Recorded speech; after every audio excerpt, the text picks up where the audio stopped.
Everything is slipping away too fast now. The heat of their fury is the only thing left to hold, so let them remember the promise that drags us back.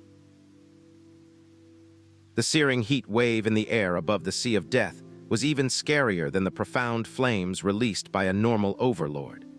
The fire spirits wandering above the air were all releasing the aura of the tyrant profound realm. Furthermore, it was said that deep within the Sea of Death, fire spirits of the sovereign profound realm were bred. Duke Ming and Duke Huai's bodies were frozen as they helplessly watched Xianxia and the Little Demon Empress fall into the Sea of Death. Duke Ming waved his long sleeves and took Duke Huai with him through space. Almost within the instant they traveled, backed away from above the Sea of Death to its edge. Because as strong as Duke Huai was, overstaying there would still be unbearable. HMPH, letting them die just like that, it's too easy for them. Falling into the Sea of Death would certainly mean their deaths. There was not any possibility for them to survive it, because even if it was his royal father, Duke Ming, who fell within, he would be melted into ashes in the time of at most 10 breaths. But Duke Huai didn't get too much pleasure from it. Instead, he gnashed his teeth from feeling unhappy with the result. Because Xianxia and the Little Demon Empress could be tortured and killed at his will, he used all of his strength, but he was extremely surprised that not only was he not able to kill them, but instead gave them a chance to kill themselves, especially Xianxia. Even though Xianxia died and completely perished right before his eyes, Duke Huai couldn't fully release the anger that was bottled up in his chest the whole day, and this made him incredibly uncomfortable. When you couldn't kill them just now, this Duke already knew that they would choose this way to die, Duke Ming said softly. It's this child's incapability. Duke Huai lowered his head and said, "Let it go." Duke Ming looked at the Sea of Death that was forever boiling with indifference in his eyes and followed with a slow, cold sneer. Today's grand ceremony was a complete mess, but it was a blessing in disguise. The return of the Demon Emperor's seal easily made the Little Demon Empress gave us a chance to kill her. And Xianxia barging in was another additional reward. Dying in Golden Crow Lightning Flame Valley, perishing in the Sea of Death, not even half a trace of it would remain. Even if he really had a powerful master or a strong force behind him, they will never be able to trace it back to us. This is all Heaven's will. Heaven is favoring our clan. That's right, it is all Heaven's will. Duke Huai laughed loudly. The Little Demon Empress died. There is no longer a Demon Emperor's bloodline in this world. After this, the illusory demon realm will belong to us. Congratulations, Royal Father.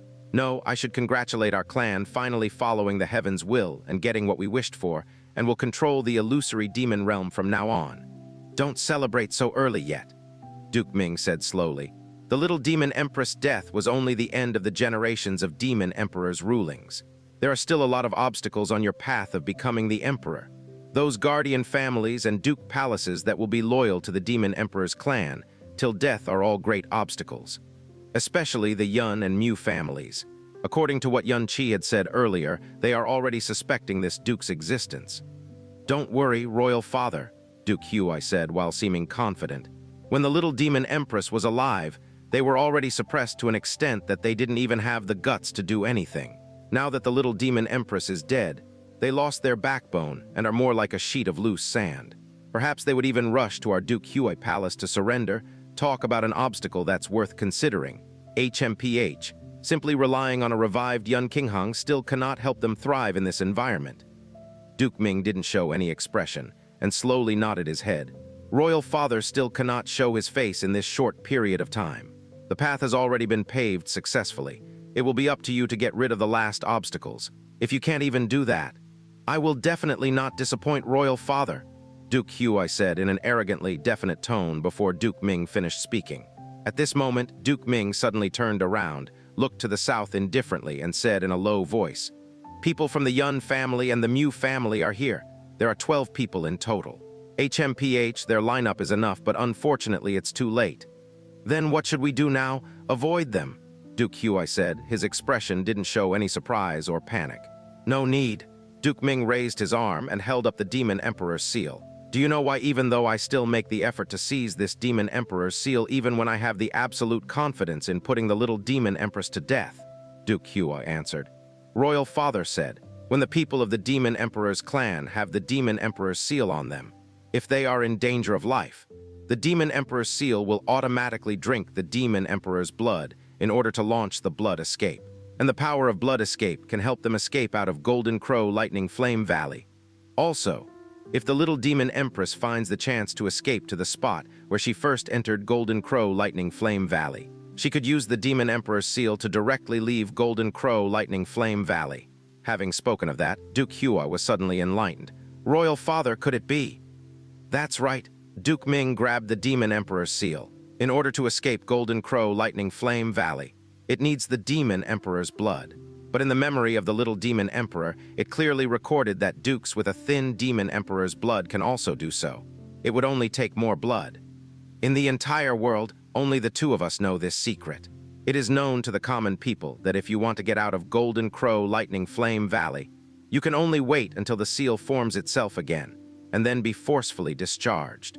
Aside from this, there is no other way. If so, when we use the Demon Emperor's seal to escape Golden Crow Lightning Flame Valley, and after this you show yourself in the Demon Imperial City, then everyone would know that you couldn't have been in Golden Crow Lightning Flame Valley. After the news of the Little Demon Empress disappearing in Golden Crow Lightning Flame Valley spreads out, if the Yun family and the Mu family go against you, you could use this to shut them up and even accuse them. Duke Huai's eyes immediately brightened up. He could almost see the incredibly awful look on Yun Qinghang's face when that happened. Royal Father is wise.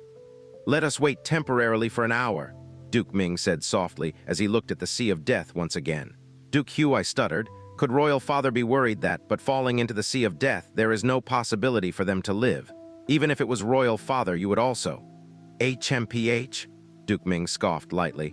This Yun Qi reveals a lot of strangeness. You weren't able to kill him with all your powers, making me feel like this person cannot be judged with normal reasoning. It even made me feel an instant of a sense of danger. Even if the Little Demon Empress doesn't die. He must die, Duke Ming said coldly. This Sea of Death is the molten lava of the Golden Crow that has been boiling for 10,000 years.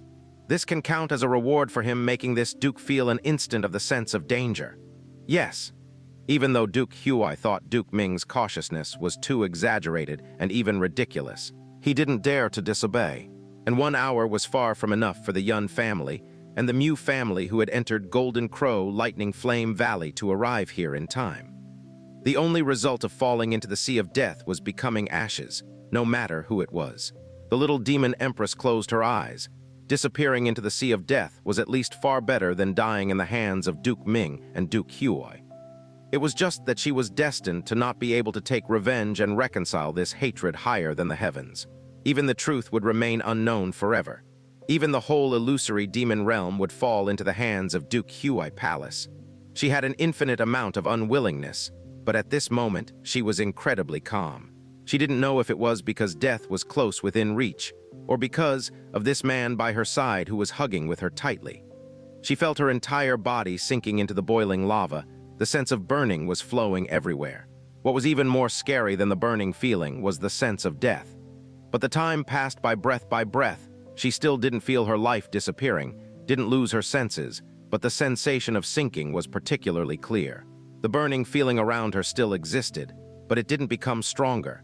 Even though her body had been seriously injured, she was still able to endure it completely. The Little Demon Empress opened her eyes in confusion and found a pair of bright eyes looking straight at her. Yun Qi grinned and said, "Heh, did you think that you died already?" In her sight, besides Yun Qi, everything else was dark red like the color of blood. Whether it was front, back, up, or down, the slowly boiling lava was everywhere. They were in the world of molten lava right now, but somehow this molten lava didn't touch their bodies. Surrounding them was a 3 meters thick layer of bright, red flames. This layer of bright, red flames was thin, but it completely isolated the endless molten lava around them. Even the burning temperature of the molten lava was significantly reduced. The Little Demon Empress knew how scary the molten lava of the Sea of Death was. No one in the illusory demon realm would disagree calling it the scariest thing in the world. Isolating the molten lava in the Sea of Death, not to mention her, even if her royal father were still alive, it would be absolutely impossible to do it. But that layer of flames, the bright red flames from Yun Qi, was able to do it. What is going on?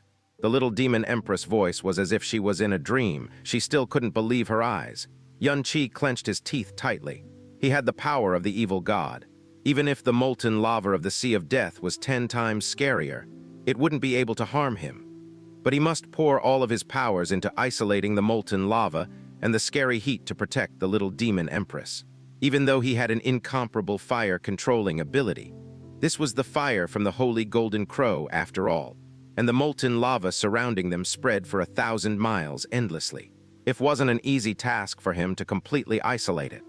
It was incredibly difficult for Xianxia to say the few words to the Little Demon Empress. Facing the Little Demon Empress questions, he already didn't have the strength to explain. Instead, he clenched his teeth and said difficulty, "I don't know how long I can last. Duke Ming's temperament is even more cautious than Duke Huai right now. They must still be guarding outside, so we cannot leave yet. Right now, I cannot be distracted to attend to you. If you want to kill Duke Ming yourself for revenge, try your hardest to lock in your vitality. At least before I can't hold on anymore, you absolutely cannot die." With a broken lifeline, normal people would have died instantly already. Even an overlord could only struggle to survive for a couple hours at most before dying. Even though a monarch with a broken lifeline would also die for sure, if they supported themselves with all of their strength. With the profound body and powerful profound strength they had that exceeds the common people, there was a possibility for them to live for another several days, even dozens of days. The Little Demon Empress stared at Xianxia for a while. When she closed her eyes, the word death had already completely disappeared from her mind, and it was replaced by a strong desire to survive with deep, complicated emotions. She stopped being aware of the environment around them, forgot where she was, channeled the rest of the profound energy left in her whole body, and used it all to lock up the last of her life vitality. She must live. Even if it wasn't for revenge, it was for the hope Xianxia gave her with his everything. "You idiot, hurry up and channel the great way of the Buddha," Jasmine said in an exasperating tone. In this molten lava environment, the active rate of the elements are no less than the spatial storm of the primordial profound arc. The force of nature you absorb in every breath using the great way of the Buddha will be several dozens of times greater than of the outside world. Not only can it heal the wound on your body fast, your healing ability will also far surpass the depletion, and here you are questioning how long you can hold on for. "Of course I can hold on for as long as I want to." Xianxia's eyes widened when he realized it. He almost wanted to slap himself on the face. He was overthinking it under the shadow of Duke Ming. He ignored the fact that the Sea of Death was in an extreme elemental environment. When he was first in the extreme elemental environment in the primordial profound arc, his great way of the Buddha could absorb several dozen times the force of nature compared to normal, and kept him alive while his body was being destroyed by the spatial storm. Of course he could do it here. Xianxia focused his mind shortly, and a dull golden pagoda appeared spinning above his head. Instantly, pure natural essence flowed into his body like a stream in merely the time for one breath. This stream already surged and became a flood, flowing into his whole body at an almost crazy level. Xianxia's brain immediately became clear. The tiredness of his body was speedily decreasing. His outside wounds were healing at a speed that could be seen with the naked eye. Even his broken meridians were healing at a speed that normal people couldn't even believe. To the knowledge of all profound practitioners, the place with the most extreme flames would undoubtedly be a volcano. Within the violent fiery mountain, there would be roiling lava, and from time to time, there'd even be a sea of fire that stretched as far as the eye could see.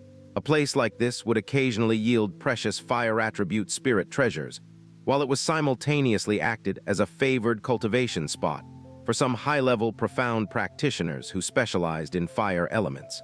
The illusory demon realm and profound sky continent both had volcanoes of various sizes scattered all around. But it wouldn't be the least bit exaggerated to say a corner of this Sea of Death held a much greater area than all of these volcanoes combined.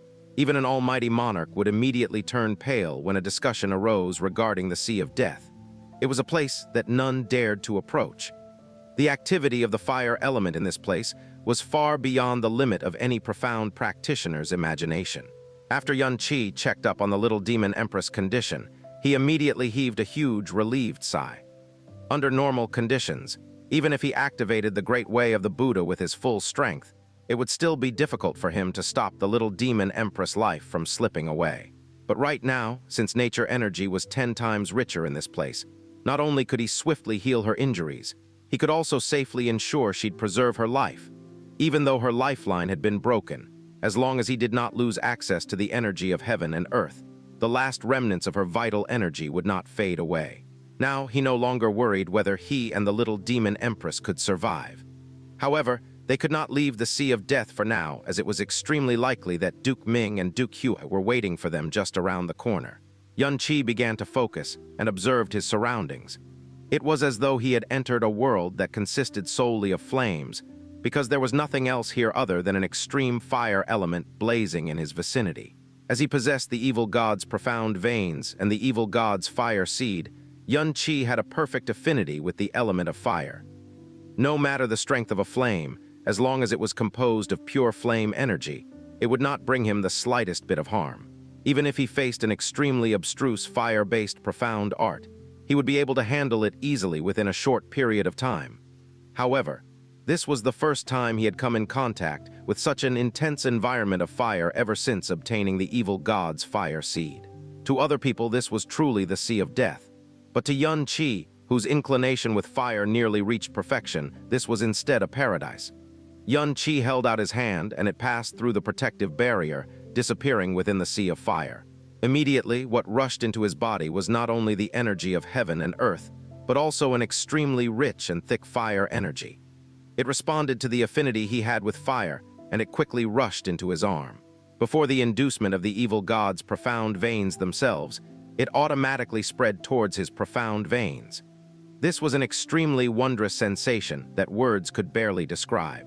But what caused Xianxia to be truly astonished was that the fire energy retained all of its concentration and potency as it spread towards his profound veins, and it seemed that it did not want to leave as it slowly entrenched itself in his profound veins.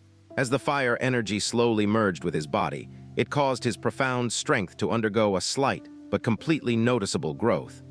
The fire energy in this place could actually be absorbed and directly converted into profound strength.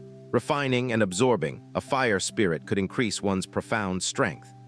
However, without even taking into account the rarity of fire spirits, if a profound practitioner wanted to refine even a single one, it would require a significant amount of resources and effort, and it would even come with a great amount of danger as well. But at present, Xianxia had only absorbed some fire energy from this place, yet it actually caused his profound strength to increase. This was simply outrageous. This was definitely something profound practitioners of this world could not possibly comprehend. Moreover, not only did this process come with no side effects or risks, there was not even a trace of pain or difficulty involved at all. Xianxia placed the barrier solely around the Little Demon Empress body before he submerged half his body into the sea of flames. Immediately, the thick and rich fire energy seemed to be inexorably drawn towards him, and multitudinous streams of fire energy arose all around him as they rushed towards his body. The fire energy flowed into every artery, vein, and drop of blood in his body.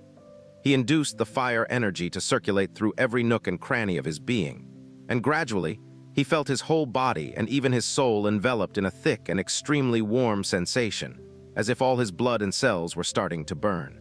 It felt as though he had morphed into a spirit of flame. In these years, with the evil god's fire seed and the phoenix flames in his possession, he had never experienced such a delicate sensation. In the end, this fire energy obediently rushed into his profound veins and began to circulate and slowly merge with them. Xianxia's current feelings were undoubtedly that of extreme joy and astonishment. He divided 10% of his concentration to maintain the barrier around the Little Demon Empress, another 10% to infuse the energy of heaven and earth into her body, and used the remaining 80% to absorb and guide the blazing hot, boundless, thick, and rich fire energy that originated from this sea of death, even to a strong, profound practitioner who could look down on all mundane things. This extremely high-class fire energy was the essence of death for them. At this moment, however, it was being greedily absorbed by Xianxia as tonic of the highest grade. Streams of fire energy began to circulate in his body twice, then thrice. And after the third circulation, Xianxia's profound energy had already increased by 10%, and he had become completely immersed in the process. As his profound strength was in the process of being strengthened, Xianxia could vaguely sense that his understanding towards the laws of fire had undergone some sort of faint and indistinct change. Jasmine naturally observed Xianxia's activity and current status. She focused on him right now, and her eyes ceaselessly flashed with astonishment. After a long while, she muttered to herself in a low voice, "The legends were indeed correct. This Sea of Death is a place that isn't even supposed to exist on this plane. It actually went as far as to trigger the heaven-defying ability of the evil god's profound veins. It is simply the world's most shameless cultivation method that draws the resentment and envy of all others. And the reason why it had not been triggered before is because the levels of those flames he had come into contact with previously were simply not high enough. If he one day arrives at the flame god realm and enters the ancient inferno burial ground of gods, Jasmine did not make a sound so as to avoid disturbing Xianxia. Instead, she simply wordlessly observed every single change that occurred to his body, the evil god, the most unique god that had existed in the mythological era of the primordial gods, did not belong to any faction and was not controlled by any other god. He did not even respect the primordial god emperor, and he was even unwilling to comply with the laws of primal chaos. The power that the evil god left behind had been extremely elusive, and when it had finally surfaced once more, it had driven countless people to engage in a crazy struggle until it finally landed in her hands. At the same time, it had nearly cost her own life. But in the end, it was Xianxia who had inherited it. Moreover, in the span of just a few short years, the strength of the evil god's power and its heaven-defying attribute that allowed it to ignore to laws of heaven and earth were beginning to show themselves, such as being able to grant complete elemental immunity, such as being able to combine the two completely polar energies of fire and ice, and also such as being able to directly absorb elemental energy and make it a part of one's own strength. Or perhaps the way he could easily endure the legacies of all his various divine powers was also because of the evil god's unique ability to ignore all natural laws. Profound Sky Continent, north of the Blue Wind Nation. This place is the snow region of extreme ice. A middle-aged man who was robed in green and looked to be around 50 years of age spoke as he looked at the boundless icy world before him. The scenery isn't all that bad. This should be your first time ever stepping foot into the Blue Wind Nation, correct? A purple-clothed old man said placidly as he stood by the side of the green-clothed man. HMPH? The green-clothed man gave a cold and dull snort, and his eyes glinted with deep arrogance and contempt. If not for the instructions of the young master, why would I even deign to step into this lowly space? However, with such scenery to admire, coming here wasn't a complete waste of time after all. This was a party of 20 people, and the ones leading it were the green-clothed man and the purple-clothed senior. They were dressed in tight clothes of a single color, and no distinctive feature or symbol could be seen on their attire. But what was truly shocking was that all 20 people released a profound aura that was undoubtedly incomparably frightening. Especially the green-clothed man and purple-clothed senior. Their bodies clearly exuded the aura of the Tyrant Profound Realm. And it was an aura that approached the mid-stages of the Tyrant Profound Realm. Even the weakest of their followers exuded the aura of a level 8 throne. The strongest person in the Blue Wind Nation, Ling Tianyi, was a level 6 throne. Yet any one of the 20 people present was greater than him. Any one of them had the qualifications to rival in the entire Blue Wind Nation. These two overlords were terrifying existences that were akin to gods in the Blue Wind Nation. They could easily blot out the sky of Blue Wind's profound cultivation world with one hand. If you want to admire the scenery, you will have more than enough time after we complete our mission. The purple-clothed senior said in a bland voice. Frozen Cloud Asgard is nestled within this icy region. After we have found that girl called Xianxia, we can return to give the young master our report. The green-clothed man looked ahead, and the direction in which he was looking so happened to be where the frozen cloud Asgard was located. This boundless snowy region showed few signs of human life, but given the spiritual perception of a Tyrant Profound Realm practitioner, directly locking on to the location of the frozen cloud Asgard within this spacious and empty place definitely was not a hard task. He smiled merrily as he said, I heard that frozen cloud Asgard is one of the 4 great powers of the Blue Wind Nation, and it is only inferior heavenly sword villa. But it seems like the strongest individuals are only at the Emperor Profound Realm, and there aren't even more than 2 or 3 of these Emperor Profound Realm combined. An inferior land is in the end only an inferior land. I simply cannot fathom why the young master would want us to attend to such a trivial matter. Stop complaining already, the purple-clothed old man said solemnly. The young master has clearly said that this girl, Xianxia, is extremely important to him, if not for the fact that the bottleneck of his devil art had suddenly loosened and required him to go into confinement. The young master was even prepared to personally take action, so it should be clear just how important this matter is to the young master. Moreover, this mission is far less easy than you seem to believe. The purple-clothed senior's expression grew grave. The young master said that Xianxia is 22 years of age, yet her appearance is only that of a 16 or 17-year-old, and that she was christened the #1 beauty in all of Blue Wind. Besides this, we do not have any other clues. Frozen Cloud Asgard has 2,000 to 3,000 disciples, and they are all reportedly outstanding beauties. If they insist on not pointing out who Xianxia is, it will definitely not be an easy task to differentiate all of them. Moreover, the young master has strongly emphasized that we must take Xianxia back alive, and it would be best if we did not harm a single hair on her head. If Xianxia dies, then our heads will also roll once we return. So before we determine who Xianxia is, we cannot be too heavy-handed towards any of the female disciples, and all our actions must be taken with the utmost caution. Ha ha ha ha! The green-clothed man gave a great laugh.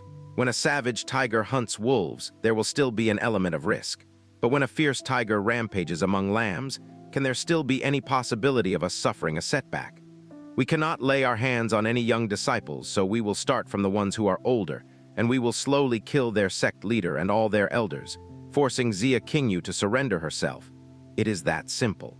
And if that doesn't work, we'll just knock out every single one of them and bring them all back. 3,000 ice beauties. The young master will definitely be delighted if he sees them. Anyways, I've also heard that the armies of the Divine Phoenix Empire are less than 500 kilometers away from Blue Wind Imperial City. So in the matter of a few months, this Blue Wind Nation will be completely done for. There must also be something wrong in the head of the Divine Phoenix Empire. For them to burn with such anxiety that they would actually mobilize their entire army in a bid to quickly conquer this inferior country, which is lacking in resources. And they even signed a non-aggression pact with the other 5 nations. Could it be because they were humiliated by the Blue Wind Nation during the 7-nation ranking tournament, that they were driven into a frenzy of rage? These are no matters which require our attention. The purple-clothed senior swiped his hand across his face, and immediately his face was covered with a layer of dense white fog. Frozen Cloud Asgard is 250 kilometers. We can begin our operation. I will repeat myself again. Do your utmost to not expose your identities. These are the young master's orders. Yes! Their followers all sounded out at the same time, and they also swiped their hands across their face, using profound energy to hide their appearances.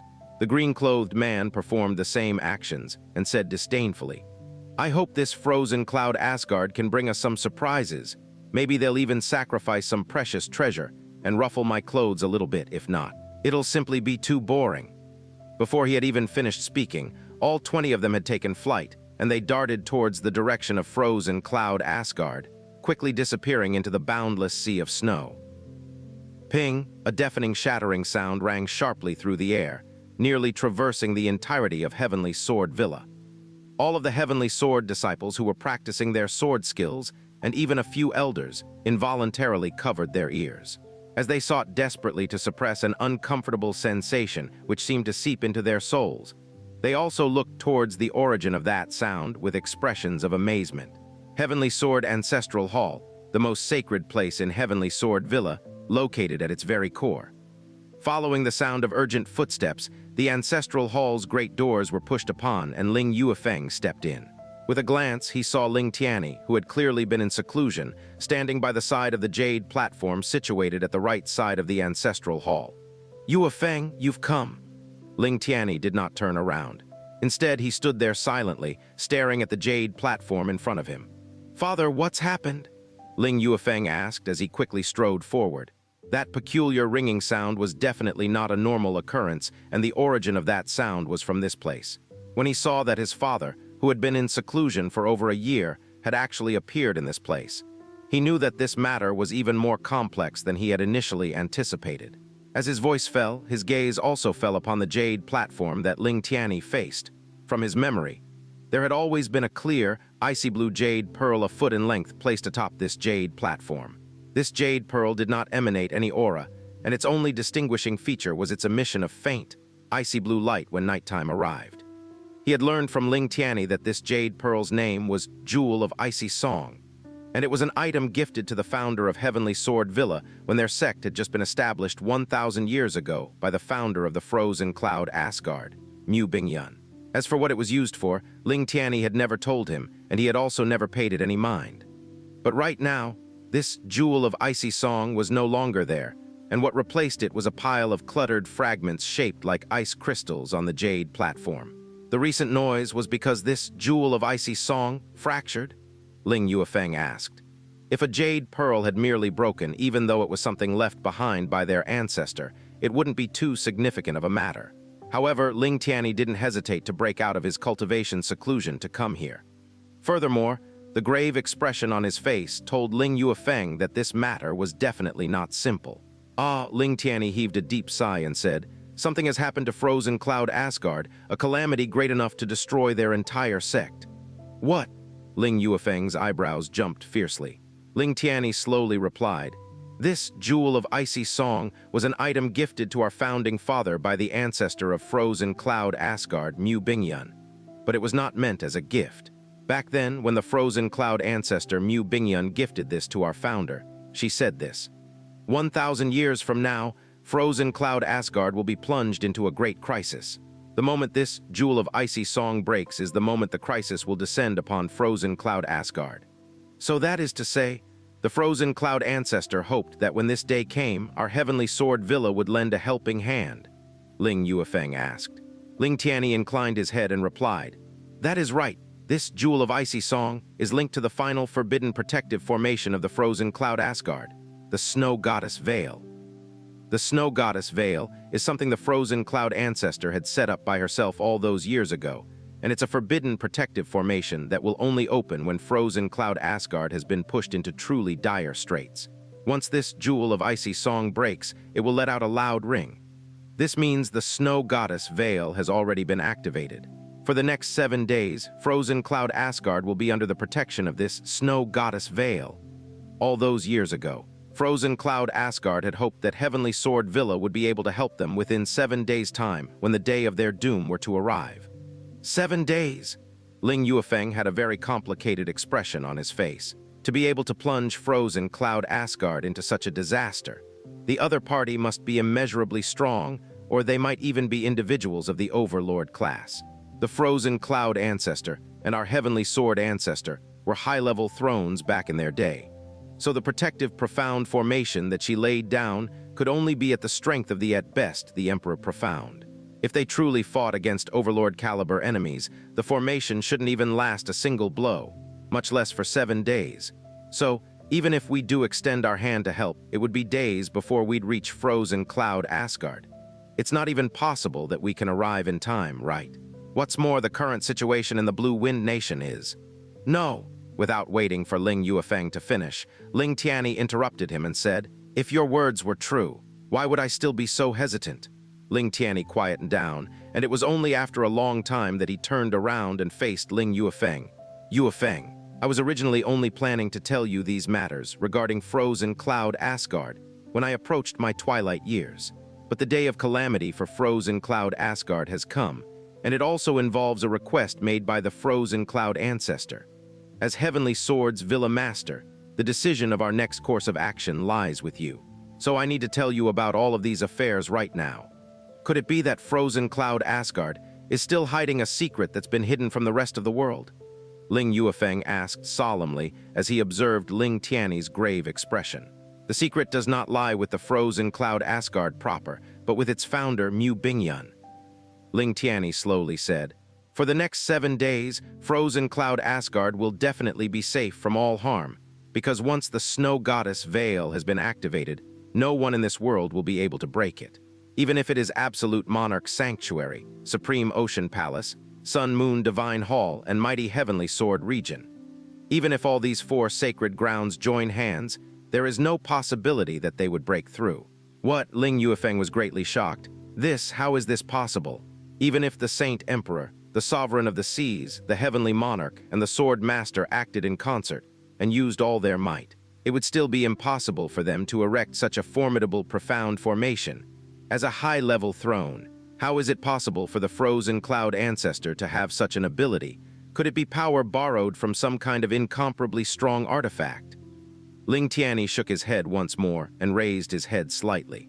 His expression was unexpectedly one of complete subconscious admiration. Wrong, the power of the frozen cloud ancestor, Mu Bingyun, was far beyond what you or anyone in this world knows. Ling Yuefeng. 1,000 years ago, before our Heavenly Sword Villa had been established, frozen cloud Asgard was already in existence. When our Heavenly Sword ancestor roamed across Blue Wind, he challenged all of the experts within Blue Wind, and he did not lose a single match. After that, he came to know of the existence of frozen cloud Asgard, and he went to challenge the frozen cloud mistress Mu Bingyun. Our ancestor thought it'd be a fight with no suspense, yet he lost to her.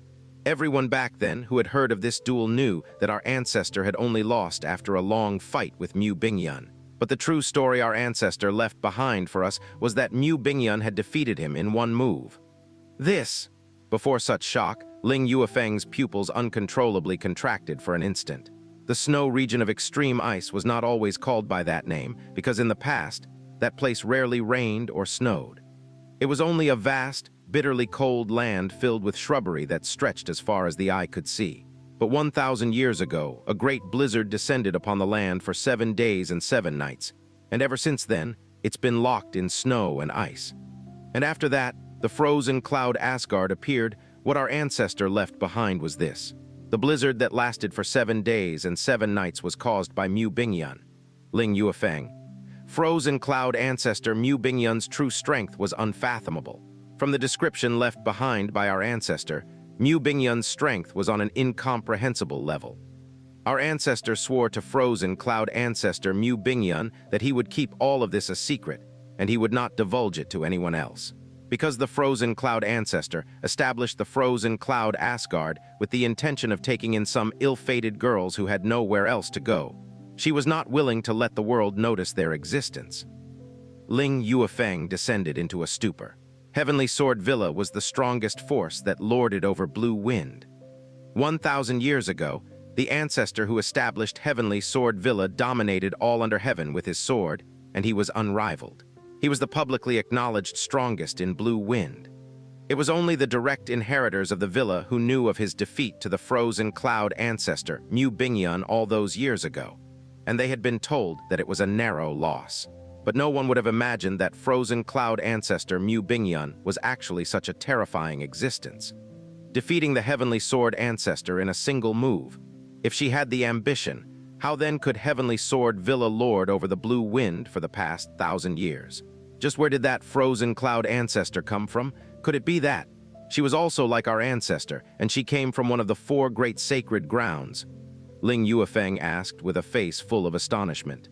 This kind of strength could only come from the 4 great sacred grounds. No. Ling Tianyi shook his head yet again. No one knows where her origins lie, even our ancestor did not know. It was not only her background no one knew of, but also the profound art she used back then. Frozen and divine art was incomparably strong, yet no one had ever heard of it. Putting aside our ancestor, even up till today and even within the 4 great sacred grounds, not a single person knows where frozen and divine art actually originated from. Our Heavenly Sword Villas, Heaven's Might Sword art, comes from mighty Heavenly Sword region, and our ancestors stated that the frozen cloud ancestors, frozen and divine art, was far superior to our Heaven's Might Sword art, and that it was in no way inferior to the core profound arts cultivated by those in the 4 great sacred grounds. For a profound art to reach that level, it would require at least a few thousand years or even more than 10,000 years of background and continued tradition. But Mu Bingyun's frozen and divine art seemed to have descended from the heavens. Even if you scoured the previous thousands of years of history, you would not be able to find a single trace of it. And because the level of the divine and frozen art was too high, even though the female disciples Mu Bingyun had taken in all had good innate talent, not a single one of them could learn it. So Mu Bingyun created the frozen cloud arts.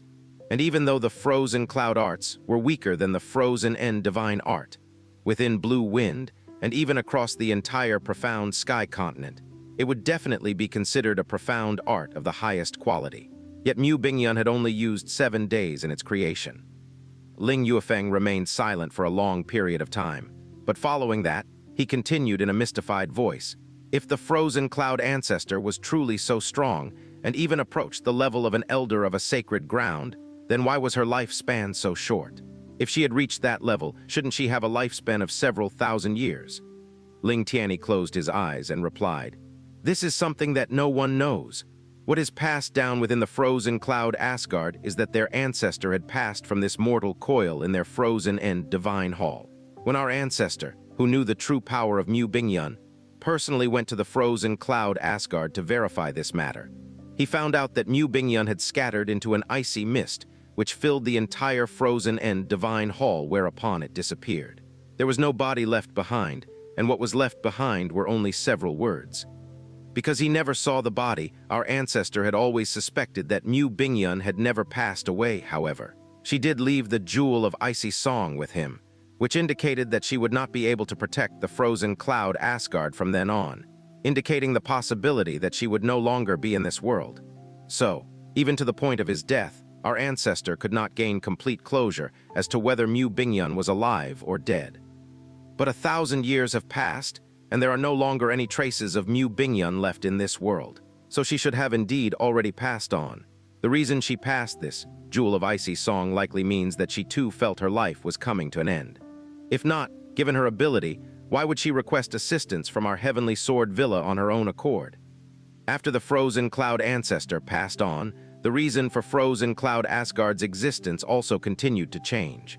When the frozen cloud ancestor established the frozen cloud Asgard, she only took in a few girls who had suffered bitter hardships and were in hopeless situations. But even after the frozen cloud Asgard lost Mu Bingyun, the strength of the frozen cloud art still caused its reputation to flourish. The newly accepted disciples were gradually no longer accepted on the sole basis that they were in bitter and hopeless situations. The qualifications also grew more and more severe, where in the end, aptitude and appearance had become the most important factors. A change like this is also reasonable. Ling Yuefeng said, "Frozen Cloud Asgard consists solely of women, so it's easy for them to be bullied, humiliated, and lusted after. So what they needed to do was to increase their overall strength. It was only then would they be able to protect all the people within Asgard itself." "You are right," Ling Tianyi said slowly. "Endless change is what caused the present frozen cloud Asgard to no longer resemble the frozen cloud Asgard our ancestor knew 1,000 years ago. But before our ancestor left the world, he requested that this jewel of icy song be preserved in this ancestral hall until the day it shattered. This showed that our ancestor regarded the promise he made as extremely important and showed his determination to keep it. And now, when Blue Wind is reaching its end, it just so happens that a catastrophe of this magnitude befalls frozen cloud Asgard. Whether we continue closing our gates and ignore worldly affairs, or we uphold the promise made by our ancestor and extend a helping hand towards frozen cloud Asgard. The first option is to ensure security upon our 1,000-year foundation, but instead, we will lose our honor and justice. The second option is to uphold our honor and justice, but we may possibly bring calamity down on our own heads.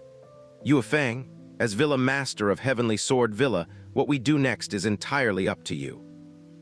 "Honor and justice." Ling Yuefeng gave a self-mocking laugh.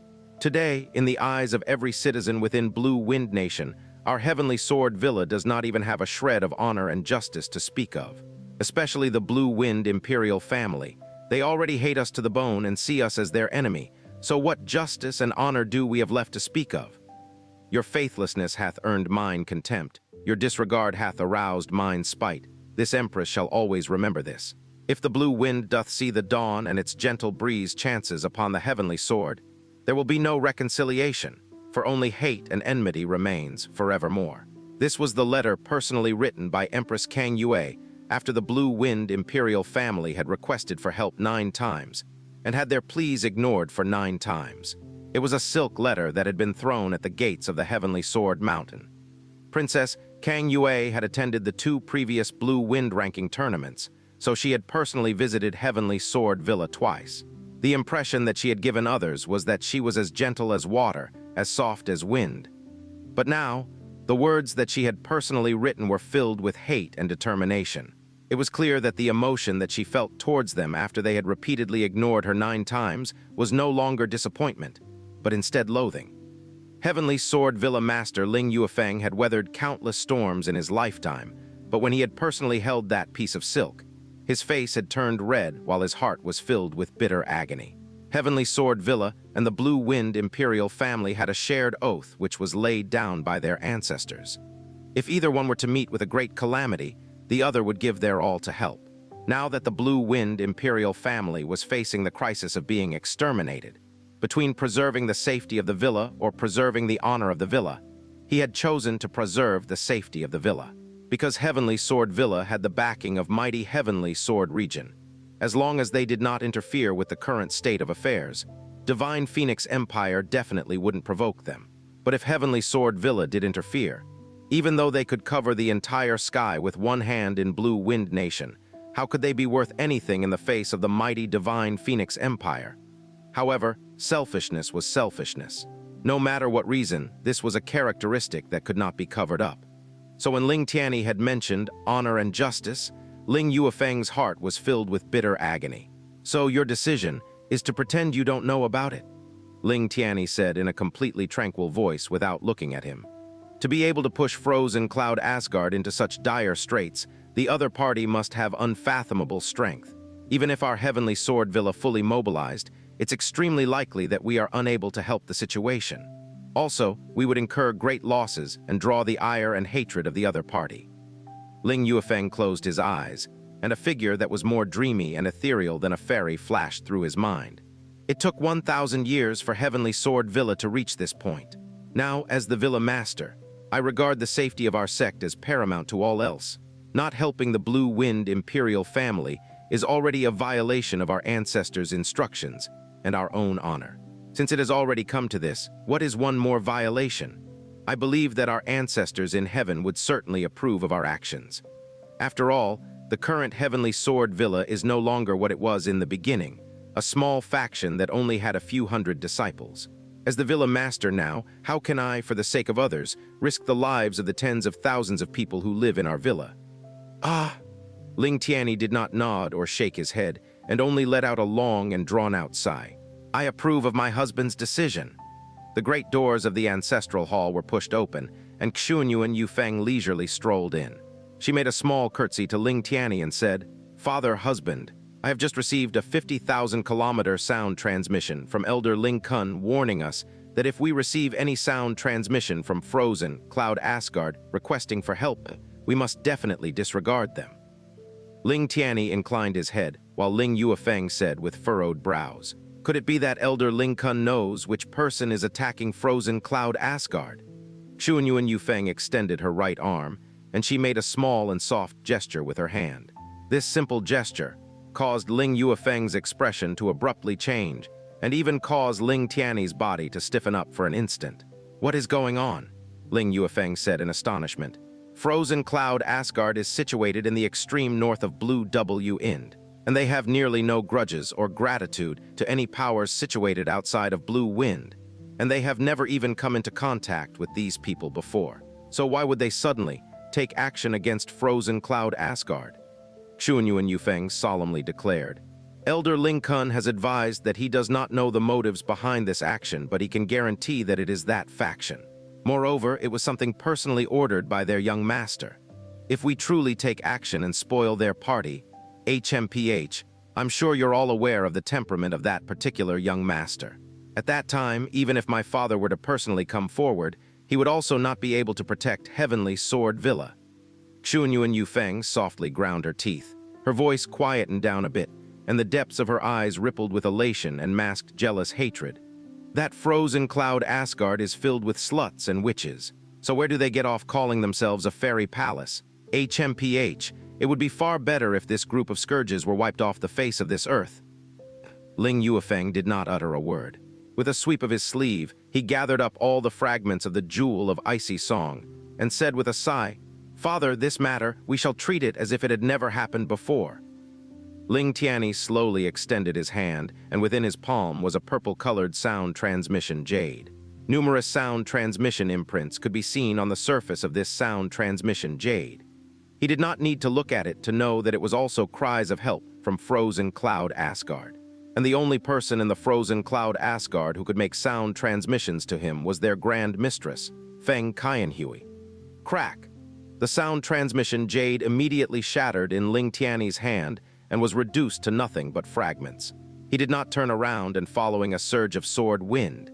His entire person vanished in front of Ling Yuefeng and Xuanyuan Yufeng, without leaving behind a single word or sound.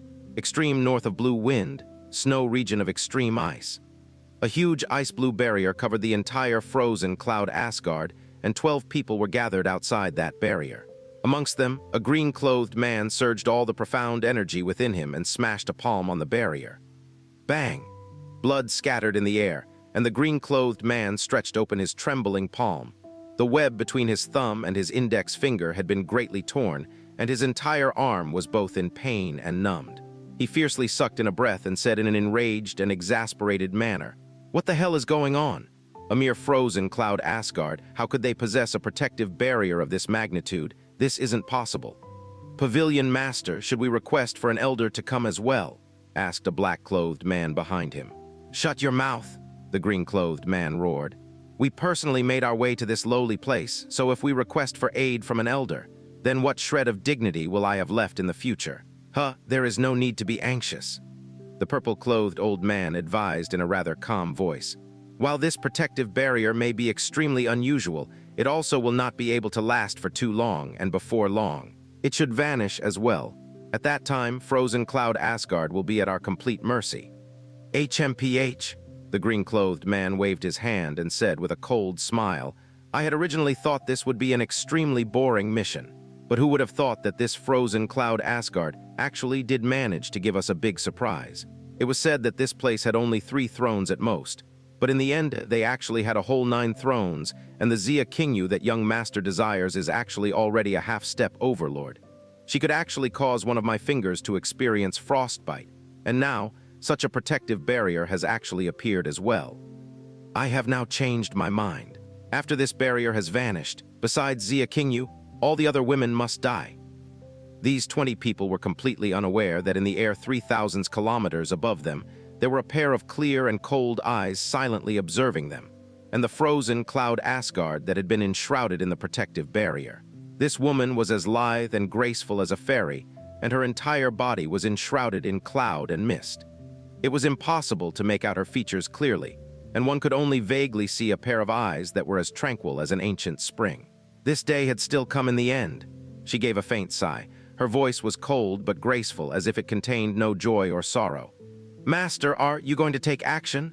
Beside her was a young girl with an exquisite figure, completely clad in blue. The young girl asked with caution and respect as she looked at her face. The white-clothed woman faintly closed her eyes. "When I left all those years ago, I vowed to sever all ties with this place, and no matter what happened henceforth, I would count it as destiny and not interfere any further. Perhaps that is already enough for it to persist for a millennium." The blue-clothed girl bit her lips and gathered up her courage to ask, "Then why did Master choose not to care about the cost today and make her way to this place? Master is so kind and soft-hearted, surely you are still worried about them, right? Humans are not devoid of emotion, so even though I have made an oath to myself, how can I be free of worry?" the white-clothed woman said in an ethereal voice. "After all, it had started because of me, so witnessing its end will also completely sever all yearning and karma that I have with it. Master, this disciple is extremely curious. All those years ago, you had clearly recovered your profound strength and memories, so why did you still leave behind frozen cloud Asgard before departing?" the blue-clothed girl asked in an inquisitive tone. "At that time, my profound strength was completely crippled, and my memories were lost. It was a member of Eternal Night royal family that rescued me from the claws of a profound beast. Not long after, the Eternal Night royal family were destroyed by a bunch of villains and scoundrels. After I had recovered my memories and profound strength, even though my heart was filled with hatred, I did not like killing, nor did I belong to this world. So leaving behind frozen cloud Asgard could be considered as my small repayment for this world."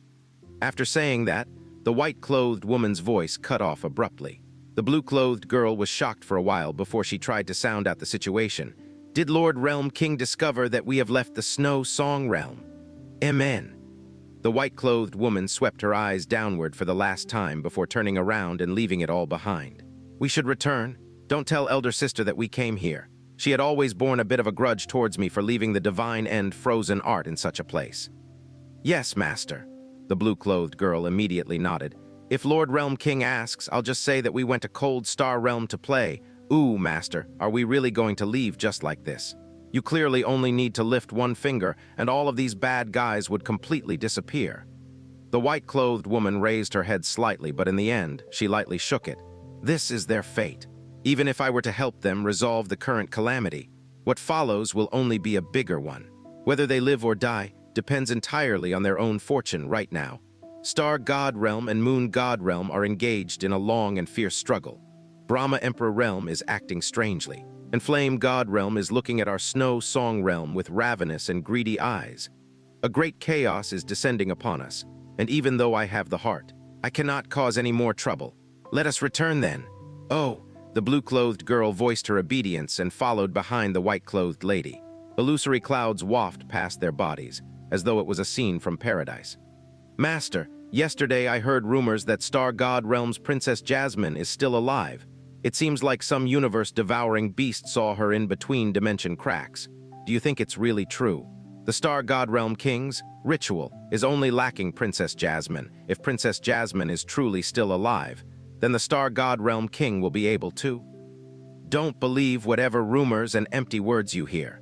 Moreover, whatever happens on Star God Realm is not something that we should be concerned with, the white-clothed lady said in a clear and cold voice. Oh, understood. Then, Master, where does the teleportation formation that you left behind in frozen Cloud Asgard lead to? The blue-clothed girl asked once more. The white-clothed woman paused for a moment before softly replying. Perhaps this teleportation formation will be used soon. As for the destination of transmission, that would depend on her fate. I too am unable to decide that. Illusory Demon Realm, Sea of Death. The warm currents that rushed into Xianxia's body were boundless and infinite.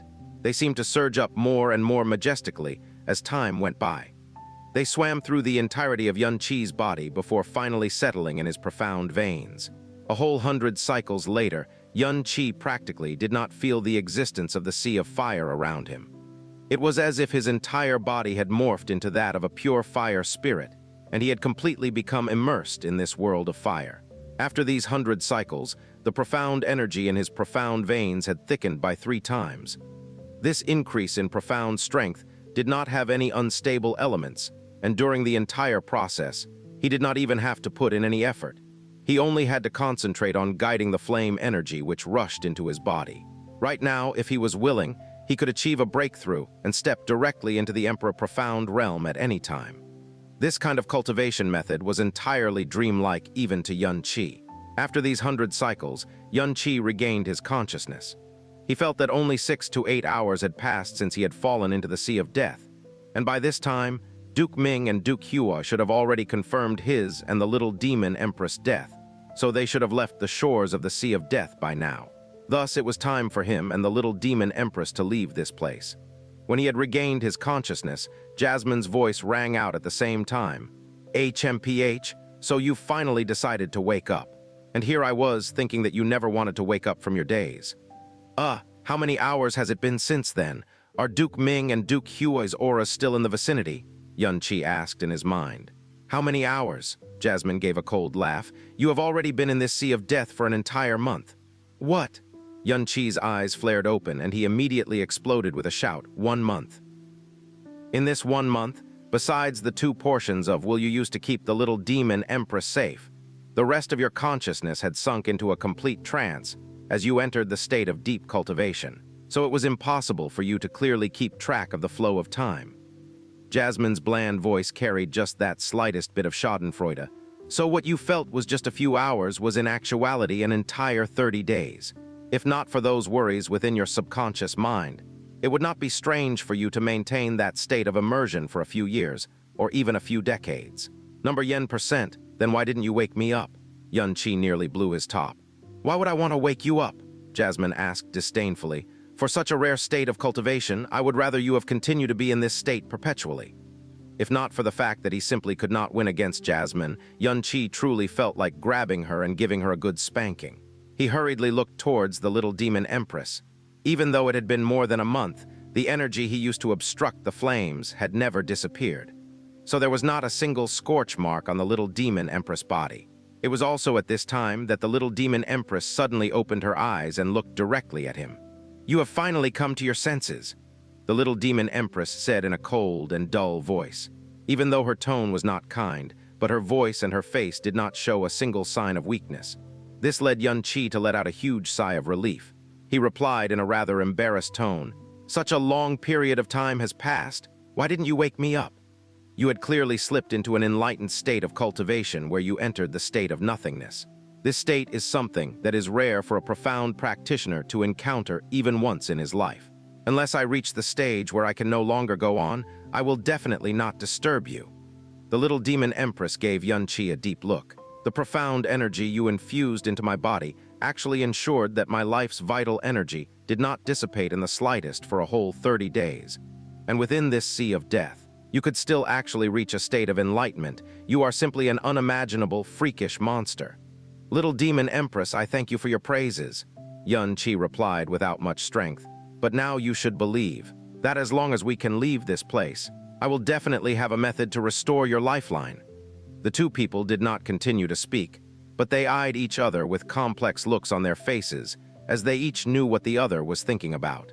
They had unknowingly been in the Sea of Death for an entire month, so the news of the Little Demon Empress' death should have spread through the entire illusory demon realm.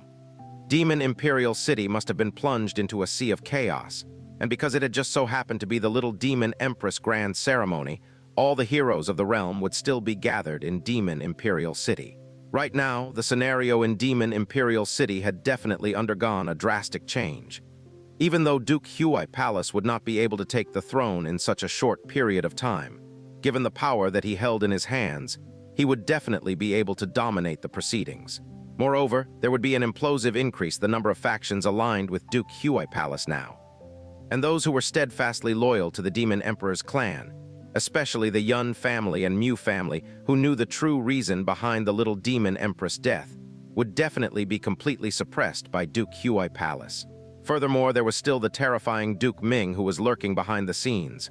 "We need to leave this place right away," the Little Demon Empress exclaimed. "Yes," Xianxia instantly replied. Since an entire month had passed, Duke Ming and Duke Huai would definitely not still be in Golden Crow Lightning Flame Valley. He fiercely inhaled and then shot upwards, traveling through Golden Crow lava. Merely thinking about this kind of scenery would cause countless profound practitioners to tremble in fear. But when Xianxia traveled through it, it was even easier and simpler than flying through the air, because even the thinnest of air would cause some obstacles for him, while the extremely concentrated fire element would instead endless assist him. The Sea of Death stretched for 1,500 kilometers. It was incomparably huge, and no one knew how deep it went. Xianxia had been immersed in it for 1 month, but he didn't even know where in the Sea of Death he was right now. As fast as a bolt of lightning, he kept shooting upwards, but what he saw in front of him was still a vast purgatory of lava. It was only after tens of breaths later that Xianxia finally felt the fire energy begin to get thinner. In the next instant, as their eyes were assaulted by a dazzling array of light, he and the Little Demon Empress finally broke through the lava and left the Sea of Death after staying inside for 30 days. It was the same Sea of Death that was strong enough to cause countless of strong sovereigns to die within it. The molten lava in the Sea of Death would continuously roll about and move, so their current location was naturally not where their previous location was when they had entered the Sea of Death. Xianxia gazed keenly at his surroundings, and even given his vision, he could only see scarlet lava wherever he looked.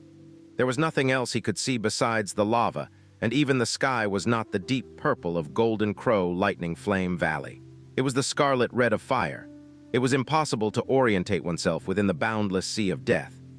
Xianxia stood in one spot and surveyed his surroundings for a long time before finally seeing an extremely faint purple color in the extreme southeast direction, at a place where the Sea of Death nearly touched the horizon. The skies above the Sea of Death were a scarlet red, but the skies above Golden Crow Lightning Flame Valley were purple. Xianxia locked onto that location and rushed southeast, using extreme mirage lightning. It was not before long that the faint purple color slowly became more and more obvious as it gradually became thicker. Upon leaving the Sea of Death, the rate at which he absorbed the energy of heaven and earth decreased by several tens of times, and Xianxia could suddenly feel the Little Demon Empress vital energy clearly slipping away, as her breathing also became disorderly. After all, she was still in the state where her lifeline had been broken and her life had been cut short. Xianxia gathered all the profound energy in his body and brought his speed to its maximum limit. 1 hour later, the borders of the Sea of Death was finally reflected in his vision. Bolts of purple lightning rained down from the sky, accompanied by the ear-splitting roar of thunder. "We have nearly reached Golden Crow Lightning Flame Valley," Xianxia yelled in a low voice as the Golden Crow Lightning Flame Valley in front of him grew nearer and nearer. Xianxia rolled into a somersault, and the surrounding heat waves around his body were roughly dispelled. When his feet had touched the ground, following his descent from the air, Golden Crow Lightning Flame Valley was beneath his feet. "Phew," Xianxia exhaled a long breath, then looked towards the Little Demon Empress. "Are you all right?" "I'm fine." The Little Demon Empress shoved him with the palm of her hand and struggled free from her grasp. "You personally said before that the greatest secret of my Demon Emperor's clan was that I could take half a step into the divine profound realm. That secret, just what is it? Demon Imperial City is definitely in great chaos now, so no matter what, I cannot allow Duke Huai Palace to have their way." 1 hour had elapsed from the time they had left the Sea of Death to now. The Little Demon Empress aura had already greatly weakened, and even speaking caused her to gasp heavily. Xianxia did not bother about the Little Demon Empress resistance and extended his hand to press it against her shoulder. He activated the Great Way of the Buddha and infused all of the energy of heaven and earth he had gathered into her body, doing his utmost to preserve her life's vitality. "That is your Demon Emperor's clan secret, so I am obligated to tell it to you. But before that, we must first leave this place and restore your lifeline. Don't worry, I am at least 70% confident that I will be able to completely restore your lifeline, but not in this place, because I require a large amount of purple-veined heaven crystal, more than 10 kinds of spirit jade, and more than 30 kinds of spirit herbs, and it is impossible that Golden Crow Lightning Flame Valley will have such things. If you have not even repaired your lifeline, don't even bother thinking about some half-step into the divine profound realm. Since you could forcibly open Golden Crow Lightning Flame Valleys, sealing profound formation to enter this place, then you should also be able to figure out a way to get out as well, right?" Xianxia asked in a voice filled with hope. "I was only able to enter because of the Demon Emperor's seal. If I used the Demon Emperor's seal, we could indeed force our way out of this place. But the Demon Emperor's seal has already been stolen away by DKE Ming, and he knows all the secrets of Demon Emperor's seal like the back of his hand." The Little Demon Empress replied as she ground her teeth. "Then, is there any other way to get out?" Xianxia asked as his brows knit together. "Golden Crow Lightning Flame Valley is an independent world. There isn't any exits that exist. If we do not rely on the Demon Emperor's seal, the only way for us to leave this place is when the sealing profound formation reasserts itself once again, and the energy field generated from that event forcefully expels us." But the Little Demon Empress' face had become pale, and her voice was getting weaker and weaker. "But every time the sealing profound formation is opened, the next time it will open again is 5 years later. And even if one uses the Demon Emperor's seal, it can only be forcefully opened once every 100 years, and after that, it would be impossible to forcefully open it again within that period of time. 5 years. That would simply take too long. Given the Little Demon Empress' condition, it would be hard for her to hold on for even 5 days. But if they spent the entire 5 years immersed in the Sea of Death, given the abundance of the energy of heaven and earth, he could indeed ensure that the Little Demon Empress would not die within these 5 years. But 5 years were not 1 month, and there were too many things that could change in this period of 5 years. It would give Duke Huai Palace enough time to consolidate their hold over the entire illusory demon realm, and it would be sufficient for the Yun family to fall into complete decline, or even complete destruction. It was even sufficient time to allow illusory demon realm to gradually accept and begin to become accustomed to the extinction of the line of the Demon Emperor. And in 5 years, there were too many things they would be unable to save. Whether it was for the Little Demon Empress or for Xianxia, it was something that they definitely could not accept. "Is there really any other way?" Xianxia said as he also ground his teeth together. The Little Demon Empress' chest heaved, and she said rather pensively, "Go to the Golden Crow's ancestral land and beg the Golden Crow's divine spirit to send us out of here. That is the only option we have left. Since I am still someone who bears the bloodline of the Golden Crow, it might perhaps work." "All right." Xianxia carried the Little Demon Empress and flew into the air, speeding off in the direction the Little Demon Empress had indicated. Little Demon Empress, I recall that Duke Ming addressed you as Princess Kei. Could it be that in the past, you enjoyed wearing colorful clothing, because the gray and stolid clothes you are wearing now are really ugly? The Little Demon Empress' expression and eyes remained wooden. Kei is only the name that I had previously. My Demon Emperor's clan's surname is Huan, so my surname is Huan and my name is Kei. It is merely a name, and it is a name that I myself have nearly forgotten. I do not believe that it is merely as simple as it being a name, Xianxia said as he looked forward. If you did not wear beautiful, multicolored clothes, then why would they call you Princess Kei? It is because you bear the terrible burden and harbor vengeance in your heart that you are perpetually clothed in gray, isn't it? Little Demon Empress. Sigh. Xianxia gave a light sigh, and his voice contained a trace of melancholy and deep compassion.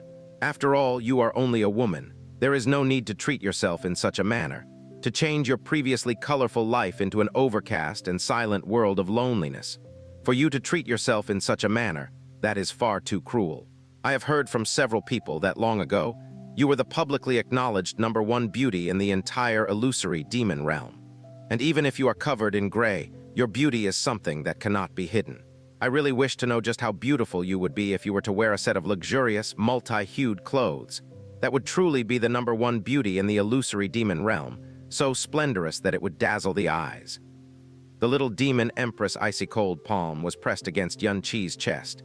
You are not allowed to spew nonsense anymore. Even if I am in this state, killing you would be as easy as flipping my wrist. Xianxia did not look the least bit frightened. Instead, he curled his lips and laughed. I am not afraid of your threats at all, on the contrary. I completely understand your thoughts and actions for the past 100 years, because for a period of time I was exactly like you. Hatred and vengeance were the only things that I had. You... The Little Demon Empress had been moved by his words, and she swiveled her eyes to meet his, discovering that a clear pain flashed across his pupils for an instant. Xianxia slowly said, Hatred is a kind of terrifying poison. It had previously covered my eyes, nibbled away at my rationality, and completely buried my emotions. I previously believed that what I had done was right, and it was something that I had to do, even if I was consigned to eternal damnation in the end. I believed that my unceasing, relentless vengeance would comfort his spirit in heaven. But when she had perished, the words that she used the last of her life's energy to say was for me to forsake vengeance. It was only in that moment that I understood.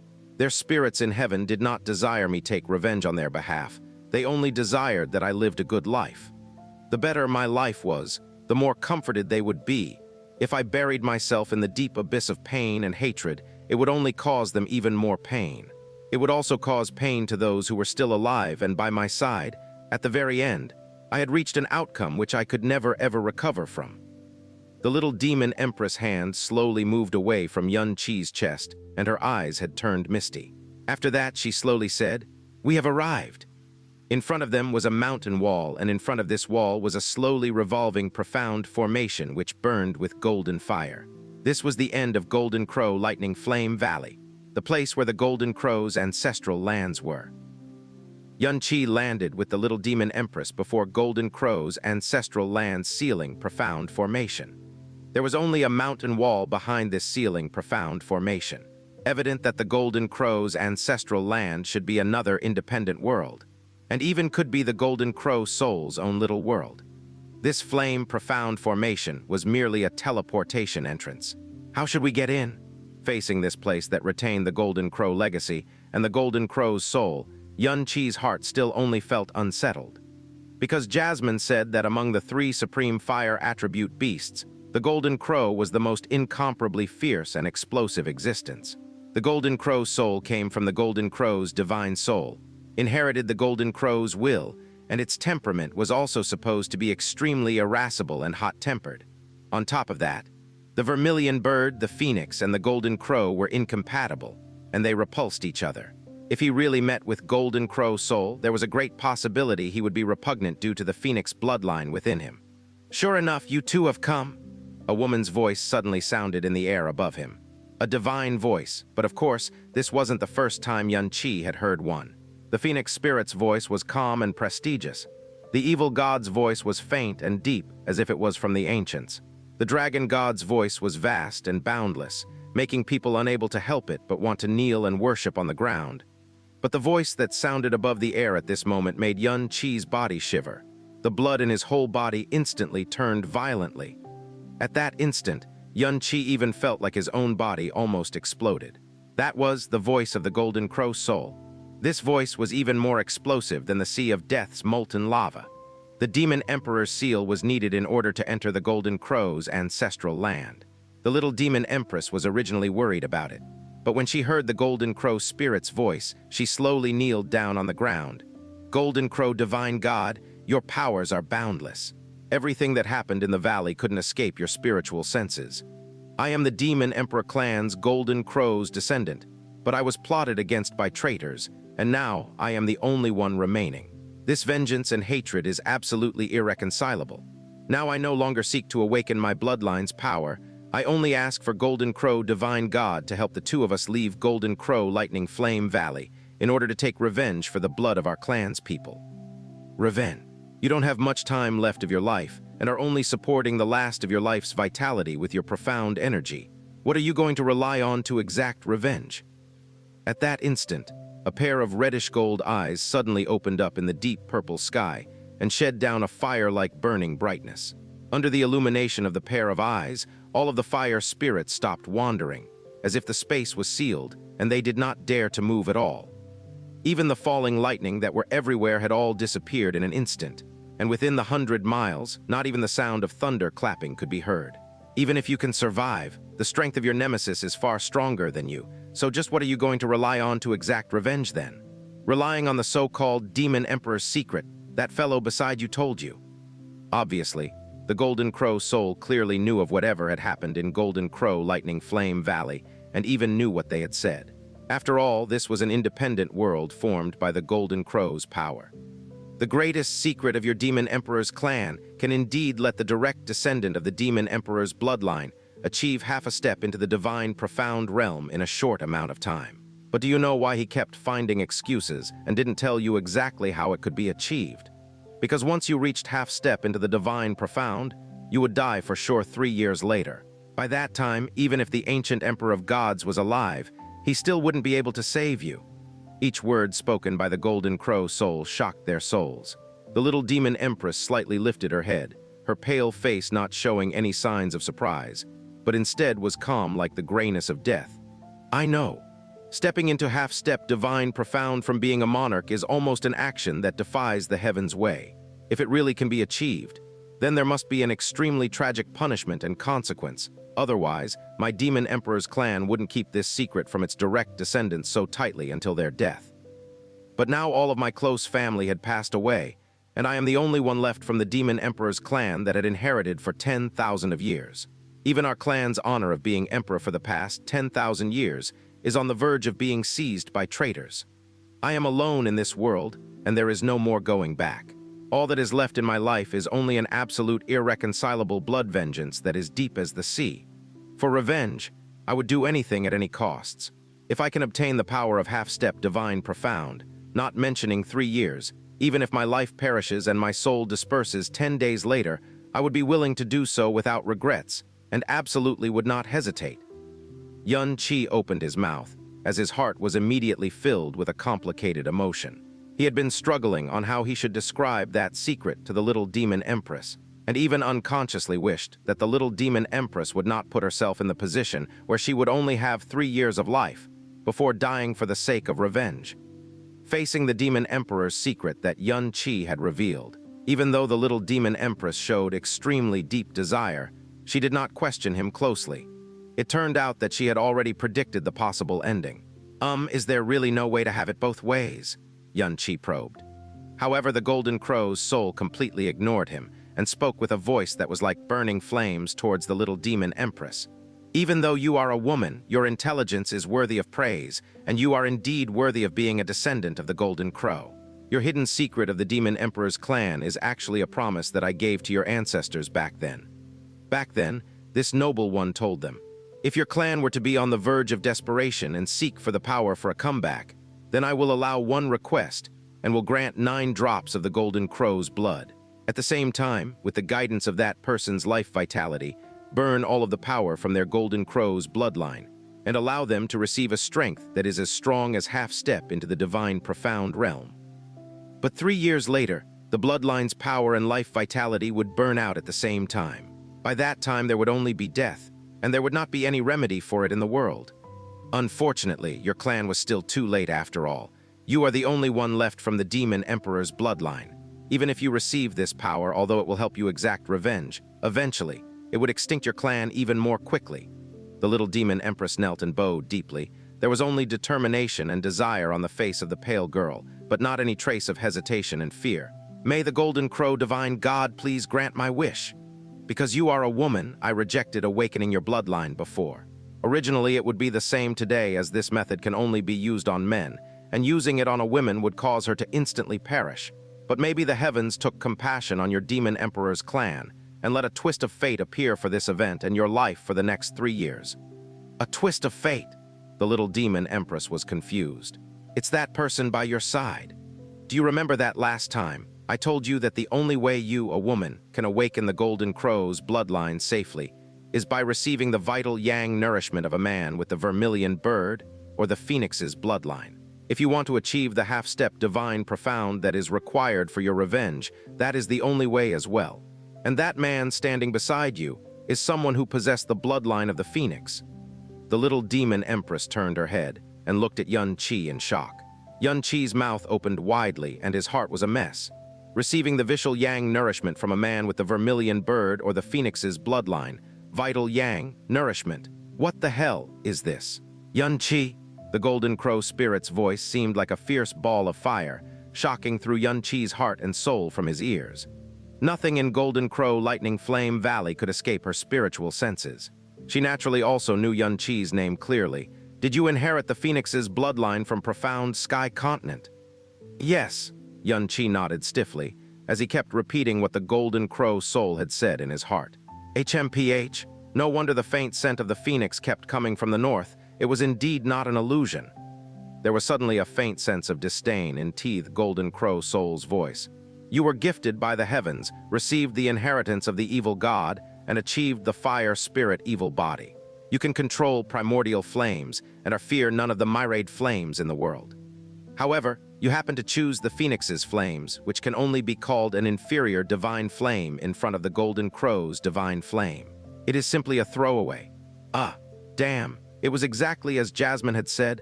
Oh no, this was only a tiny part of the soul of the Golden Crow, and the attitude of discriminating the phoenix's flame was even more severe than what Jasmine had said. How is this discriminating? This is simply naked disdain and contempt. But your phoenix's bloodline is useful to me now. The reddish-gold eyes suddenly flicked at this moment.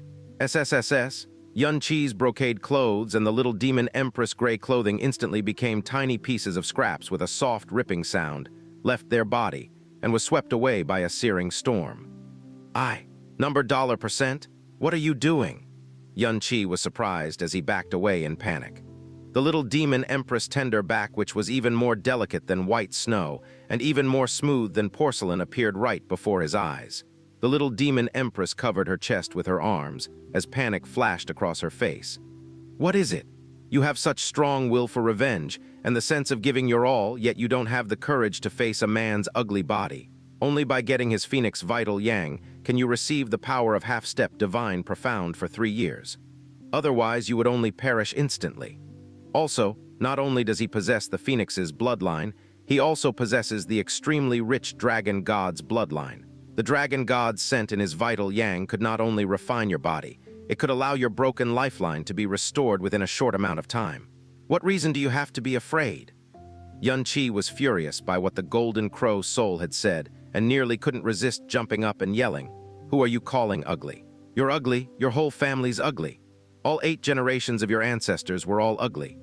A snowy, white silhouette suddenly swayed before his eyes, and before he could even react, he was pressed down tightly under a small, young, and naked girl, who pressed both of her hands strongly on his chest. Little Demon Empress, you... Xianxia cried out in a low voice, but then his voice was choked in his throat and he couldn't make another sound. The tender body of the young girl within his sight was white as snow. Her body was soft, delicate, and weakened that it made one's heart ache.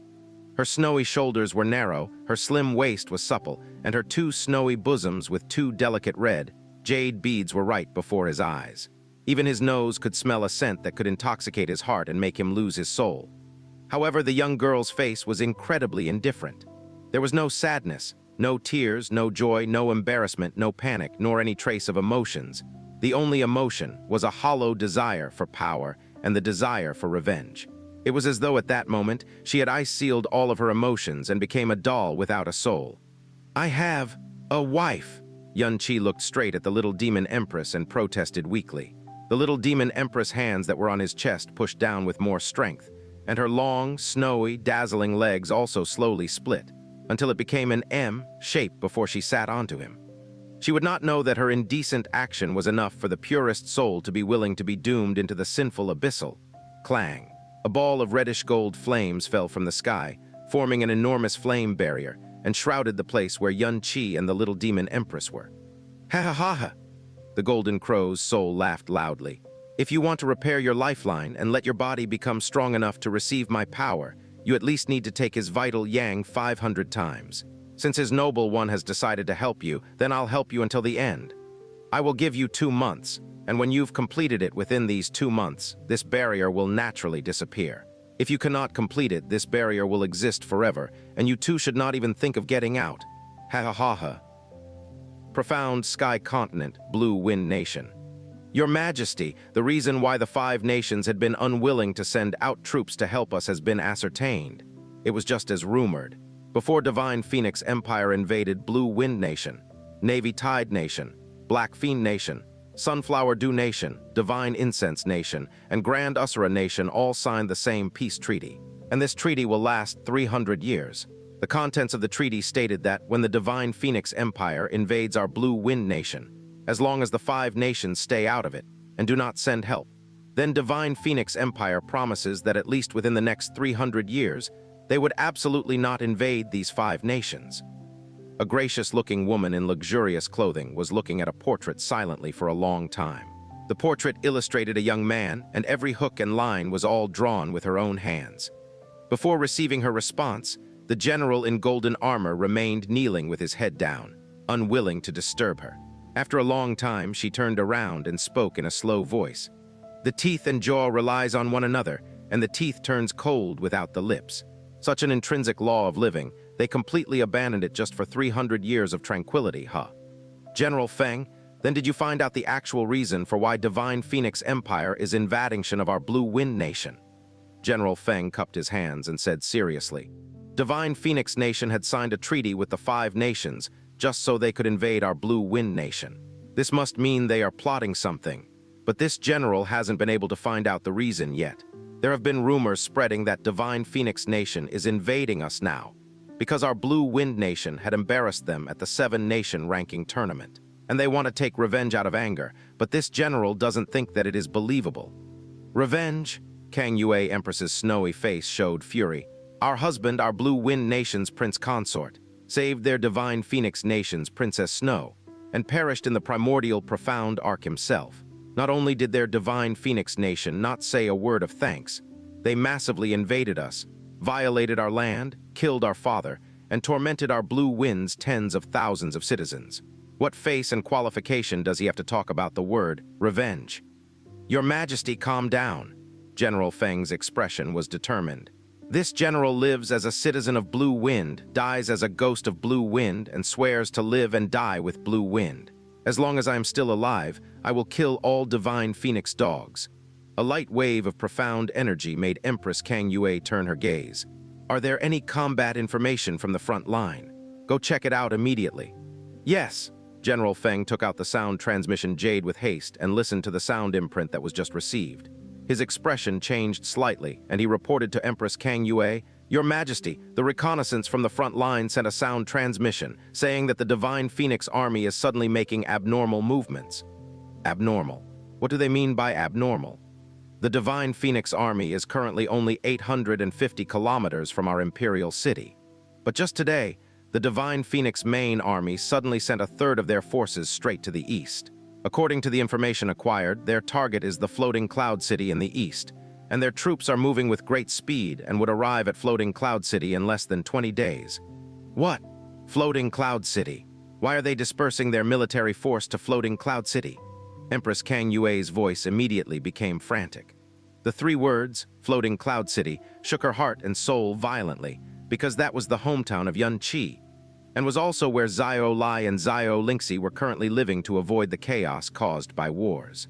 Floating Cloud City was the smallest of Blue Wind Nation, the most inconspicuous, and also it was a city on the very bottom. Even most of the citizens of Blue Wind Nation did not know the name Floating Cloud City. Because of this, the action of sending a part of their main army that had been coming straight for Blue Wind Imperial City to Floating Cloud City was exceptionally bizarre and incomprehensible. Also, they even dispersed up to a third of their military force. This general is also baffled by this. General Feng locked his eyebrows and said, Floating Cloud City is located far away in some remote region and is also extremely poor. It can be said that there was no worth in attacking Floating Cloud City at all, and it only increases the military's work. Or could this be the Divine Phoenix Army's distraction plan? Kang Yue Empress smiled in distress. With the strength of Divine Phoenix Nation, it only took them 2 short years to conquer a 1/6 of our Blue Wind Nation's land. Their main army is even in the momentum of crushing us, pressuring straight at our Blue Wind Imperial City. Why would they need a distraction plan? The sudden advancement of their army towards Floating Cloud City must be for some other reason. Empress Kang Yue started breathing rapidly, and she stroked her chest before saying bitterly, General Feng, send a sound transmission to Floating Cloud City's Mayor Yuan immediately. If Divine Phoenix's army arrive at the city, do not resist. Immediately open up the city door and surrender. Why? General Feng lifted his head abruptly and looked puzzled. Empress Kang Yue closed her eyes and said, There are no garrisons within Floating Cloud City and its surroundings. Facing Divine Phoenix's strong army, they are unable to put up any resistance at all. If they forcefully fight against them, it would only serve to increase the enemy's ferocity, and the citizens of Floating Cloud City would suffer. General Feng slowly lifted both of his hands, but then slowly lowered them, and dejectedly said, This general obeys, before slowly stepping away. Empress Kang Yue's eyes once again fell on the portrait that she drew with her own hands. She would look at this portrait with infatuation for many hours each day. Each time she would look at it until it was as if she lost her soul, and each time she would look at it until her tears fell. Husband, wait for me a little more. After I finish protecting the last of Blue Wind's dignity, I will come and accompany you. Illusory Demon Realm, Golden Crow Lightning Flame Valley. Bang, the reddish-gold barrier that was shrouding Xianxia and the Little Demon Empress suddenly shattered at this moment. At the same time, 9 dots of golden light that was so bright that it could not be looked at directly descended from the sky and landed on the body of the Little Demon Empress. Even before Xianxia could react, the Little Demon Empress body had already been wrapped up completely by the golden flames and disappeared before his eyes. Ha ha ha ha! The loud laughter of the Golden Crow soul came from the sky. You are indeed worthy to be someone who owns the Dragon God's bloodline. It only took you 47 days. But this girl of the Demon Emperor really opened this noble one's eyes. Although she was a virgin, she was extremely wild. This noble one suddenly became somewhat curious whether she was giving it her all to achieve the power for revenge, or if this was her innate nature from the very beginning. Ha ha ha ha! Where did you take her? Xianxia's voice seemed to be somewhat anxious. Before, when he cared about the life and death of the Little Demon Empress, and even risked to save her life, it was mainly because of the Yun family. If the Little Demon Empress had died, the Yun family would decline and perish.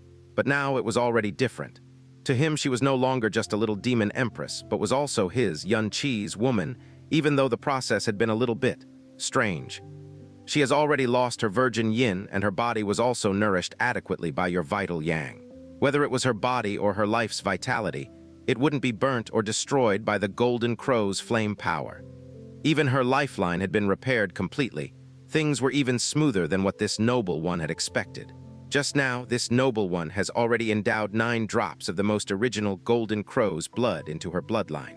Now she is within the Golden Crow's secret realm that is formed with my powers, slowly drawing from the power source within, and in the process of understanding the unparalleled profound art of my Golden Crow's bloodline, Golden Crow's record of the burning world. It only takes 7 days to draw out all the power source, and by then she will be able to achieve half-step into the divine profound realm. But if she wants to come out from the secret realm, then she must at least grasp the first 3 levels of the Golden Crow's record of the burning world. If she is too slow and dim-witted, and couldn't do it in 3 years' time, then she might as well die within. This Golden Crow's soul's temperament was completely unlike the Phoenix's soul, and the Dragon God's souls which commanded respect but was still amiable. Not only was she violent, she frequently sealed of others by force and did not allow them to leave until her objective was achieved. All according to her own likes, completely ignoring other people's will. It was so overbearing that it was inhumane. Xianxia was thinking of this in his heart, but of course, he did not dare to say it out loud. Xianxia knew clearly of the consequence of the Little Demon Empress accepting the power of the Golden Crow.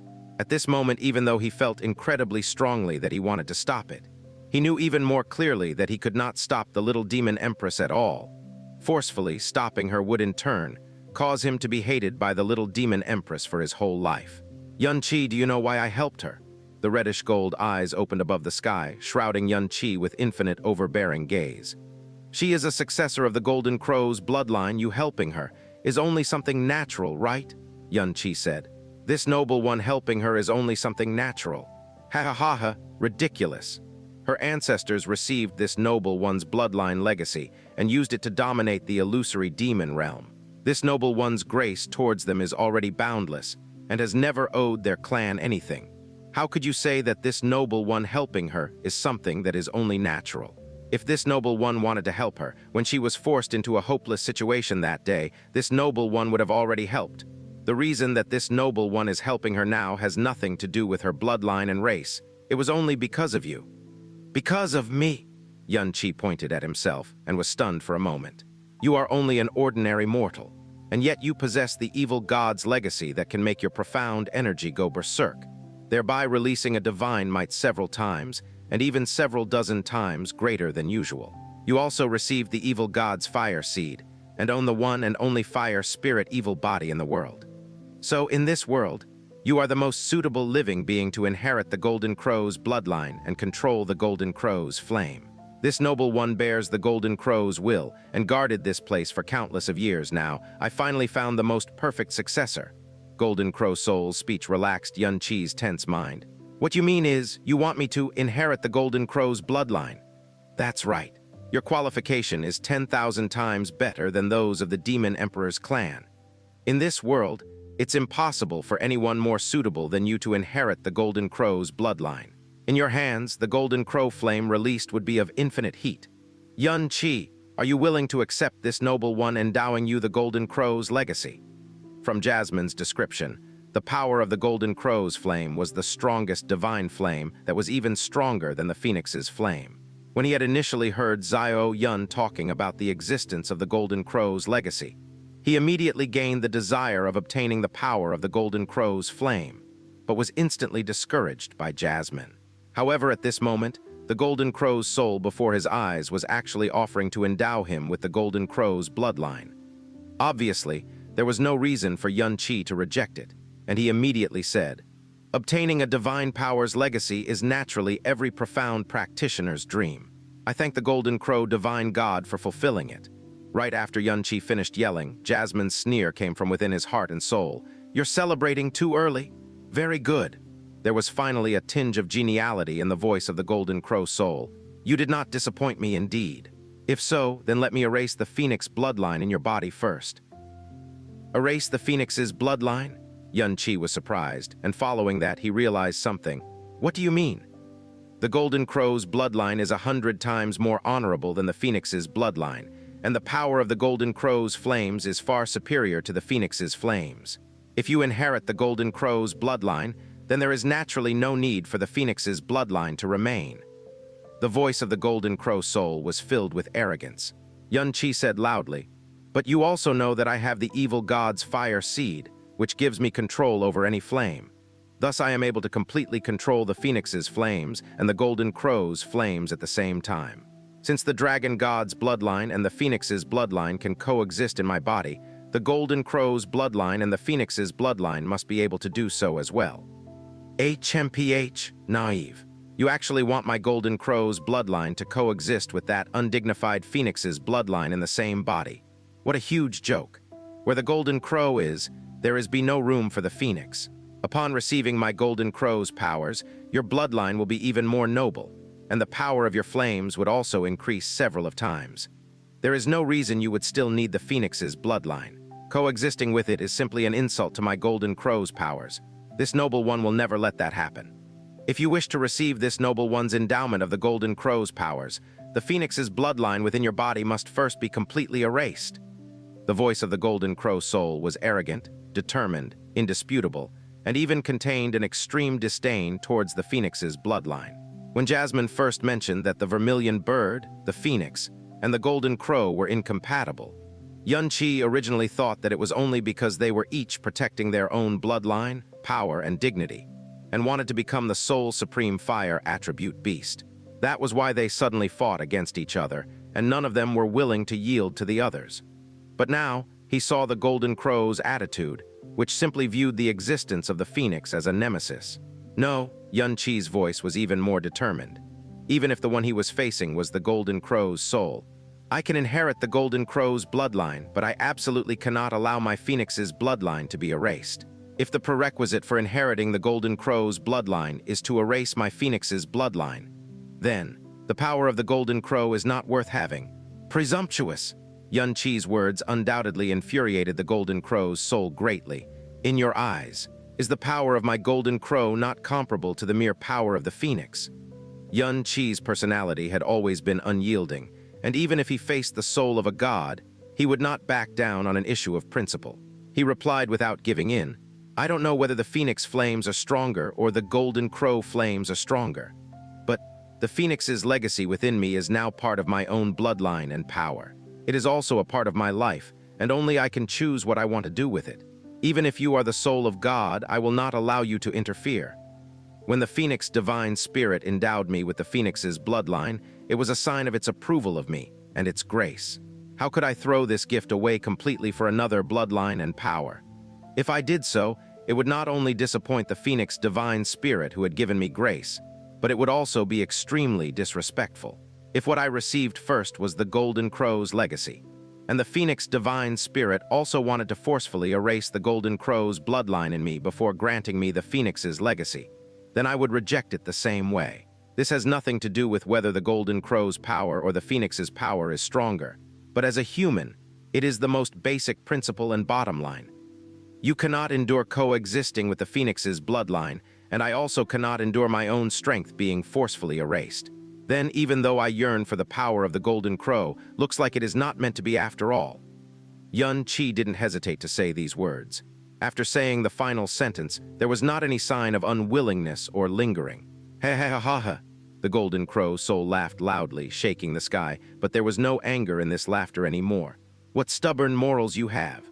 Your stubborn temper happens to suit my taste exactly and makes me unwilling to let you, the most perfect successor, go.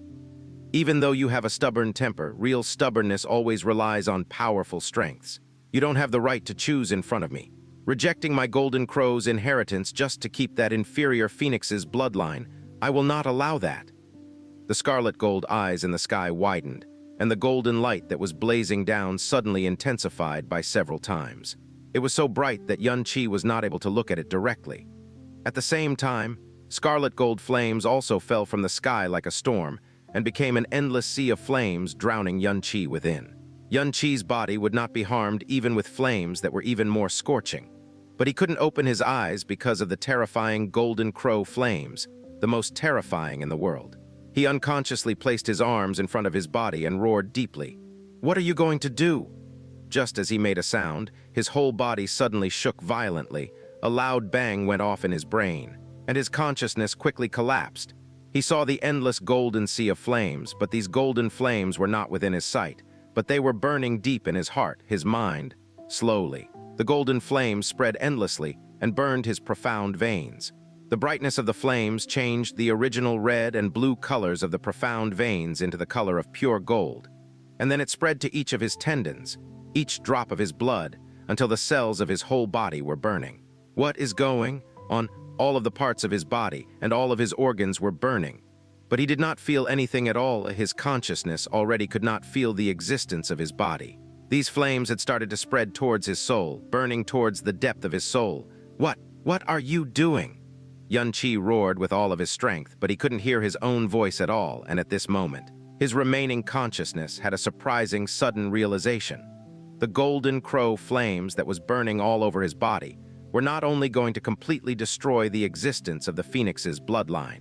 The golden crow's flames that were spreading towards his soul were clearly going to erase the imprint of the phoenix and all of his memories of the phoenix flames, including the world ode of the phoenix. The voice of the golden crow divine spirit sounded within the depth of his soul at this moment, and all of his guesses became reality. There are merely 3 drops of the phoenix's ancestral blood in you. For this noble one to erase it all is simply too easy. Only 3 drops of the phoenix's blood, but you were able to cultivate the 6th stage of the world ode of the phoenix easily. It is truly the power of the evil god's fire spirit evil body. But the mere world ode of the phoenix cannot be compared to the golden crow's record of the burning world. Just wait till this noble one has erased everything in your body and mind about the phoenix. Your unique body of the evil god is the only one worthy to carry the power of my golden crow. Boom. Xianxia's heart and soul exploded as though lightning from the 9th heaven had struck it. Endless golden flames came down like waves roaring under a storm and fiercely rushed into his mind. In an instant, there was only endless flame left in his mind, and nothing else. That remaining trace of clarity was like withered leaves blown by tornadoes, able to be crushed into tiny shreds at any moment. The golden crow soul was the primordial divine beast, golden crow's, isolated form, and it carried the will and power of a god. Based on it being able to grant the Little Demon Empress power of a half-step into the divine profound realm, showed that its powers were far stronger than those of the Phoenix divine spirit of the profound sky continent's divine Phoenix Empire.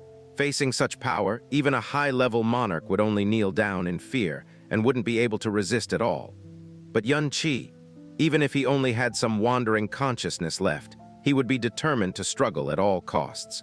You are, in any case, the spirit of divine beast. I cannot believe that you would be so low. You stop it. Right now, I still have the slightest amount of respect and gratitude from helping the Little Demon Empress towards you, or else. Oh. You can still use your soul voice. This willpower has surprised me. HMPH, you can only blame yourself for being foolish, rejecting my golden crow's inheritance just for the mere phoenix's bloodline. Or else this noble one wouldn't have to do this. The suppressive feeling from the golden crow soul increased once again, and it put Xianxia's final trace of consciousness on the verge of completely collapsing. He still used all of his will and screamed, "The power of the golden crow. If it is really that strong, why would you mind, whether or not the phoenix's bloodline exists? Minding it that much can only mean that, towards the phoenix's bloodline, not only was there no disdain that you showed on the surface, instead, you have a sense of inferior resentment. You have already lost on this matter." Out of Xianxia's expectations, the emotion of the golden crow soul did not fluctuate because of what he said. Rather, it sneered in contempt. HMPH, such low-level, uninteresting resistance. You think you would be able to enrage me like this? Your sad struggle can only put you in a disadvantage without giving you any benefit. Even though this noble one is forcing you now, this noble one definitely has the qualification to force you. Because this noble one gifted the virgin body of the most noble, publicly acknowledged #1 beauty of illusory demon realm to you. Let you fondle her with your own desire for all these days, and helped her achieve unmatched power. If you continue to not know how to appreciate a favor, believe it or not, this noble one will immediately cripple her veins. Xianxia's mind trembled slightly. So this was the real reason and intent behind her helping the Little Demon Empress. It purely provided her a justification in forcing him. When Xianxia's mind appeared to have an instant of disorder, the golden flames immediately rushed in and instantly drowned the last of his will completely. There was only blankness before his eyes. There was no sound in the whole world at all. Even the golden crow's golden flames could not be seen, could not be felt, and everything was drifting away in the end. Even the blankness was disappearing with speed, and everything was starting to be shrouded with darkness. The instant before the world was filled with darkness, Xianxia made his final struggle. Dragon, soul, domain, roar. The fierce cry of a dragon resounded throughout Xianxia's soul.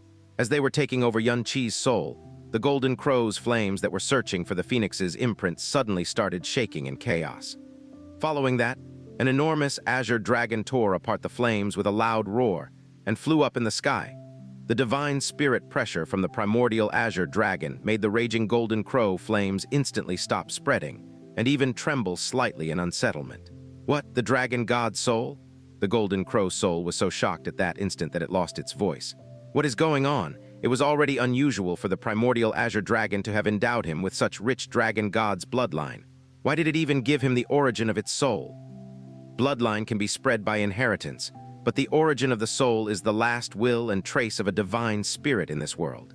Each bit of it taken away means a slight disappearance of its last existence.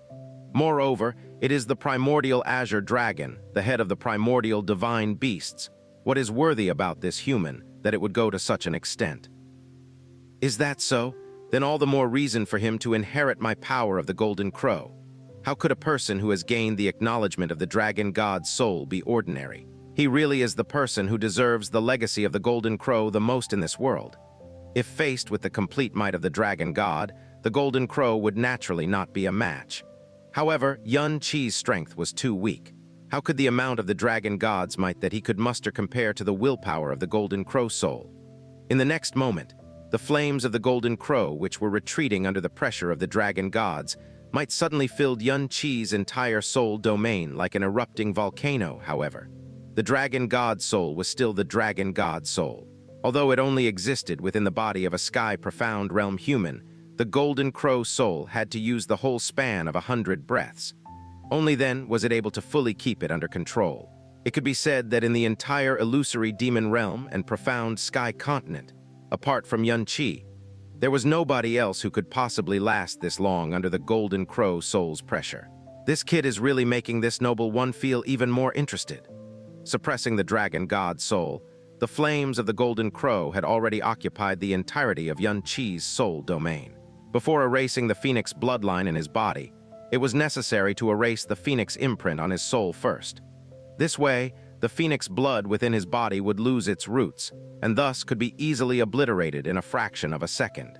In the blink of an eye, the phoenix imprint within Xianxia's soul domain appeared in front of consciousness of the golden crow soul. For her to destroy the simplistic phoenix imprint would be like batting an eyelid. HMPH.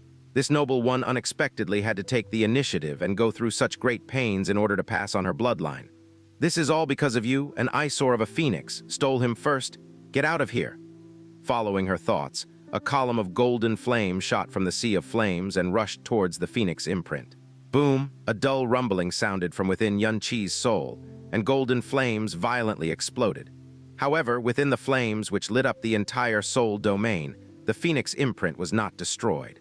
Instead, it also glowed with a golden radiance. It was so intense, not a single bit weaker than the radiance of the golden crow's flames. Scree!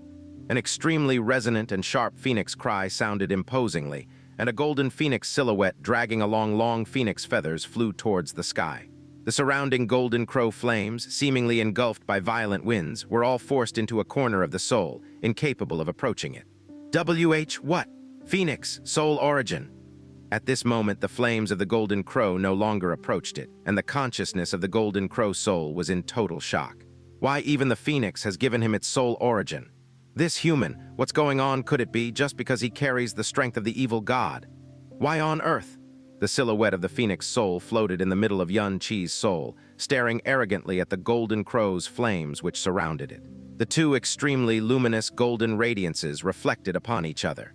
And the flames of the golden crow, which previously vowed to wipe off the phoenix imprint, did not move forward for a long time. The shock and puzzlement of the golden crow soul persisted for a long time.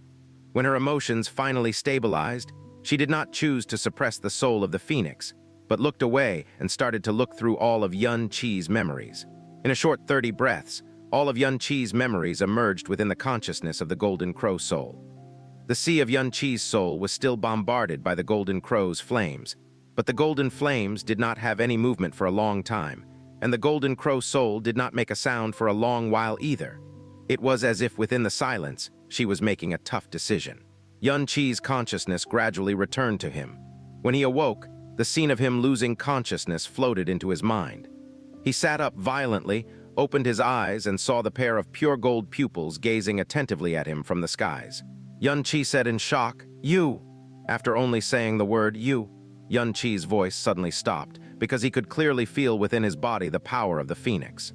The phoenix imprint and the 6 volumes of the World Ode of the Phoenix clearly existed within his body. It did not feel even one bit indistinct. At the same time, within his body and soul, there was clearly another type of blazing energy. Xianxi extended his 2 hands experimentally. 2 balls of flames ignited on his palms at the same time. They were both scarlet flames, moreover. Both were similar shades of scarlet, and the difference in color was not very visible. However, the difference was that the flames on his left palm ignited calmly. But the flames on his right palm, it was evident that wind was not present in the area. Yet the flames danced and swayed violently, as if they were a fierce beast, moreover. They burned with a frantic aura which would make one palpitate. 2 balls of flame, one as calm as the boundless oceans, the other as fearsome as torrential waves. The flame in his left hand was the phoenix flame which Xianxi was familiar with. In his right hand was a flame which was even more scorching than the phoenix flame, a flame which released a tyrannical aura. Could it be? HNG, you woke up unexpectedly fast. When the blood of the golden crow enters the body of other living creatures, it should be as difficult to overcome as a ferocious beast. It could even cause the creature to burn directly, yet in your body it becomes so meek. Just within several hours, and even when you were unconscious, you managed to absorb 30%. As expected of the fire spirit evil body which possessed the dragon god soul and the phoenix soul. The voice of the golden crow soul was incomparably dull and downcast, and Xianxi was unsure if he misperceived when he heard some signs of weakness in her voice. Xianxi raised his head and asked in an unconvinced manner, "You poured the golden crow's bloodline into my body, but did not erase my phoenix's bloodline." "What else?" the golden crow's soul said coldly. "HMPH. Don't naively think that this noble one did not have the ability to erase your phoenix bloodline. It's just that this noble one suddenly felt merciful and changed her decision. What a joke, this noble one actually allowed the golden crow bloodline and phoenix bloodline to coexist in a single body, ha ha ha. This is the biggest joke ever." Xianxi was speechless for a long while. He could clearly remember that under the soul attack from the golden crow soul, he was virtually defenseless. His consciousness was defeated, and he was completely unconscious. At that time, the golden crow's soul was absolutely determined to erase his phoenix bloodline, leaving no room for negotiation. He also did not suspect that with the power that the golden crow soul displayed, she did not have the ability to easily erase his phoenix bloodline. While he was unconscious, he had thought that all he could do was allow the golden crow's soul to freely take advantage of him, and awaken to find out that he had completely lost the power of the phoenix. He did not expect to not only keep the power of the phoenix, but also gain the power of the golden crow. Jasmine, what exactly happened? Xianxi could not think of a reason. The golden crow soul suddenly becoming merciful, he could not believe such a reason. She originally had almost erased the phoenix imprint in your soul.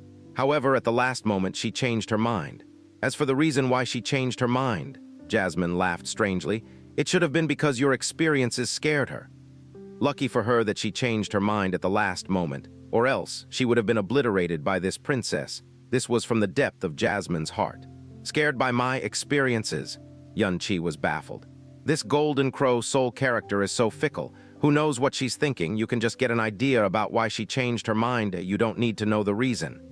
Jasmine said irresponsibly, "This is not the time for you to meddle with such issues. Since you have retained the power of the phoenix and gained the golden crow bloodline, this is really to your advantage. Now, the golden crow's origin blood is flowing within your body. When you were unconscious, you only refined 30% of it. You should hurry and concentrate to refine it." "Oh," Xianxi answered immediately as his mind shook. He concentrated and adjusted his breathing. He could feel that within his body, there existed 9 additional scorching streams which were emitting pure gold radiances. 9 drops of the golden crow's origin blood. Watching Xianxi go from a state of shock to a state where he could calmly refine, the voice of the golden crow soul sounded out once again. "Although this noble one allowed the golden crow bloodline and phoenix bloodline to coexist within your body, it absolutely does not mean that this noble one admits that the phoenix bloodline is on par with the golden crow bloodline. The golden crow is a divine being born from the core of the sun. The golden crow's flames are the strongest flames in this world. How can the phoenix flames compare? When you have integrated the golden crow bloodline into your body, and comprehended the Golden Crow's record of the burning world. You would not even think about using the inferior phoenix flames. That phoenix soul merely gave you 3 drops of phoenix blood, while this noble one has bestowed 9 drops of Golden Crow blood upon you. The phoenix soul accorded you 6 volumes of the world ode of the phoenix. This noble one will imprint your soul with 7 volumes of the Golden Crow's record of the burning world. That phoenix soul gave you a huge gift. This noble one will bestow you with an even larger gift. The words of the Golden Crow soul targeted and belittled the phoenix flames at every turn. She initially disdained, allowing the Golden Crow bloodline and phoenix bloodline to coexist, and now she made each of her bestowals to Xianxia surpass that of the phoenix soul. Peeling off her tyrannical, mighty, and violent outside, how was she different from a competitive, ordinary woman unwilling to lose? Xianxia opened his eyes at this point. He raised his head and asked with misgivings, "The phoenix soul gave me a huge gift." What huge gift? Such similar words the phoenix soul had said before, and the dragon god soul had said before, but they did not state it explicitly. Jasmine wore a knowing expression, but no matter how many times he asked, she never answered seriously. Today, the Golden Crow soul said the exact same words. What exactly was the huge gift that the phoenix soul had bestowed upon him before leaving the phoenix secret realm? As expected, you don't know. You do not need to know either. The Golden Crow's soul similarly did not answer him. Although knowing it earlier would be a pleasant surprise for you, it would hinder your growth and it would not be beneficial. It would be better for you not to know until the day you need to know, then you will find out. At number dollar, damn, why is it such an answer again? What on earth is it? The big gift that the phoenix soul granted to you indeed caused this noble one to be shocked. However, this noble one's gift to you is not worse than that of the phoenix. At this moment, the pure gold pupils suddenly flashed, and for a moment the entire sky was wrapped in gold light. The source of the light slowly floated down and landed in front of Xianxia. Xianxia stopped refining the Golden Crow's blood, extended his arm, and carefully touched the source of the golden light. This was something which was granted by the Golden Crow soul, something which was not inferior to the phoenix soul's mysterious gift. It was not to be taken lightly. After making contact with Xianxia's hand, the glow slowly disappeared. Appearing in front of Xianxia's eyes was an ordinary-looking golden jade about the size of a fist. The jade could be considered translucent and dazzling, and 9 irregular golden specks could be clearly seen. In fact, these 9 specks were obviously linked by a golden thread. "This is the jade of the 9 suns?" Jasmine cried out involuntarily from within Xianxia's mind. This was Xianxia's first time hearing Jasmine lose her cool from seeing a piece of jade. He asked hurriedly, "Jade of the 9 suns? What kind of jade is this? Is it really as incredible as the Golden Crow soul says? It is quite unimaginable for something as divine as the jade of the 9 suns to appear in this plane," Jasmine said with an abnormal voice. She then said in an overcast manner, "The jade of the 9 suns is one of the highest-level divine jades of the primordial world. Even in the world I was born, it is an extremely rare divine object. When all the power of a jade of the 9 suns is triggered, HMPH, it is enough to obliterate the entire illusory demon realm in an instant." Obliterate the entire illusory demon realm? Xianxia's hand trembled slightly, almost shouting it out loud. Holding on to the golden jade, which did not even feel warm, his heart was beating out of control. It contained the power to obliterate the illusory demon realm in an instant. How scary of an existence was this? Such a terrifying object. Xianxia resolutely swallowed his saliva. If the power inside could be absorbed and refined, would that not go against the heavens? Absorb its innate power. To the current you, it is just a silly dream. Jasmine laughed in disdain. For such a small piece of jades to contain enough energy to destroy the entire illusory demon realm, can you imagine how dense the energy it contains must be? The current you will not be able to comprehend the level of power, not to even mention bearing it. If you want to absorb it forcefully, the only ending is death. Xianxia was not surprised by Jasmine's reply. He asked doubtfully, "If that's the case, why did the Golden Crow's soul gift it to me? It naturally has its uses. As for what it can be used for, you should ask her yourself," Jasmine said. "While you were unconscious, she read through all of your memories. If she mentions any of your secrets, you do not need to be shocked." Xianxia lifted the divine jade of the 9 suns carefully. "Golden Crow, divine god, this jade of the 9 suns is far too precious and based on my strength. I do not have the capability to handle it. To leave it with me would be causing a divine object to become dirt, a waste of resources. Why did you gift it to me? To you, it naturally has its uses, and in fact, it is extremely useful. The Golden Crow's soul said mildly, as if she was not shocked that he knew the name Jade of the Nine Suns. Don't you have a profound arc from the primordial era? That profound arc has mystical abilities to shuttle between the void, however. To operate it, you need an incomparable amount of energy. And this Jade of the Nine Suns is able to power the primordial profound arc, able to help it travel between the void. It will at least be able to allow you to travel back to the profound sky continent which you have been wanting to return to. If it was not for Jasmine's reminder, he would have been totally shocked by the Golden Crow soul's words. Having his memories read by someone else was obviously an incomparably horrible experience. All of his experiences, relationships, secrets, even his unspeakable thoughts, all of it was made known to someone. It was simply even worse than being naked in front of everyone. Thinking back that the one in front of him was the Golden Crow's soul who granted him the Golden Crow bloodline and Jade of the Nine Suns. Xianxia clenched his teeth and tolerated it, his head pounding fiercely. Jasmine had said it was hard for even purple-veined divine crystal to power the primordial profound arc, yet this Jade of the Nine Suns could do it. That way, he could immediately use the primordial profound arc to return to the profound sky continent, return to the side of those whom he dreamed of day and night. As long as the divine Jade of the Nine Suns' power did not run out, he could even use the primordial profound arc to freely travel between the profound sky continent and illusory demon realm. And he would not be noticed by anyone. He could absolutely travel according to his whims and fancies. Xianxia was definitely not an unreasonable person. He nimbly deposited the Jade of the Nine Suns into the sky-poisoned pearl. Xianxia's heart felt much lighter once the Jade of the Nine Suns, which contained such a horrifying amount of power, left his hands. He then thanked the Golden Crow's soul earnestly. I thank the Golden Crow Divine God's generosity. I hope the Golden Crow Divine God will forgive my discourteous words from earlier. HMPH, why would this noble one lower herself to a human's level? The Golden Crow's soul said coldly. At this point, her pupils flashed. Xianxia's body was instantly clothed in flames and started to float. Xianxia's face was full of doubt. The Sea of Death is the best place for you to train.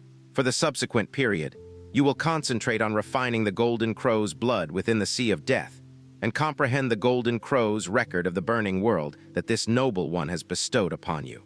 This noble one will naturally let you return once your Little Demon Empress has broken out of the barrier. Before this, don't even think of leaving the Sea of Death. Why is it like this again? This Golden Crow's soul sure likes to impose her will on others. But the words, your Little Demon Empress, sounds really good. All right. Xianxia nodded. He did not have any reason to oppose the decision. The Sea of Death was indeed the most suitable place for him to cultivate. Also, once you have refined the Golden Crow's blood, eat this. After speaking, a purple glow appeared from within her pupils, which flew rapidly towards Xianxia. As the purple glow neared, bursts of ear-piercing cries could be heard. Xianxia's eyes opened wide.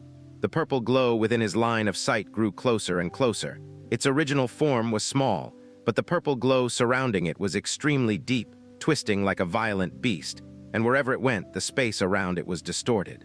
Above, the thunder clouds, which were originally suppressed by the Golden Crow's soul, now pervaded the entire sky, and ear-splitting roars of thunder could be heard. Yet it was not these changes which shocked Xianxia the most. What he felt excited for was that the moment the purple glow appeared, it was as if his profound veins were an awakened sleeping beast which had been agitated. This kind of agitated feeling was not unfamiliar at all. The purple glow of devastating lightning could be seen within his line of sight. Yet he did not feel a single bit of fear or rejection. Instead, he felt an extremely familiar feeling down to his heart. As the purple glow neared, Xianxia almost involuntarily reached out to grab it. Immediately, all the lightning above dispersed, and even the aura became particularly gentle. Within Xianxia's palm, it revealed its true form, an extremely tiny seed which exhibited a gentle, illusory purple glow. This, could it be, evil god's lightning seed? That's right. This indeed is the seed of lightning of the evil god's seeds. Since you have inherited the evil god's power, this naturally belongs to you. The Golden Crow's soul continued. It originally appeared in the illusory demon realm, and this noble one obtained it. The endless thunder clouds within this Golden Crow lightning flame valley were born because of its power. Now that it has been returned, this Golden Crow Lightning Flame Valley will no longer have thunder clouds. You now have the fire and water seeds to form the fire spirit evil body and water spirit evil body.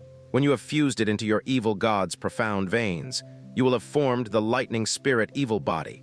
When that happens, even 10,000 kinds of lightning will not affect you. Not to mention lightning formed by profound energy. Even lightning from the heavens will not affect you.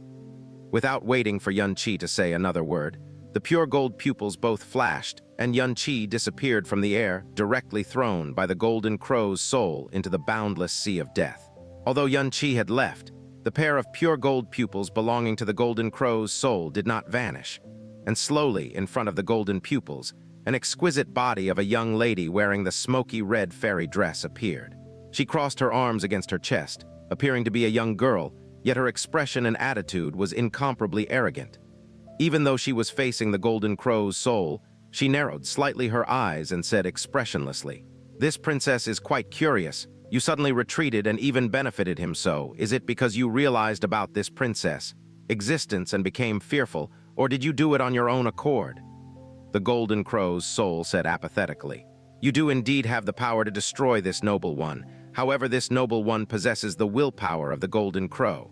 In this world, there still does not exist anything that can cause this noble one to experience fear." Jasmine laughed coldly. "A pity that this willpower of the Golden Crow will disappear soon. You have given him your soul origin. You can only exist for 10 years at most. A pity to this 1,500-kilometer sea of death, after 10 years, will also gradually disappear when you disappear. Now that this noble one has found the most perfect successor, disappearing immediately without any regrets would be natural. What's more, this noble one still has 10 more years. But you, on the other hand, star god from the star god realm who inherited the power of the heaven slaughter star, may not even live as long as this noble one. Why would you need to pity this noble one? What did you say?" A dark expression appeared on Jasmine's small, milk-white face. "We Golden Crow souls are able to mutually transmit memories. Even though this noble one is now in the illusory demon realm, this noble one is aware of everything which happens in your realm of gods. Although your star god realm is able to use the star soul reincarnation to pass on the strength of a star god, each star soul reincarnation will cause the divine strength to be weakened by a portion. Thus, your star god realm has to use other methods which compensates that to avoid the subsequent generations from getting weaker. And since 100,000 years ago, the heaven slaughter star god did not exist alone. Which is to say, you, who possesses the power of the heaven slaughter star god, are just a temporary vessel. And the outcome for a vessel would naturally to become an offering.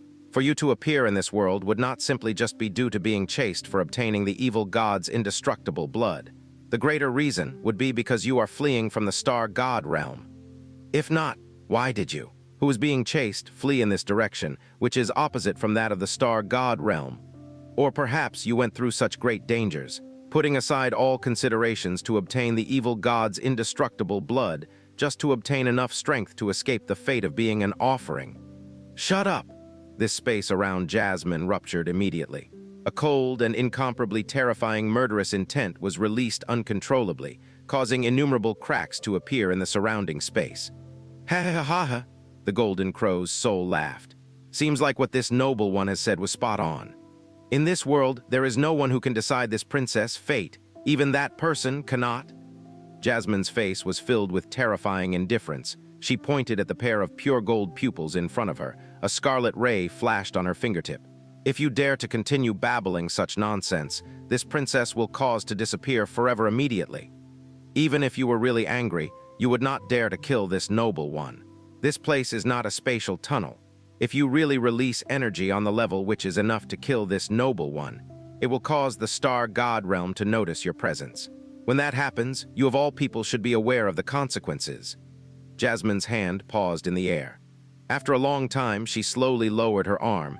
Even the anger and murderous intent which she exploded with previously had calmed down a little. A look of indifference returned to her eyes. She said coldly, "As expected of the soul which houses the Golden Crow's will and memories, the things you know are just too much. HMPH, this princess business is none of your concern. Since you know so much, this princess will ask you a question. Since you have read through all of Xianxia's memories, then you should know that the legacy of the Phoenix, Dragon God, and you, the Golden Crow, exists on this little blue pole star.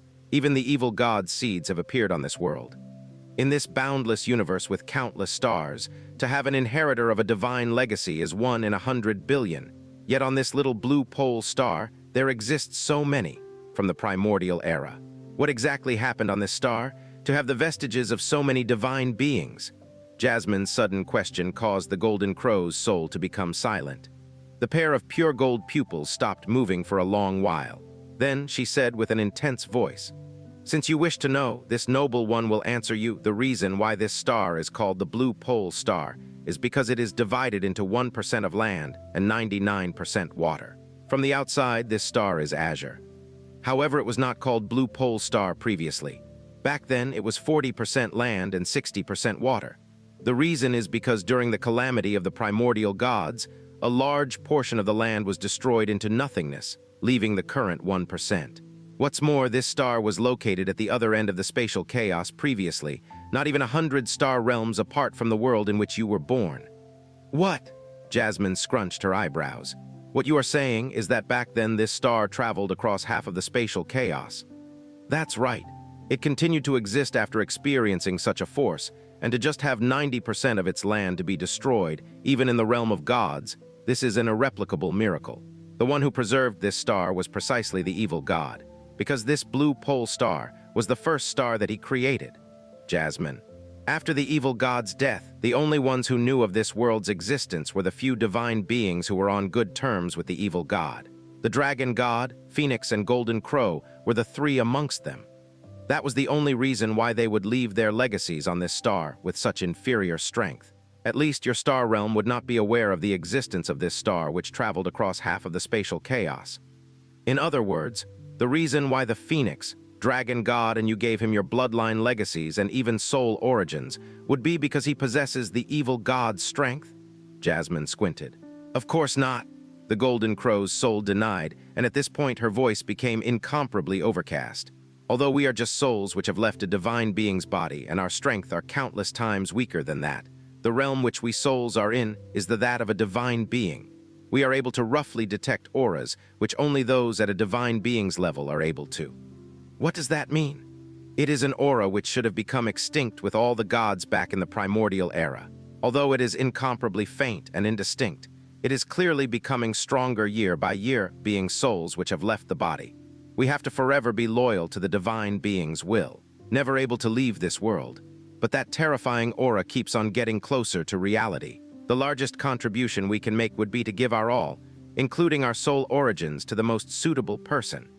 When this noble one saw the Dragon God's and Phoenix's soul origins within his soul, this noble one knew that they too had noticed the same aura. Although this noble one loathes the Phoenix's strength, this noble one will not go as far as to kill her own will just because of hate. "The aura, which should have become extinct that you spoke about, what is it?" Jasmine scrunched her eyebrows and asked. "Pray that it was a misperception. If not, no matter how strong your star god realm is, it too will fall into endless fear." Following the last words of the Golden Crow's soul, the pure gold pupils embedded in the sky slowly disappeared. In the sky, the dark purple thunder clouds rapidly dispersed.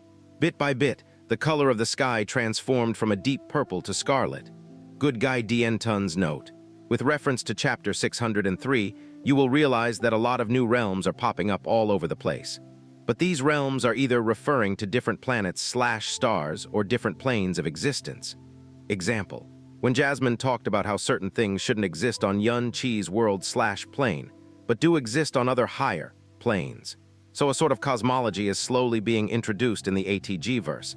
And you can picture it as being like a D&D universe where there are various planes which exist together, or you can think of it like a proper astronomical chart, where there is a universe and these realms are separated by space. Profound Sky Continent, Blue Wind Nation, Floating Cloud City, Xiao Clan. An old rattan chair sat underneath an ancient tree with dried-up leaves. An old man, his head filled with white hair, sat quietly on the rattan chair with his eyes closed as the morning sun shined upon him. A man dressed in black walked into the courtyard. His footsteps were silent. His silhouette was like a monster. With just a single step, he crossed the courtyard to arrive in front of the old man. The old man in front of him was actually not fit to be called an old man. He was only 61 years old this year. On top of that, he was a profound practitioner.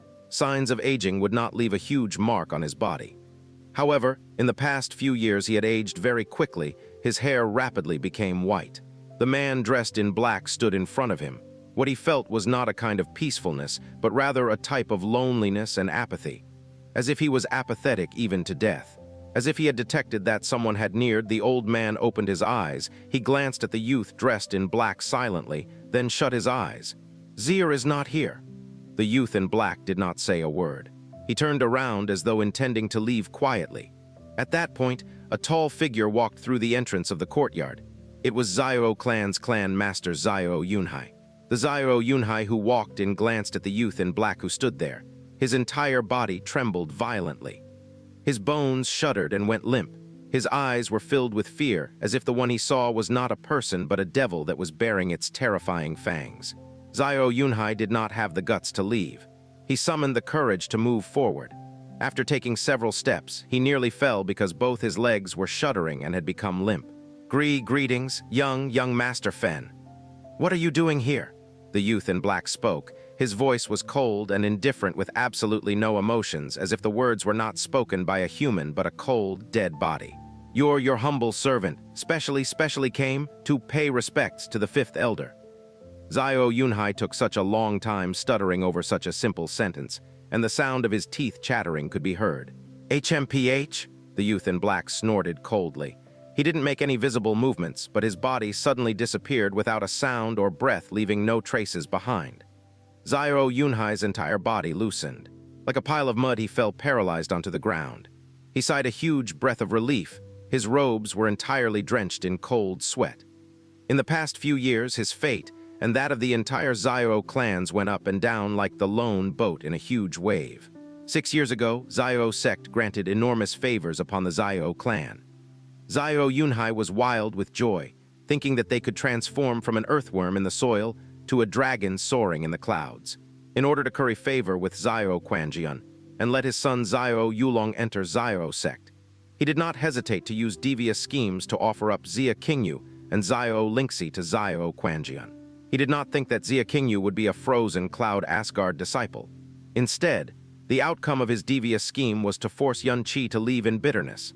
That night, his son, who was originally supposed to leave with Xiao Quanjian to Xiao sect on the second day, got his 4 limbs and 5 senses destroyed, dying miserably not long after.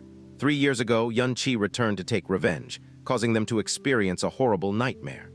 After that, the entire Xiao clan lived in constant fear, especially Xiao Yunhai and the rest, feeling as though they were awaiting a trial for a death sentence. 8 months later, Yun Qi did not arrive, but the news of his death in the primordial profound arc spread across the entire profound sky continent. The entire Xiao clan sighed a breath of relief. However, half a year ago, they had attracted another demon, one which was even more terrifying than Yun Qi. Fen Juchen. Bearing an inexhaustible hatred, Fen Juchen wanted to exterminate the entire Xiao clan, because this was Yun Qi's birthplace. He arrived at the Xiao clan and started to kill people. He flashed with each step, and each step brought 10 people down. They had not even reacted to the situation, and more than 100 had died in his hands, with none of their corpses left intact. Amongst them included the Grand Elder Xiao Li and Third Elder Xiao Zi. Throughout the whole thing, he did not say a word and did not have any expression, as if he came from hell, like a grim reaper who came to harvest lives. The scariest thing was that those who died under him, their corpses rotted rapidly in a cloud of black gas, transforming into piles of char, and the one who stopped this devil was Xiao Lingxi. When Xiao Lai and Xiao Lingxi, who had a face full of fear, appeared, that devil stopped his massacre as undulating emotions which belonged to a human appeared on that emotionless face thereafter. He stopped his massacre of the Xiao clan and continued to stay in this place. The reason why he stayed was also because of Xiao Lingxi. He became an existence like the devil to the Xiao clan. Any disciple of the Xiao clan who saw him would shiver in terror, not even daring to take a breath. The good thing was that he listened to Xiao Lingxi and did not kill any more members of the Xiao clan. He did not even harm a single person since, and he practically only stayed within his courtyard. Every day, the only time when he left his courtyard was to take a glance at Xianxia, even if he could only see her from afar. Back then, to escape the chaos of war, Xianxia brought Xianxia back to Floating Cloud City where the war would not reach them. Because of a warning from the Imperial Palace, even without the threat of Yunqi, they would no longer be disrespected because of their current identities. Xianxia was the grandfather of the current Empress husband, and when Fen Juchen arrived, everyone treated Xianxia and Xianxia like their ancestors, not daring to neglect them the slightest bit, because anybody could clearly saw that the terrifying devil would listen to Xianxia's every word. So whoever Xianxia wanted him to kill would die immediately. Fifth Elder, Fen Juchen had left, but Xianxia was still frightened. Facing Xianxia, he said deferentially, "The forces of the Divine Phoenix Empire are approaching. The gates of Floating Cloud City are already wide open. Mayor Yuan and Mayor Sidhu left 2 hours ago to personally lead the city soldiers 30 kilometers away from the city to welcome. And after the Divine Phoenix Army enters the city, they warned our Xiao clan not to do anything disrespectful. Just now, the Divine Phoenix Army has already arrived. The Fifth Elder may be at ease. There was no resistance, so there should be no indiscriminate killing." Xianxia opened his eyes. There was no grief, disappointment, or unwillingness in his eyes, only an expanse of dead gray. "That's good. Since we are bound to be humiliated, at least we can avoid the deaths of innocent civilians." From afar, waves of clamors could be heard, as if it were getting closer.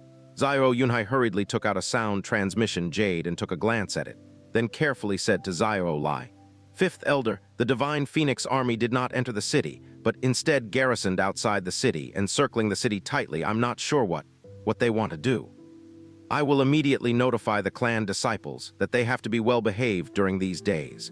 Fifth Elder, I won't disturb your rest any longer." Xianxia moved 2 steps back. Although Fen Juchen was not present, he was still deferential, not daring to show the slightest bit of neglect.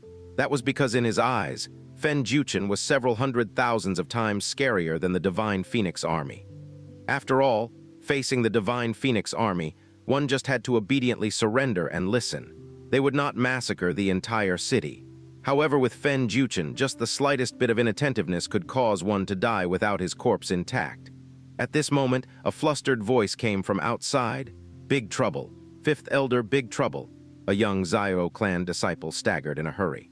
When he saw Xianxia, he gasped, "Clan Master, it turns out that you are here. Trouble, Xianxia, she. The urgent speech and the name Xianxia caused Xiao's eyes to open wide. Xianxia's heart also thumped. He shouted, "What happened to Xianxia? Hurry and speak." She, the Xiao clan disciple choked violently. "She was stopped by the Divine Phoenix Army. That Divine Phoenix general seems like he wants to hiss." "What did you say?" A pitch-black silhouette abruptly streaked across in the air. The Fen Juchen who had left before suddenly appeared in front of the Xiao clan disciple, as though a demon. He picked him up by his collar with a single hand, but immediately threw him aside. His body was brimming with murderous intent as his body flashed, his pitch-black figure rushing toward the northern direction with terrifying speed, less than 1.5 kilometers before the Floating Cloud City's city gates. Feng Huai, Divine Phoenix Empire's mighty and brilliant General Huai. He possessed the Phoenix bloodline and belonged to the Divine Phoenix sect. Within the Divine Phoenix Army, he possessed extremely high prestige and rank. At the same time, he also had an extremely high level of profound cultivation, level 1 Tyrant Profound Realm. Even within the sect, he could be an elder. He was one of the heads of the invasion of the Blue Wind Nation. And the important duty of taking down Floating Cloud City this time was personally led by him. As he had expected, under the 25,000-strong army which he led, Floating Cloud City did not even dare to show half a bit of resistance. The 2 mayors opened the gates wide and went on their own accord to welcome the army and fawned throughout the journey. After allowing the army to surround the entire city, he entered Floating Cloud City riding on a huge, ferocious fire mastiff with a 500 cavalry behind him, along with Mayor Yuan Chu and Vice Mayor Sidhu Nan bowing and scraping. Even without his identity of General Huai, he was very clear what an overlord was like to Blue Wind Nation, not to even mention the tiny little Floating Cloud City. His eyes swept across Floating Cloud City. Everything here was in the palms of his hands. It was as easy as stepping on an ant. In fact, the exaggeratingly large 25,000-strong army was not necessary. He alone could casually flatten the entire floating cloud city. Forget about getting hurt. Not even a speck of dust would get onto him. After taking down floating cloud city, the mission would be completed after finding the enormous crystal mine in the vicinity of floating cloud city in the shortest time possible. That was not simply his task this time. It was the end goal of the Divine Phoenix Empire invading Blue Wind Nation. Eradicating the Blue Wind Nation was just a ploy to fool others. Nobody would think that the reason why the Divine Phoenix Army invaded Blue Wind would be because of Blue Wind Nation's smallest, most barren city, Floating Cloud City. He had originally thought that the task was pointless to the extreme and similarly boring, until a girl caught his eye. The girl wore a flowy blue dress. From afar, her figure was elegant, moving, and extremely delicate. Following her slow steps, her dress would float behind her. Her exquisite figure could be seen intermittently. Even though the arcs of her waist, bosoms, and bottom could only be seen for a split second, words could not describe this beauty, which had a charm that caused men to lose themselves. Although only a little could be seen, it was extremely beautiful. The skin of her slightly exposed neck was snow-white and gem-like, as though it were slightly translucent to the point her bones could almost be seen. As the stately General Huai, who was an overlord, he had seen countless people, yet he still was instantly dumbstruck. At that moment, he felt as if he had seen a beautiful fairy who had fallen among mankind. The girl's footsteps quickened, evidently wanting to avoid the scary invaders. Feng Hui's had a fiery gaze in his eyes. He pointed forward in an incomparably urgent manner. "Go. Stop the little lady. Let this general take a good look." Following the startled cry of a young maiden, Xianxia was surrounded by a group of people riding flaming colts. She could neither move forward nor retreat, and her eyes were wide with terror. "WH, what do you guys want?" The civilians of Floating Cloud City all fled. They were filled with terror, so who would dare to rescue her? "Ha ha ha ha." Feng Huai rode in majestically on his fire mastiff without haste. He took a good look at Xianxia's looks, and his gaze became even more fiery, as if his eyes were about to start burning. He even subconsciously licked the corner of his mouth. In this tiny place, there is unexpectedly such a quality beauty. SSS. Seems like this general has not wasted his time. Ha ha ha. Floating Cloud City's mayor, Yuan Chu, hurried forward. He bent his back and said with a flattering smile, "This is the daughter of the fifth elder of the Xiao clan, the largest family in our Floating Cloud City. Her name is Xianxia, 21 years old this year, and is not married. General Huai has such a good eye. She is definitely our Floating Cloud City's #1 beauty." "Yes, yes." Sidunan immediately nodded and smiled. "If General Huai fancies her, that would be her biggest fortune in this lifetime. Oh, that's right. There is something that this little one does not know if he should mention. She has another identity. That is Xianxia's little aunt." "What?" The two words Xianxia made General Huai's face change. He grinned suddenly, then laughed wildly. "That means this little beauty is actually Xianxia's family? Good, good. Good, ha ha ha ha. This is simply wonderful. Since it is Xianxia's family, even if I have to snatch, I will snatch it away. Bring her to this general's sedan." He displayed such tyrannical deeds absolutely unrestrained. That was because in these barren lands, everything in front of him was petty and vulgar. No matter what he wanted to do, no one could stop him, no one could bring him to justice. The only thing they could do was obediently obey and tremble. At least that was what General Huai thought. Then, just when his voice landed, an icy cold voice that seemed to have come from hell came over. "Try to touch her, if you dare." Feng Huai was not only a supreme practitioner in the tyrant profound realm, he was also a seasoned general. The fresh blood in which he had bathed in was enough to form a boundless ocean of blood. He was unaware of when he had started to forget what fear felt like. However, this voice coming from who knew where, simply a voice, made all the hairs on his entire body suddenly erect, causing a chill to run up his spine. "SSSSS?" An extremely ear-piercing sound resounded, and Feng Huai's eyes vaguely caught a glimpse of the space being roughly ripped by a pitch-black scar. Amongst everyone present, he was the only one who could see that moment where the space was ripped.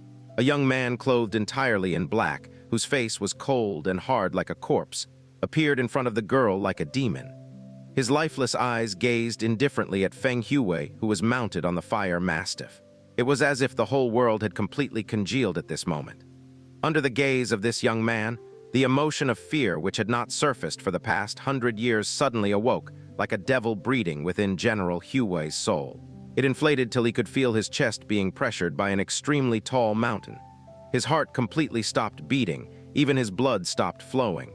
It was as though his entire body was in an ice-cold hell, every cell violently trembled.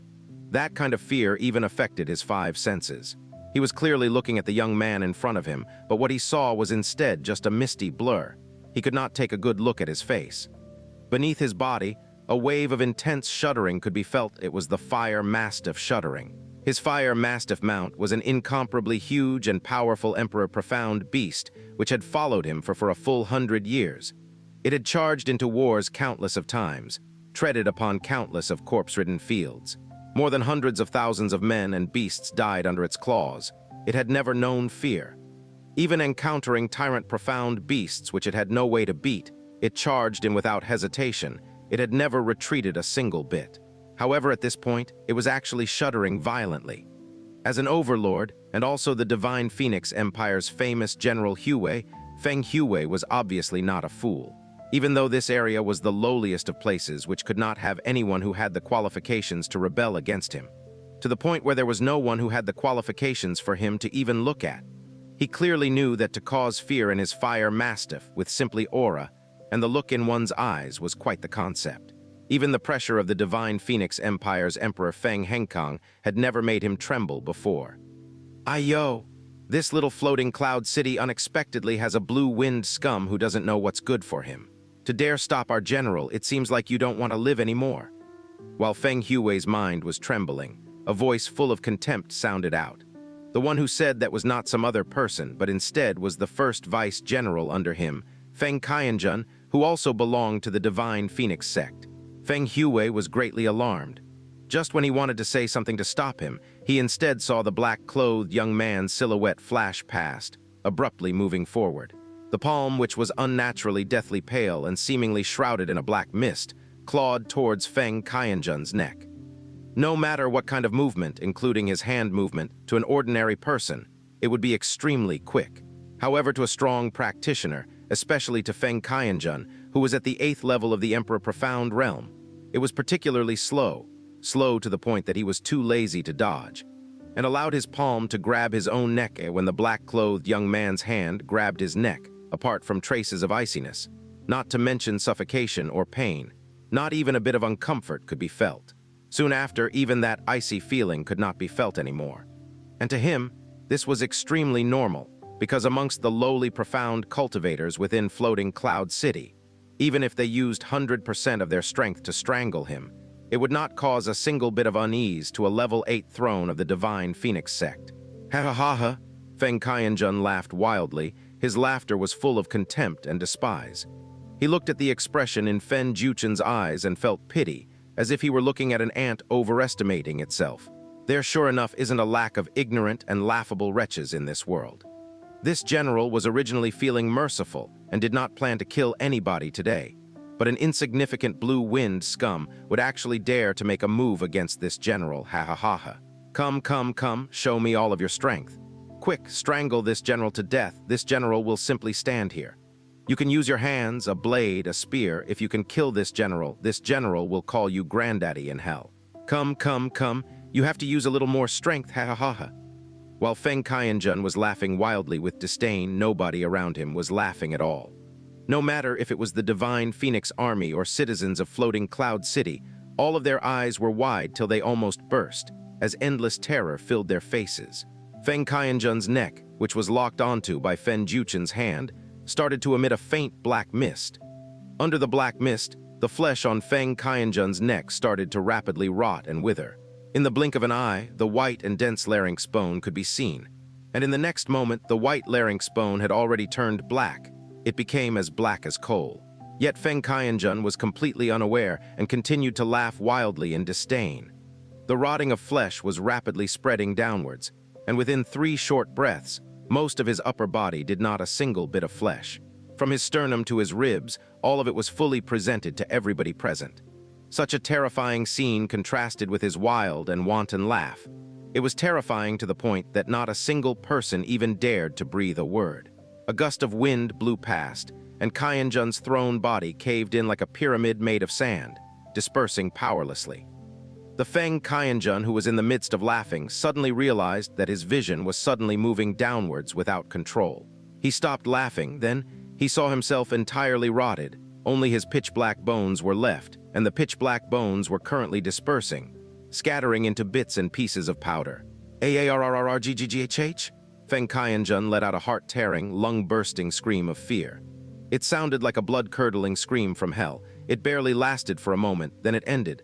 The instant his brain fell onto the floor, it became pitch-black powder.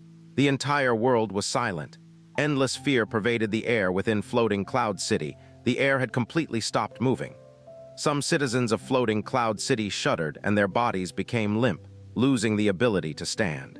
The only thing their bodies could do was to shudder intensely and uncontrollably.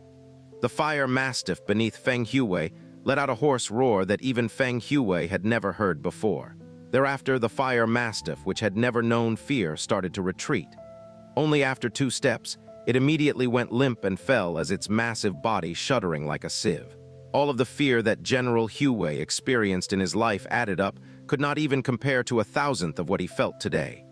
His mouth went agape, but did not say a word for a long time.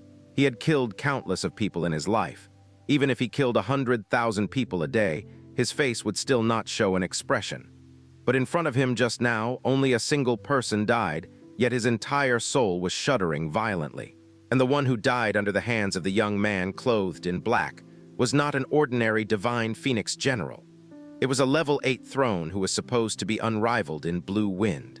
He even absent-mindedly thought that the one standing in front of him was actually a fiend from hell. At this moment, Fen Juchen turned to face him. His voice was withered like a fiend cursing, and iciness flowed through General Huai's ears. "All of you need to die." The moment the voice landed, Fen Juchen slowly walked forward. Just this simple step made General Huai feel as if his death was approaching. The voice of a girl sounded out anxiously. Fen Juchen's footsteps stopped the same moment the girl's voice was heard. Xianxia rushed over in a hurry. Even though her face was still full of fear, she still resolutely obstructed Fen Juchen. Don't kill anyone. If you kill them, they will kill all of Floating Cloud City. Kill even more citizens of Blue Wind Nation. You have already killed one of them, warned them.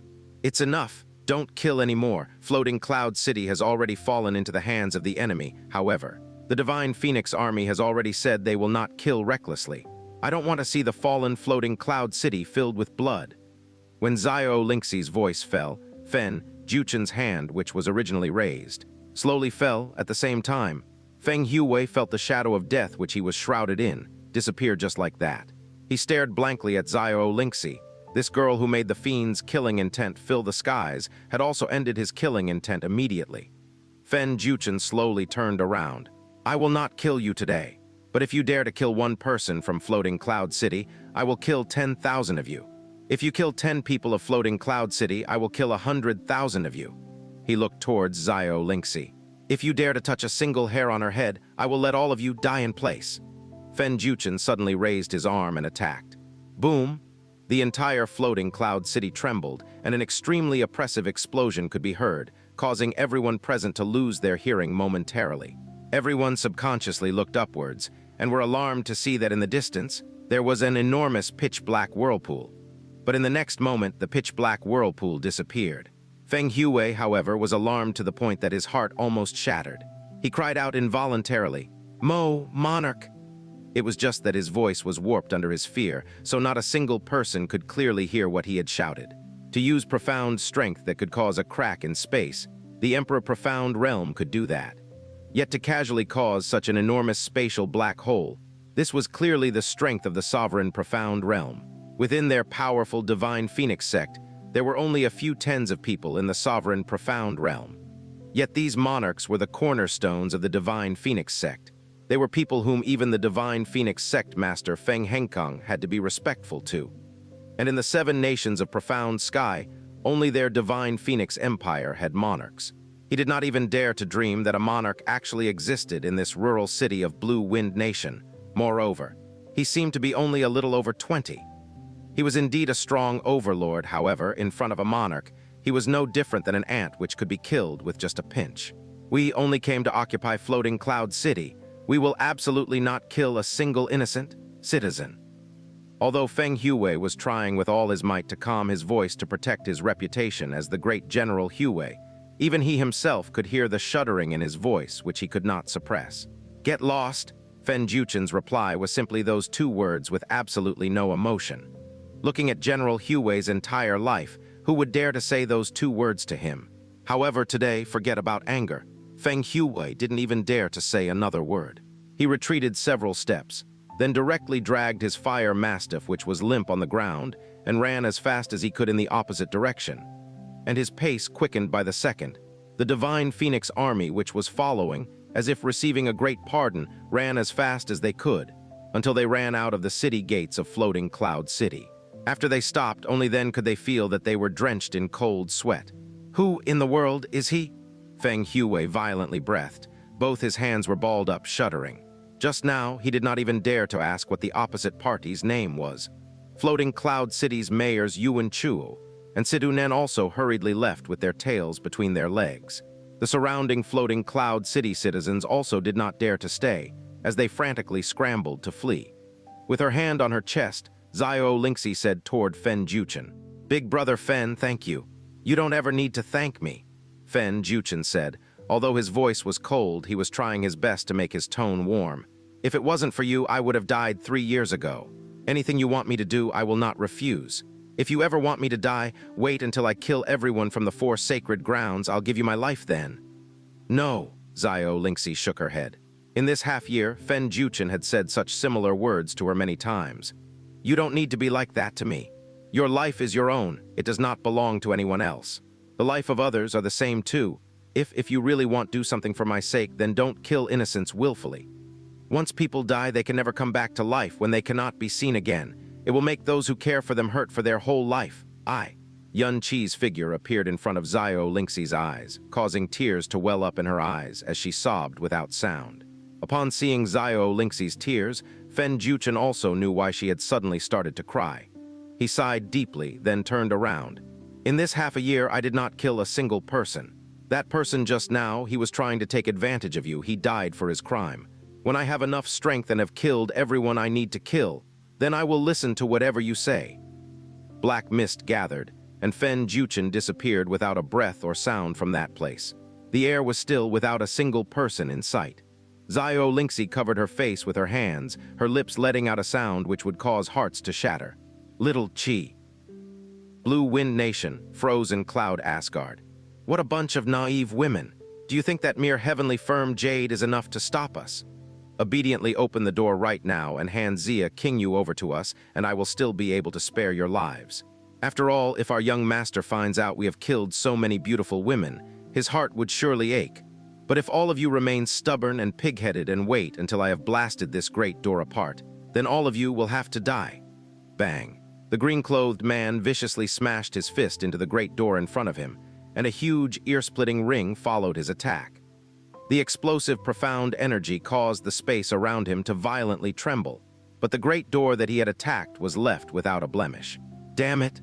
The green-clothed man retreated a step. His entire right arm was shaking, and his wrist was filled with an incessant pain. He said with a sinister and gloomy expression, "Not only does this frozen cloud Asgard have that bizarre protective formation, they actually have an entire great hall constructed of heavenly firm jade. This is simply absurd. This amount of heavenly firm jade, even if it was the Divine Phoenix Empire's Divine Phoenix sect, they also might not able to produce it." A half-step overlord who was only 22 years of age, a protective, profound formation that persisted for 7 days and refused to break despite all their efforts. These were already things that they had never imagined possible. With much difficulty, they had waited for that protective, profound formation to vanish. And when they thought that the lives of all the people in frozen Cloud Asgard would easily drop into the palms of their hands, who would have thought that they would all take refuge in a great hall that was hidden beneath the ground? And this great hall was actually completely constructed with the incomparably hard and firm, heavenly firm jade that even overlords such as them would have extreme difficulty destroying. And the great doors which sealed this great hall shut were at least 2 feet thick, heavenly firm jade that was 2 feet in thickness. Even if the 20 of them labored day and night and attacked this door in concert, There was no way they would be able to blast it apart within a short period of time. I reckon that even young Master did not know that Frozen Cloud Asgard actually had an entire great hall that was built solely out of heavenly firm jade. The purple-clothed senior said solemnly, "Give the strength of the 20 of us, we definitely will not be able to blast this door apart within a short period of time. So it looks like we will have to send a sound transmission to inform the young Master to send a monarch elder." "That's out of the question," the green-clothed man fiercely gesticulated.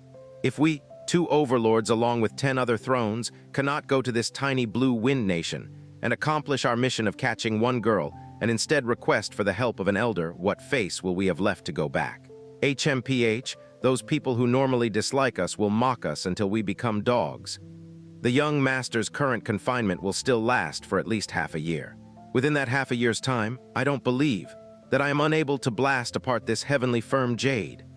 The sound of the hall's doors being heavily smashed ceaselessly echoed throughout the great hall, and each hit was punctuated by a loud and exasperated roar of fury. All the disciples belonging to the Frozen Cloud Asgard were trapped within the Frozen End Divine Hall. However, the Frozen End Divine Hall was exceptionally vast, so the 2,000 disciples did not have to squeeze together. Instead, the hall felt rather spacious and desolate. Within the interior of the Frozen End Divine Hall lay a transparent ice coffin, and within this ice coffin laid the still body of a white-haired old lady, and it was clear that she had already passed on. However, her expression was not quite so serene. It was instead an expression that was filled with a heavy and murky resentment and hatred. She was no ordinary disciple of the Frozen Cloud Asgard. She was the previous Asgard mistress of Frozen Cloud Asgard and the current Grand Asgard mistress, Xianxia Cultivation. Several Frozen Cloud disciples knelt beside the ice coffin as ice spirits hovered all around them. They hung their hands and sobbed quietly, and the entire atmosphere within the Frozen End Divine Hall was one of profound mourning. The 1,000-year calamity prophesied by our Frozen Cloud ancestor, in the end we were not able to hide from it. Cough, cough, cough. Gong Yuxian's eyes lifelessly stared at the ceiling. Asgard mistress. Asgard mistress? The Frozen Asgard disciples cried out in alarm, and the 2 people who were supporting Gong Yuxian, Murong Kaiangsu and Mu Lani, hurriedly circulated their profound energy and used all their might to suppress her injuries. Gong Yuxian's injuries were extremely severe, and even if she used all of her power as a level 6 throne to support herself, she would only be able to live for a few more months. In order to allow Frozen Cloud Asgard to survive this current crisis, the Grand Asgard Mistress did not hesitate to break a 1,000-year sect rule and allowed Yun Qi to join us as the first male disciple. But in the end, the calculations of heaven are beyond that of the calculations of man. Asgard Mistress. Jun Lianqi pressed both hands on her chest as she, Murong Kaiangsu and Mu Laniu suppressed her injuries together. After all their profound entrances had been opened by Yun Qi, their profound strength cultivation advanced at a tremendous pace. The Frozen Cloud 7 fairies had all broken through to the Emperor Profound Realm, and the cultivation levels of all 3 of them had just managed to surpass the cultivation of the Asgard Mistress Gong Yuxian. Asgard Mistress, please do not be too pessimistic. We are still under the protection of the Frozen End Divine Hall. They cannot break in, and there will definitely be a person who will come and save us. We will definitely have a way. And as they said these things, these Frozen Clouds fairies, who were regarded as celestial beings by the people of Blue Wind Nation, had their vision completely blurred with tears. Because inside their hearts, they were all very clear that now that things have reached this stage, there was no way that anyone would come and save them. This Frozen End Divine Hall was their last place of refuge, and once those great doors were blasted apart, they would truly be backed into a corner. They are overlords. The Frozen End Divine Hall can only stop them for a while. Cough, cough, cough. King Yu, come over here. Gong Yuxian extended her pale arm. Asgard Mistress. Xia King Yu walked over and gently knelt in front of Gong Yuxian. King Yu, Gong Yuxian looked at her, and a glimmer of hope finally brightened her slackened eyes. My selfishness is completely to blame for this, because I did not agree to your request to proceed to Blue Wind Imperial City. If not, you could have escaped this calamity. No. Xia Qingyu shook her head. It is not Asgard Mistress' fault. These past few years, Frozen Cloud Asgard has already transferred most of its resources to Blue Wind Imperial City. So this disciple only has extreme gratitude in her heart. Ah! Gong Yuxian let out a long sigh. Our frozen cloud Asgard has prospered for 1,000 years. Who would have thought that it would fall into such dire straits during my generation? I have let down Grand Asgard Mistress, let down our forebears, and let down the frozen cloud ancestor. But, King Yu, you are the most outstanding disciple in the history of our frozen cloud Asgard. You are only 22 years of age, yet your profound strength cultivation has already exceeded that of our frozen cloud ancestor. As long as you still live, as long as you are around, our frozen cloud Asgard will never truly die, and the frozen cloud arts and the frozen end divine arts will not fall into obscurity, and maybe there will even be the revival of the frozen cloud once more. Xia Qingyu's head jerked up, and a sense of disquiet could be heard in her voice. Asgard Mistress, use the profound formation the frozen cloud ancestor left behind for the purpose of escape, and leave immediately, Gong Yuxian said in an urgent tone. Only you are the most qualified to use this profound formation. As long as you escape, our frozen cloud Asgard will have the hope of reviving one day. Go, the escape profound formation. Gong Yuxian was talking about was the profound formation Yun Qi asked Xia Qingyu about when he had first entered the frozen end divine hall. It was something that the frozen cloud ancestor had left behind before passing on. No one knew where it led to, and it could only be used to flee in times of great peril. Moreover, every time it was used, it could only accommodate one person, and after the profound formation was activated, it would disappear, and would only reappear after a whole 100 years have passed.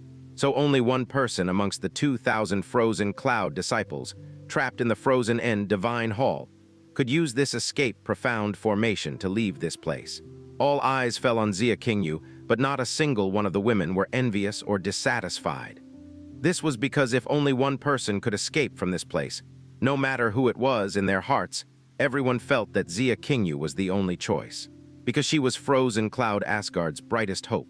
And it was only if she escaped from this place that frozen cloud Asgard would have a chance of rising up again once more to avenge the calamity that had befallen frozen cloud Asgard today.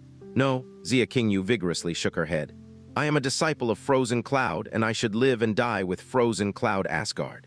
How can I disregard the lives and the safety of the Asgard Mistress, my master, my seniors, and all my fellow sisters, and flee this place alone?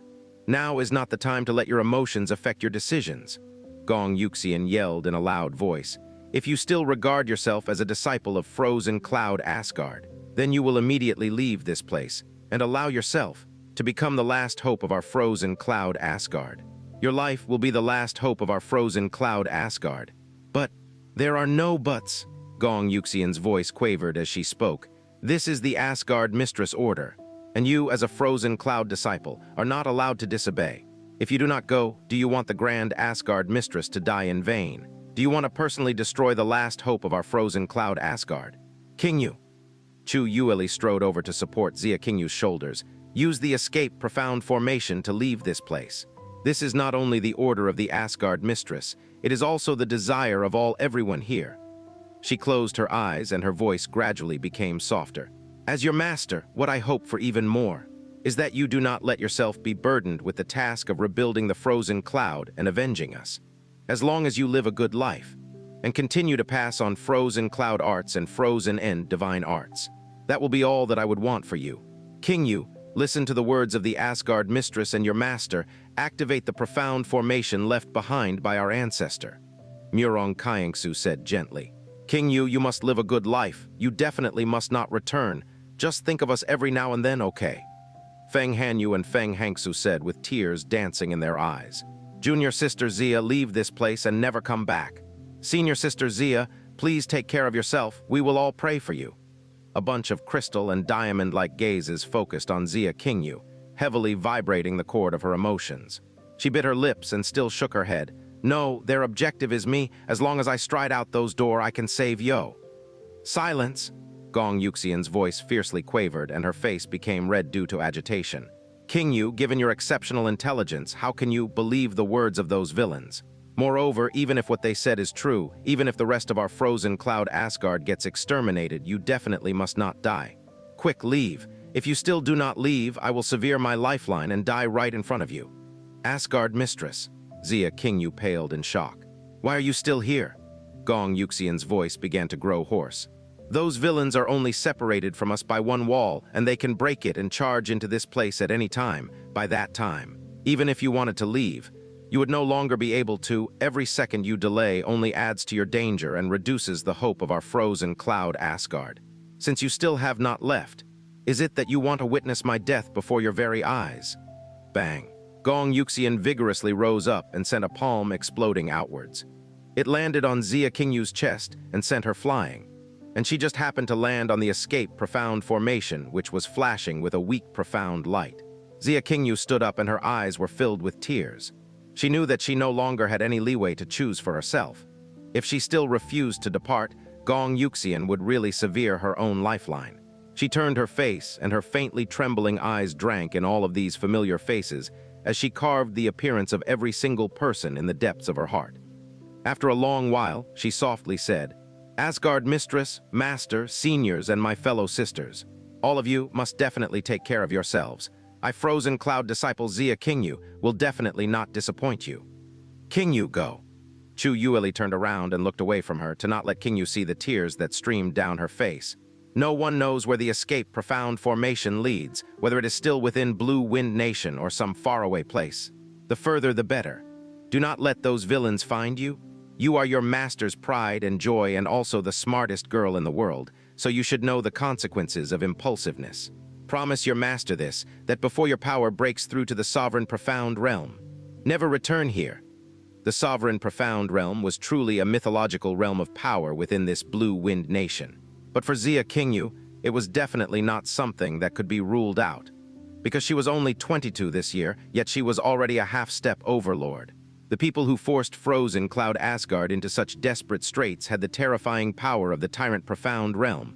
But as strong as they were, they still answered to their so-called young master. To have overlords as servants, one could well imagine just how terrifyingly strong this force was. Thus, she only desired that if Xia Qingyu wanted revenge, or if she wanted to rebuild the frozen cloud Asgard, she had to become a monarch first. Your disciple so vows. Before I step into the sovereign profound, I shall never return. Xia Qingyu closed her icy eyes and sobbed out each word. And at this time, with much difficulty, she dragged her feet into the teleportation profound formation. She knew that once she left this place, her life would no longer belong solely to herself. She would inherit the hopes of all the people of frozen Cloud Asgard. So no matter what, she could not allow herself to simply just die. The light of the escape profound formation flared up, and an icy blue light engulfed the body of Xia Qingyu, and she vanished along with it in the middle of the frozen end divine hall. Gong Yuxian arm fell, pain and serenity appearing on her face at the same time. Illusory Demon Realm, north of Demon Imperial City, entrance of Golden Crow Lightning Flame Valley. At this time, the long, silent, protective, profound formation suddenly flashed with a scarlet golden light, and following that, it started to slowly and gently rotate as two human figures appeared under the light of the Golden Crow profound formation. "We're finally out." Yun Qi deeply inhaled the air that was no longer scorching. It had only been 3 short months, but it seemed like a lifetime had passed. By his side stood an exquisite and petite girl who only came up to his shoulder and was swathed in gray robes. She looked only 12 or 13 years old and had an extremely beautiful face which could overshadow the beauty of the heaven and earth and the luster of the sun and moon. But her look and gaze was completely covered with a limitless cold detachment, and it was nearly impossible to detect any trace of emotion that a living being ought to possess. And what was most eye-catching was a mark of scarlet golden flames glowing in the middle of her brows. A demon emperor who had awakened his golden crow bloodline would have the golden crow imprint appear in between his eyebrows to signify his status. All the former demon emperor's golden crow imprint was a dull golden color, and it could be hidden at any time. But the imprint that was in the middle of her eyebrows was an eye-scorching scarlet golden color that could never concealed, because this mark was burning her very life. The moment this mark faded away, it would mean that her life energy had been exhausted. Her entire aura had undergone an earth-shaking transformation. Originally, her aura made Yun Qi felt an unbearably heavy feeling of pressure. But right now, even though she was by his side, just half a step away, when Yun Qi tried to use his spiritual perception to sense her, he could not detect her presence at all. Yun Qi vaguely knew what this feeling meant. It meant that the little demon empress by his side had become so strong that she might have already broken through the boundaries of this world, becoming so strong that her strength became illusory. To think that not even a single person came here, that's rather odd. Xianxia surveyed his surroundings, but he did not see the figure of a single person, nor did he feel the presence of any living creatures. He gave a heavy sigh and said, "Could it be that something big is happening in Demon Imperial City? Also, Little Demon Empress, which level have you attained in your cultivation of the Golden Crow's record of the burning world?" Xianxia turned his body and asked. Even though the relationship between him and the Little Demon Empress had become completely different from what it used to be. Her aura that was nearly non-existent caused him to feel an uncontrollable sense of suffocation when he faced her. Third level, the Little Demon Empress looked straight ahead, her voice as apathetic as still water, and not a single ripple could be detected. "Oh, I reached the 7th level half a month ago," Xianxia said in all seriousness with a dull expression. At the same time, he quickly shot a glance at the Little Demon Empress as he waited for shock and surprise to appear on her face, or even an expression of admiration. However, he was left disappointed, as there was not even a slight change in the Little Demon Empress expression. Her dark and gloomy eyes were still fixed in the direction of Demon Imperial City, unperturbed and emotionless. He did not even receive any form of reply, although taking into account the fact that he possessed the super cheat code, that was the evil god's bloodline. Cultivating to the 7th level of the Golden Crow's record of the burning world within 2 months was not such a big deal.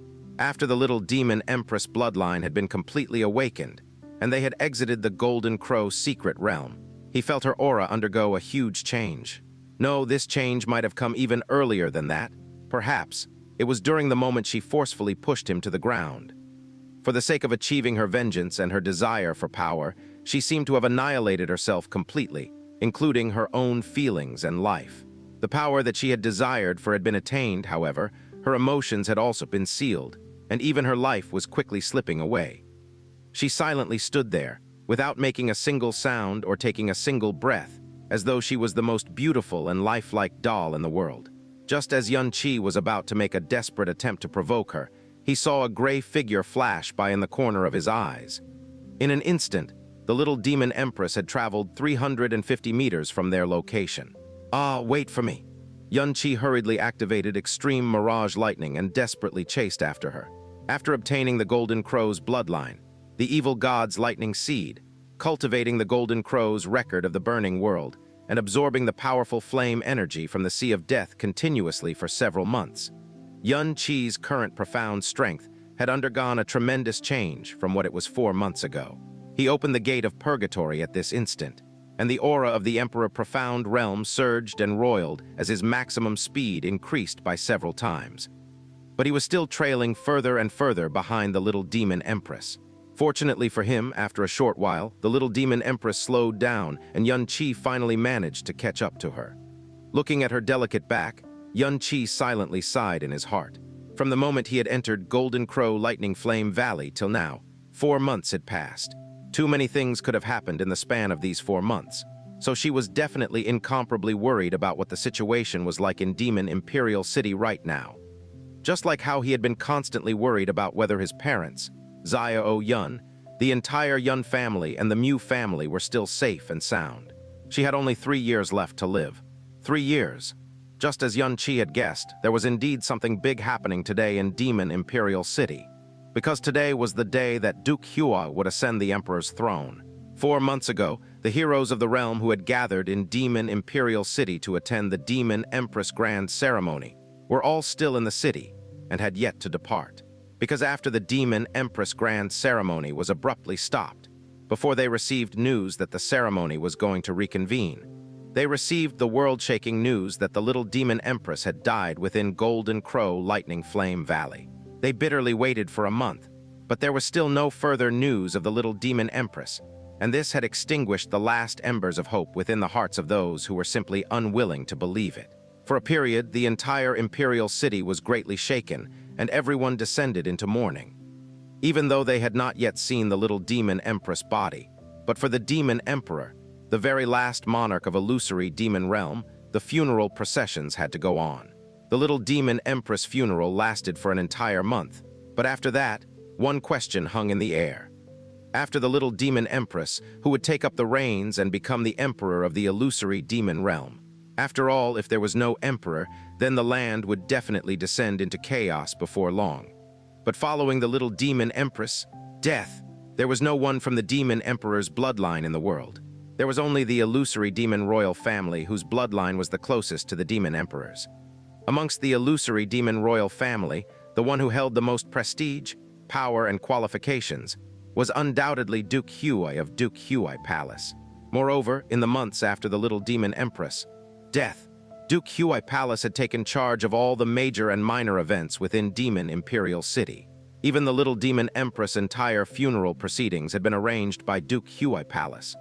Within 4 months, Duke Huai Palace's influence had spread at a voracious pace, as they sank their claws into the entire Demon Imperial City at an alarming rate. Nearly all the territories had been brought under the complete control of Duke Huai Palace. Many years ago, the denizens of Demon Imperial City were deeply aware that the power of Duke Huai Palace had already surpassed that of the Little Demon Empress. But it was only when Duke Huai Palace truly bared their fangs that the people truly knew just how strong Duke Huai Palace had already become. Following the news of the Little Demon Empress' death, those factions who were originally undecided now strove tooth and nail to capitulate to Duke Huai Palace, as only the fear of being one step too late dominated their thoughts. A few of the factions who were originally loyal to the Demon Emperor's clan chose to defect towards the Duke Huai Palace in order to protect themselves. And those who had previously thrown their lot in with the Duke Huai Palace were now filled with pride and rejoicing. The factions who were still loyal to the extinct line of the Demon Emperor had shrunk down to a pitiful few, and more powers continued to distance themselves, isolate them, or even view them as enemies. From 2 months ago, the words, "The illusory demon realm cannot be left rudderless for a day," had been resonating throughout the entire Demon Imperial City. These words spread with blazing speed throughout the entire illusory demon realm as the loyalty and reputation of Duke Huai was praised across the land. And these phrases were so effulgent that they flooded the entire realm. More than 90% of the powers within Demon Imperial City announced their support one after the other for Duke Huai to be named the next emperor.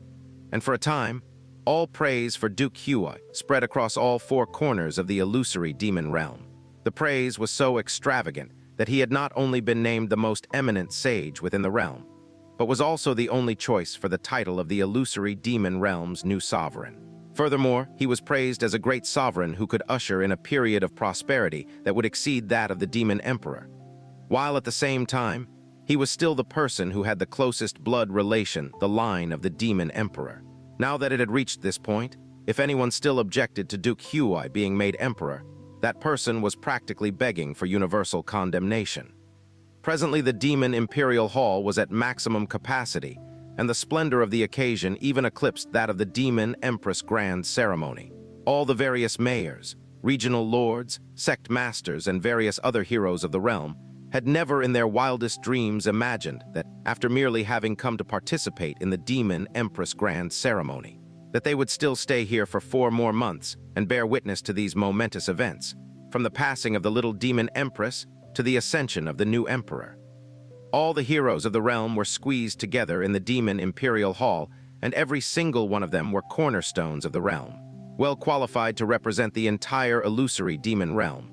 Right now, the time had come for the coronation of the new emperor, the ascension of Duke Huai to the seat of the emperor, and there was only less than 15 minutes left before this event would begin. The coronation ceremony was almost at hand. The guardian families and the various duke palaces occupied the core seats within the Demon Imperial Hall, and the seating arrangements were exactly the same as 4 months ago. The Yun family and the Mu family were shockingly in attendance as well.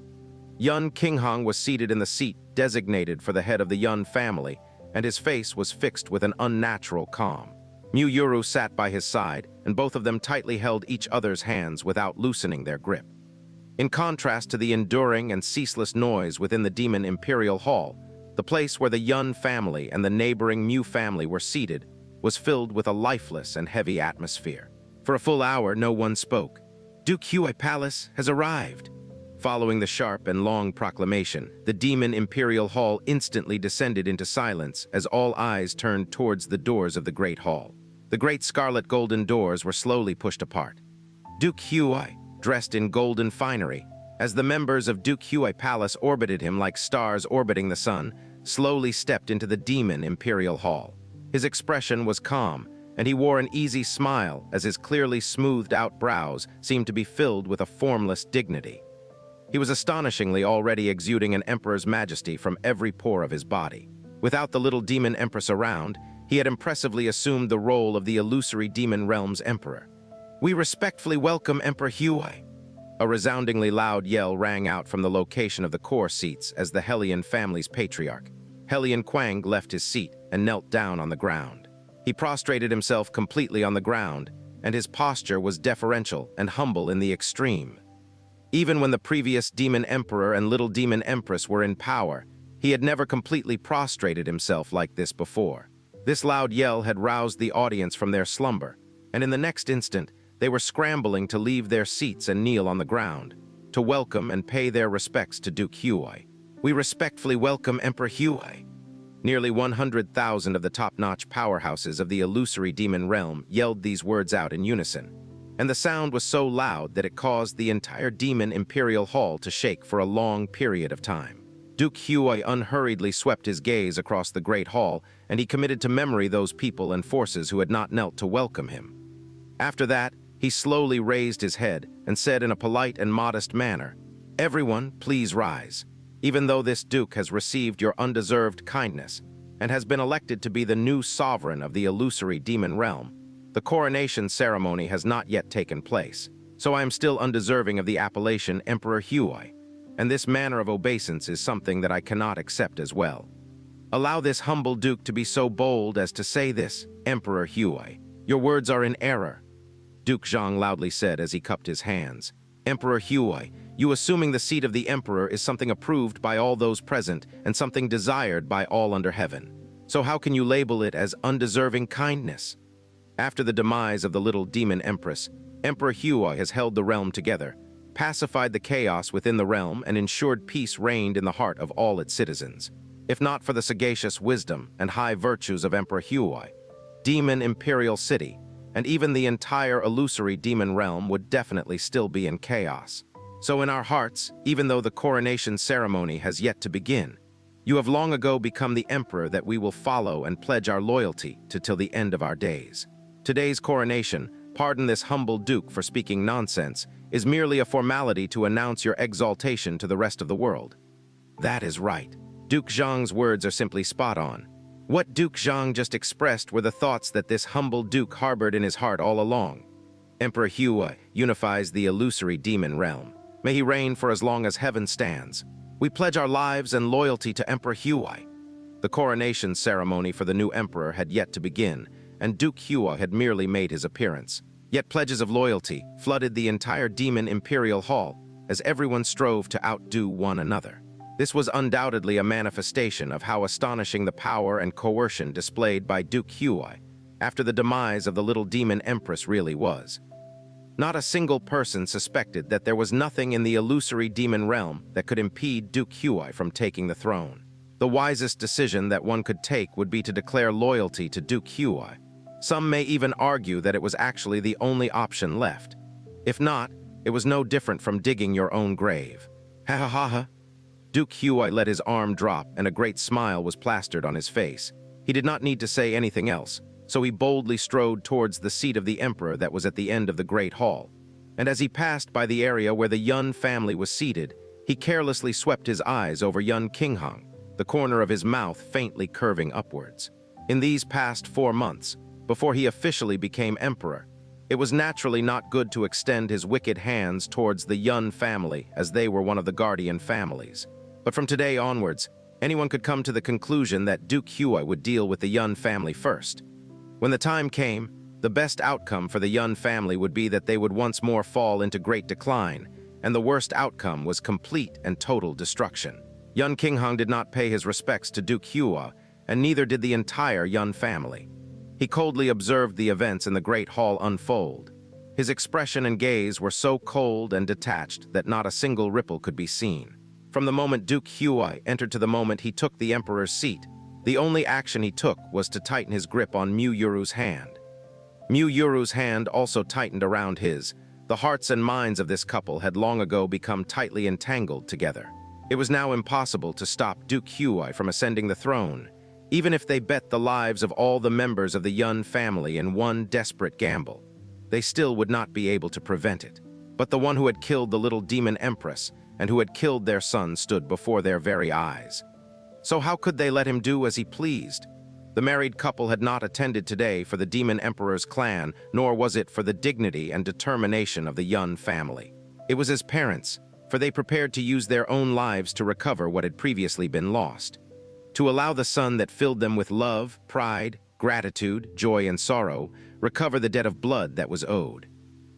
The ones who accompanied Duke Huai into the Great Hall were all members of Duke Huai Palace, and even though there were only 100 of them, if one counted merely the sovereigns alone, there were already 20 of them. This extravagant display of power caused even the strong guardian families to tremble in fear. In the past few years, the power that Duke Huai Palace displayed was enough to shock anyone.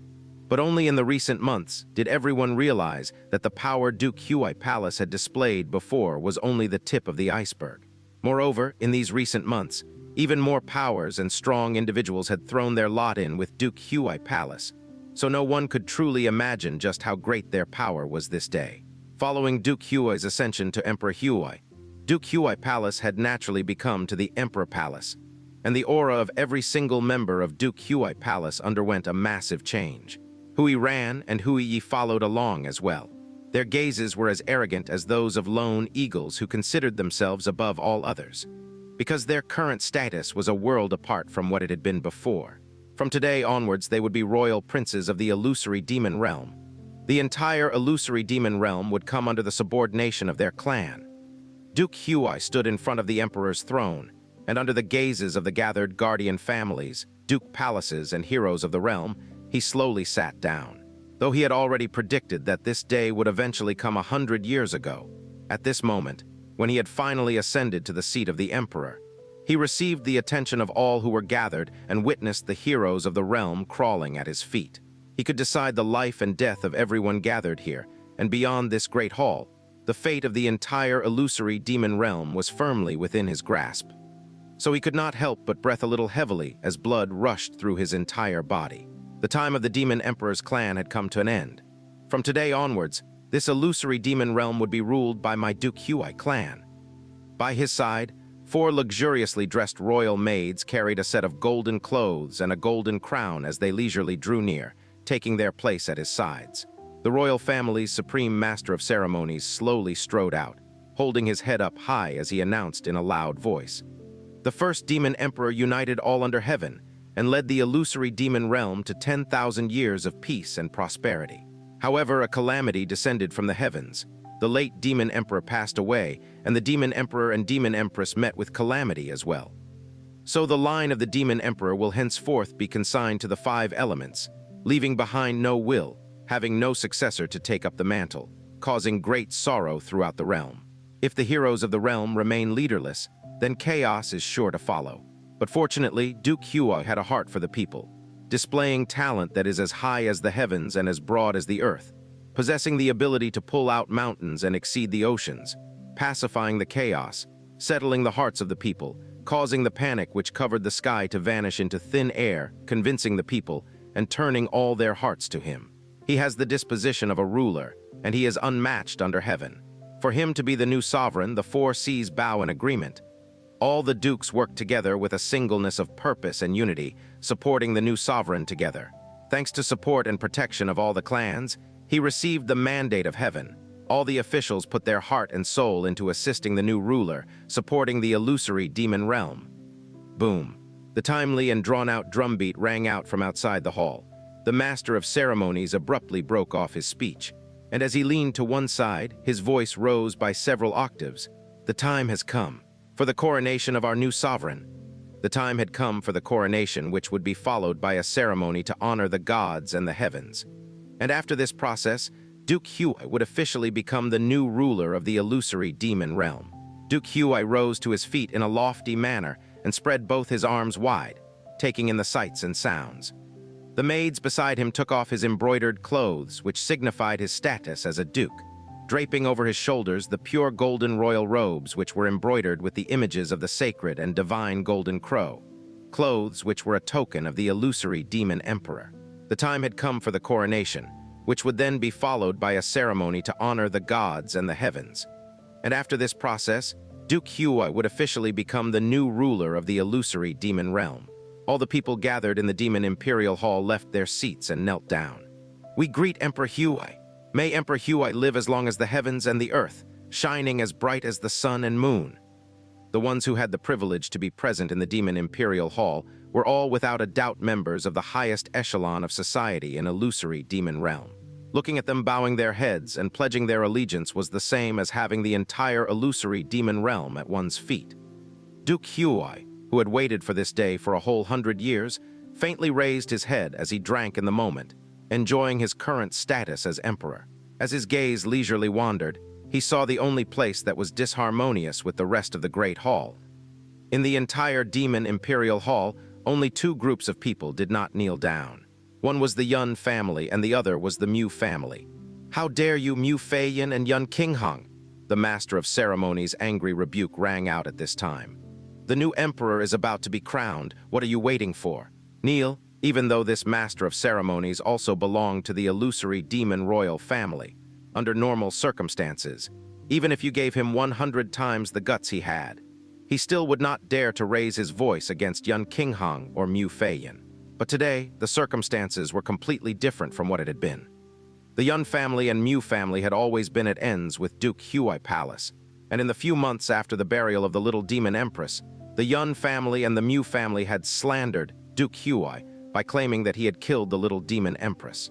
And today, even a fool would understand that after the ascension of Duke Huai, he would definitely not continue to tolerate the two families. Moreover, given Duke Huai's current power, how could the Yun family and Mu family hope to be his opponent? So this master of ceremonies yelled with 100% confidence. In fact, he was extremely afraid that he had yelled too softly and had dissatisfied Duke Huai with his weak aura. The atmosphere had quickly froze as all eyes were immediately directed towards the seats of the Yun family and the Mu family. The Under Heaven family, Su family, and Yan family all became anxious as they gasped secretly in their hearts. "Why must I kneel?" Yun Qinghang leaped off his seat, and his voice was like a thunderclap that exploded in everyone's ears, causing them great fright. And how could a lowly master of ceremonies be able to withstand Yun Qinghang's aura as he let it explode out of him? His entire body trembled, and he involuntarily took a step backwards. His lips trembled uncontrollably, but not a single word proceeded from his mouth. "Yun Qinghang!" Helian Quang roared in a loud voice as he pointed at Yun Qinghang, his expression filled with fury while his pupils were filled with mockery and cold laughter. "The new emperor is about to be crowned, yet you have performed such actions that clearly look down on our new emperor. Does this mean you want to rebel?" "Rebel?" Yun Qinghang gave a cold laugh. "To think that you still have the face to say such a thing in this Imperial Demon Hall before all the heroes of the realm? Rebel? Just who is actually rebelling?" "Of course, you are the one who is rebelling."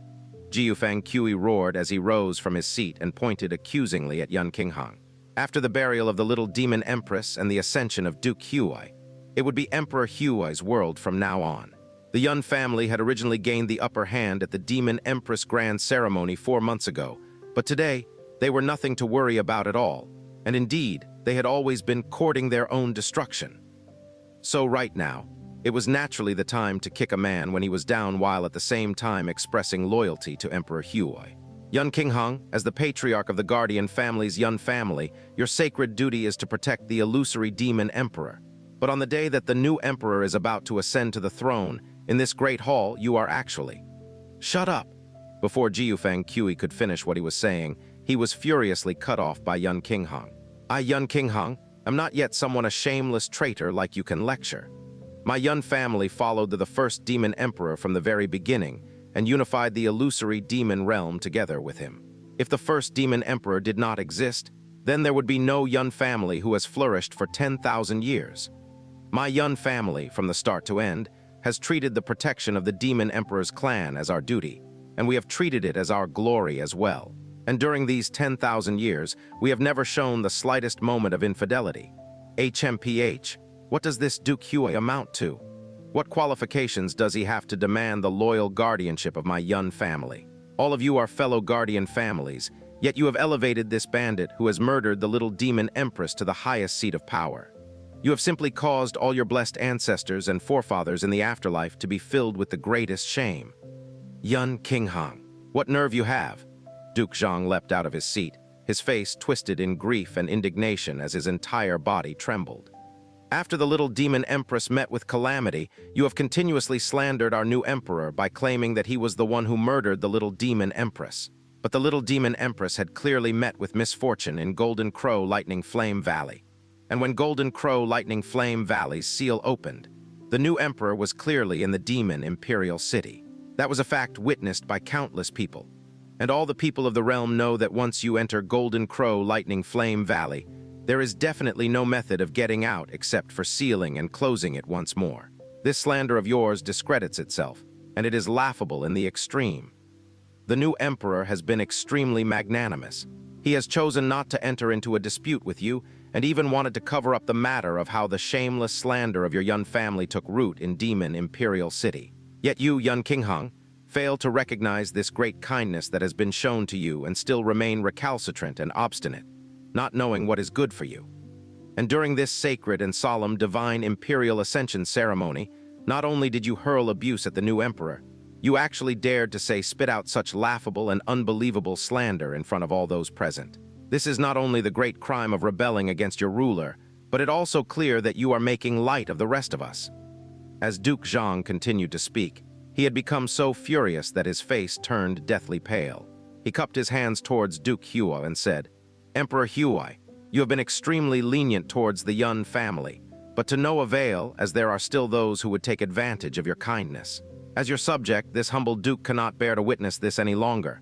Emperor Huai, please give the order so we can swiftly arrest this plotter.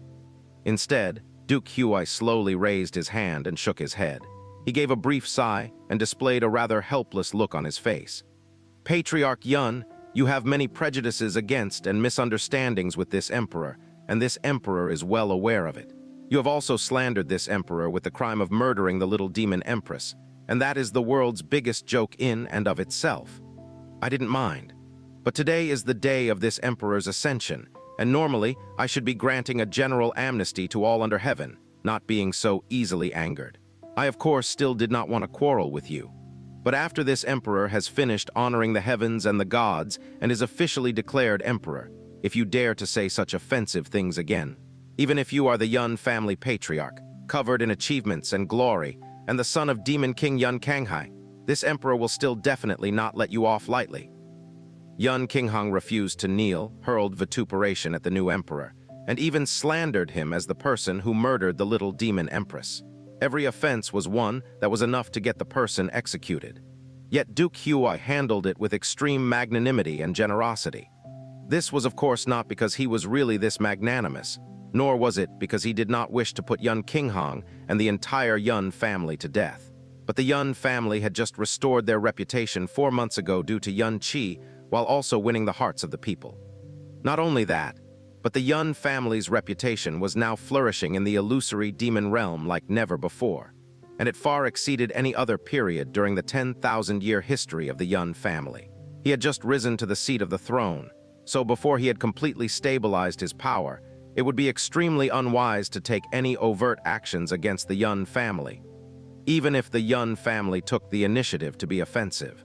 Moreover, his current actions would prominently display his magnanimous bearing while also exposing the Yun family as disgraceful and unfilial rebels. But how could Yun Qinghang pay on his account? He gave a long laugh and suddenly leaped into the air, landing in the middle of the great hall. A purple light flashed in his hand, and a 7-foot longsword appeared in his grasp as he pointed it directly at Duke Huai. We do not need to wait until that day. The purpose for I, Yun Qinghang, to come here today is to baptize this demon imperial hall in blood.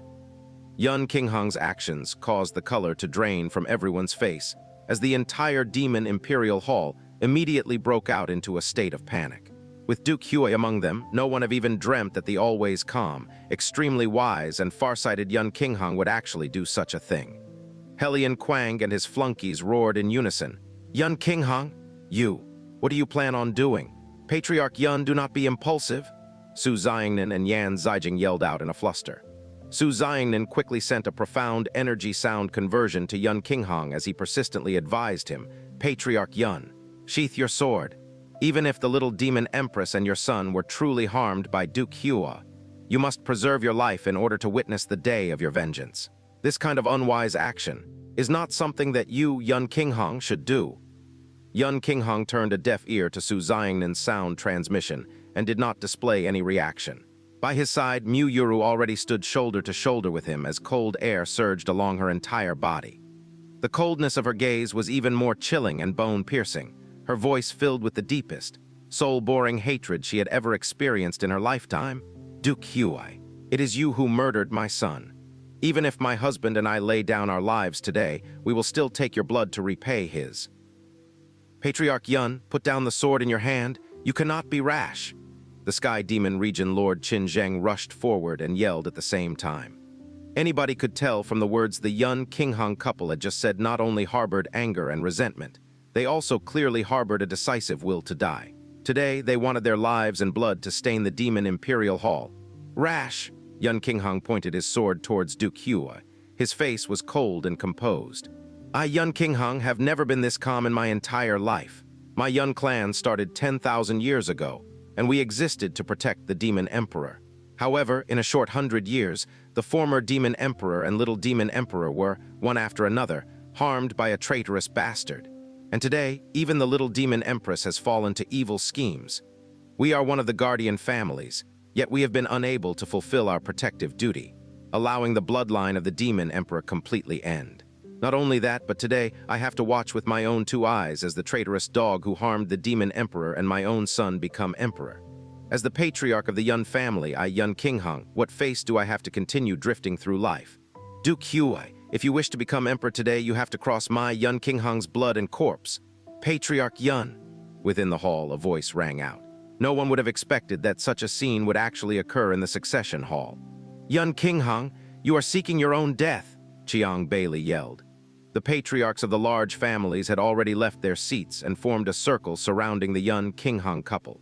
With tens of strong, oppressive auras, they quietly guarded the surroundings of Duke Hua. Patriarch! Everyone in the Yun family shouted in fear. Even they were not aware of the actions Yun Qinghong had planned to take today. Don't come over. Yun Qinghong suddenly raised his hand, preventing them from nearing. This is a matter of my wife's and mine. It has nothing to do with the Yun family. Yun Weishan, the ring which I passed to you this morning contains the Yun family's patriarch crest. From this point onward, you will be the new patriarch of the Yun family. My wife and I will leave the Yun family.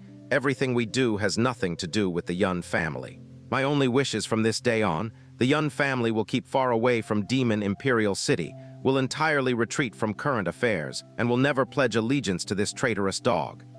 No! Yun Weishan shook his head instead, then flew upwards and shouted in rage. You are our Yun family's patriarch.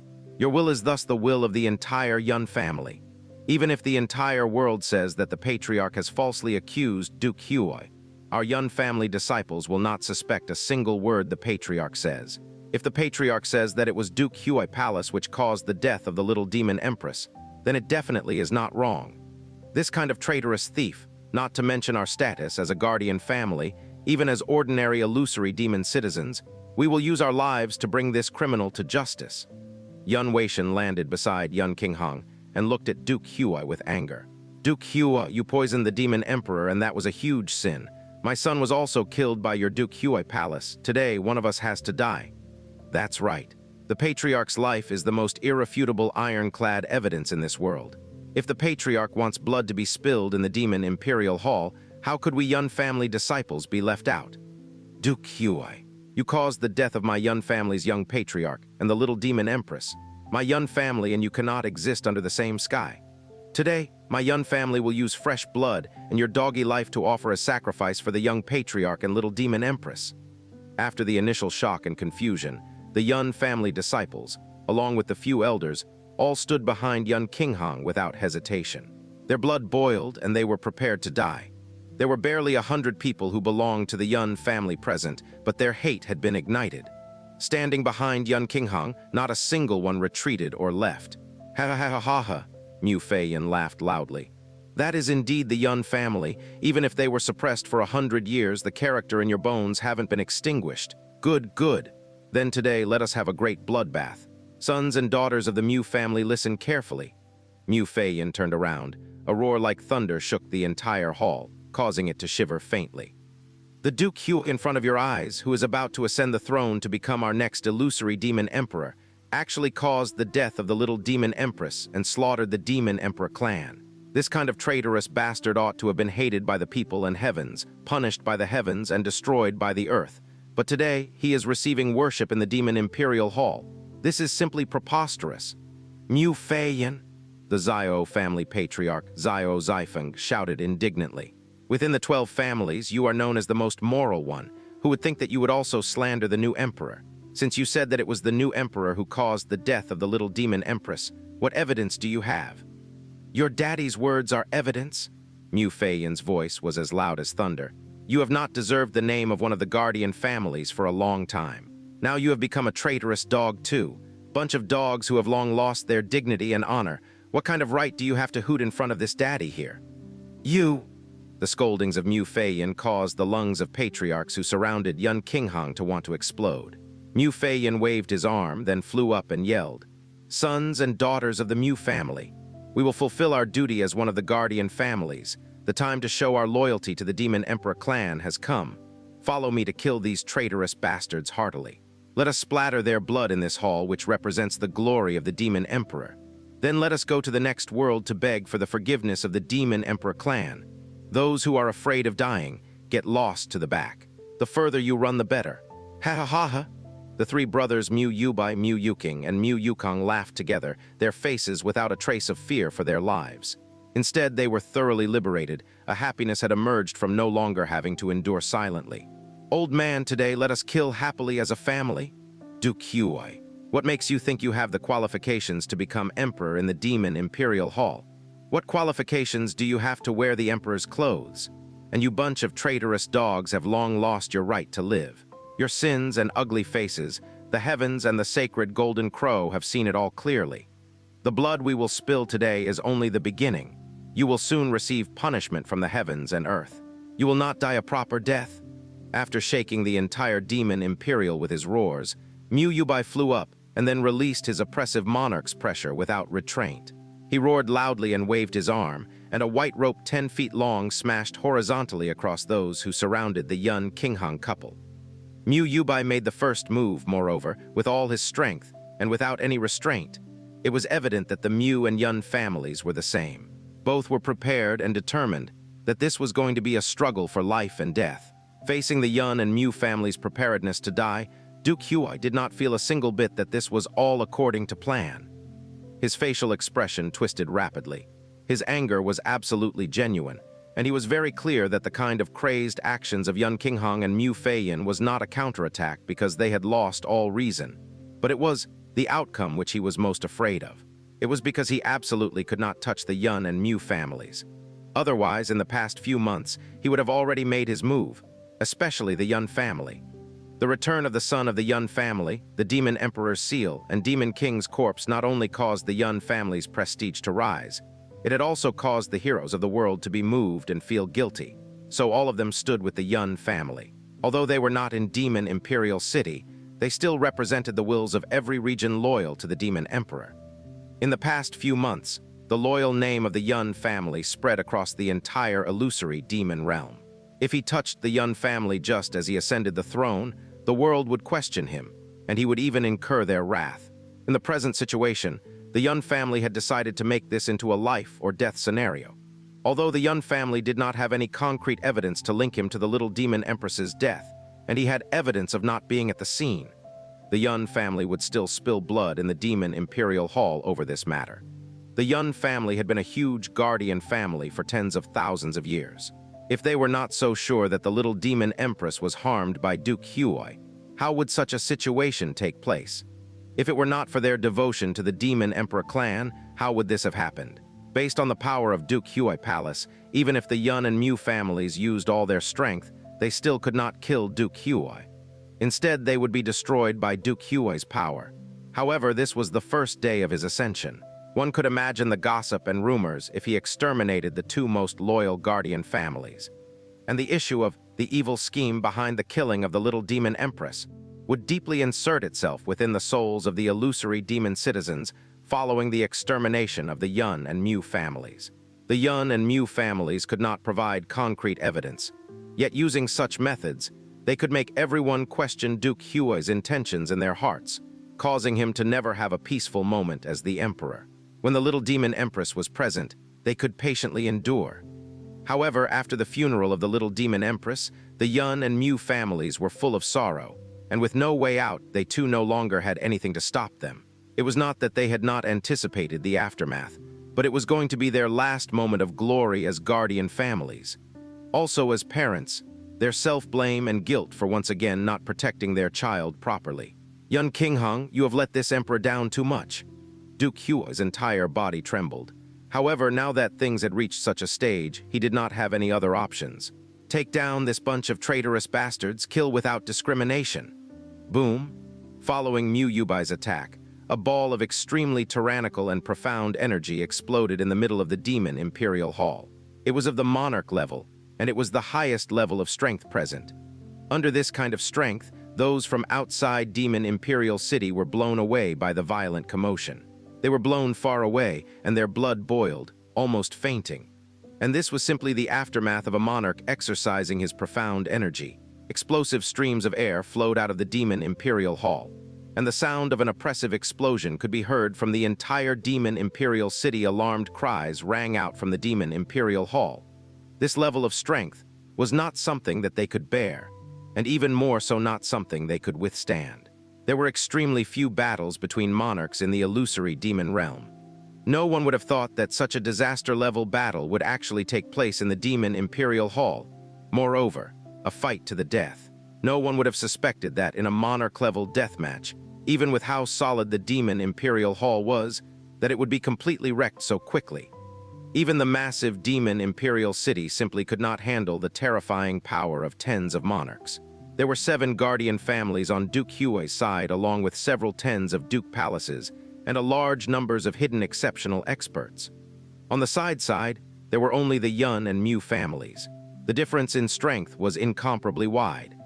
The experts from the 7 guardian families and duke palaces surrounded them from different positions, their profound energy rushing forward like a tsunami.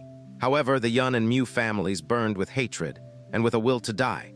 Even if they were weaker, the energy and aura erupting from each person made those who were neutral in the battle to tremble with fear. An ear-splitting wild roar, like a wild beast roaring in anger, practically pressed down the heaven-shaking explosions.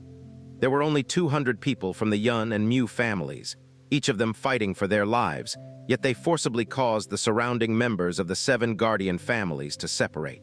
You traitorous dogs, go to hell and seek forgiveness from the Demon Emperor. From inside the ruckus, Mu Feiyan's entire body transformed into a blue shadow, flying like a blue ray amongst the experts from the 7 guardian families. And in a split second, a wave of extremely cold and oppressive profound energy suddenly exploded out. This was the wrath of a level 7 monarch. Its terrifying strength was enough to destroy half of Demon Imperial City. In the heaven-shaking noise, Jiufang Qi, Xiao Zifeng, and Lin Guiyan were all caught off guard and blown away by the explosion. The corners of their mouths were stained with blood, and the corpses of several tens of tyrant and lower-level disciples were blown to pieces on the spot. A gigantic gap was torn from the perimeter formed by the 7 guardian families, and looking out of this gap, it was pointing directly to where Duke Huai was. Yun Qinghang's gaze turned cold, and his body suddenly flickered with lightning. His entire body was like a lightning bolt soaring towards where Duke Huai was, and as if they were telepathic, Mu Yuru too suddenly bolted out at the same time. The couple headed straight for Duke Huai. Duke Huai stood there and did not move, his gaze downcast. In front of him, 2 deathly pale figures suddenly appeared like demons, and following the shuddering of air, 2 waves of icy profound energy, which were practically identical, blasted towards the Yun Qinghang couple. Bang, an incomparably oppressive explosion sounded out. A ripple so powerful it almost formed a substantial body blasted Yun Qinghang and Mu Yuru far away. Yun Qinghang reached out to support Mu Yuru's body, and looking at the 2 who blocked them, he revealed a cold smile. Even the two of you have become the lackeys of Duke Huai. The two people wore white, and their faces were pale and looked exactly the same. They were evidently twin brothers. To be able to obstruct the Yun Qinghang couple only meant that they were at least mid-stage monarchs. How could they be nameless in the illusory demon realm with that kind of power? Within this pair of twin brothers, one was named by Gaiming, and the other was by Gihun. They were the illusory demon realm's unbeatable experts of the northern region. Being like gods in the northern region, there was almost no one who did not know of them even in Demon Imperial City.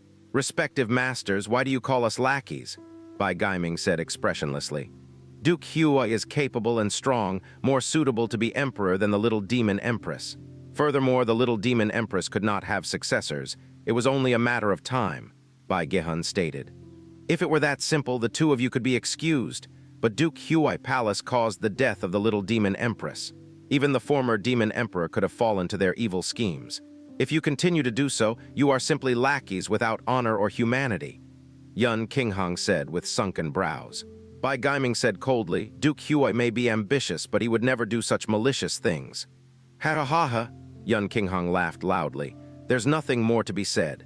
No matter who blocks this Yun today, I will spill his blood on the spot. SHRRNG. Yun Qinghang pulled out his purple sword, and two deep purple fatal sword silhouettes cut through space, directly attacking Bai Gaiming and Bai Gihun. Bai Gaiming and Bai Gihun became downcast as they blasted their icy profound energy.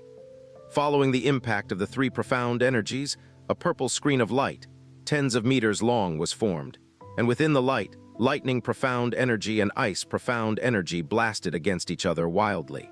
Yun Qinghang shouted loudly.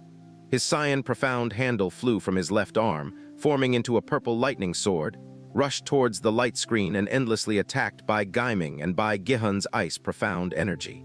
Yun Qinghang's profound strength was originally higher than Bai Gaiming and Bai Gihun's.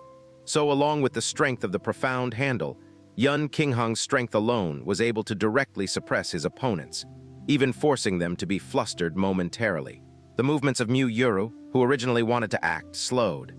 Seeing Duke Huai, who was not more than 100 meters away from her, her gaze suddenly congealed. "Duke Huai, return my son's life." Mu Yuru's figure turned, directly rushing to Duke Huai.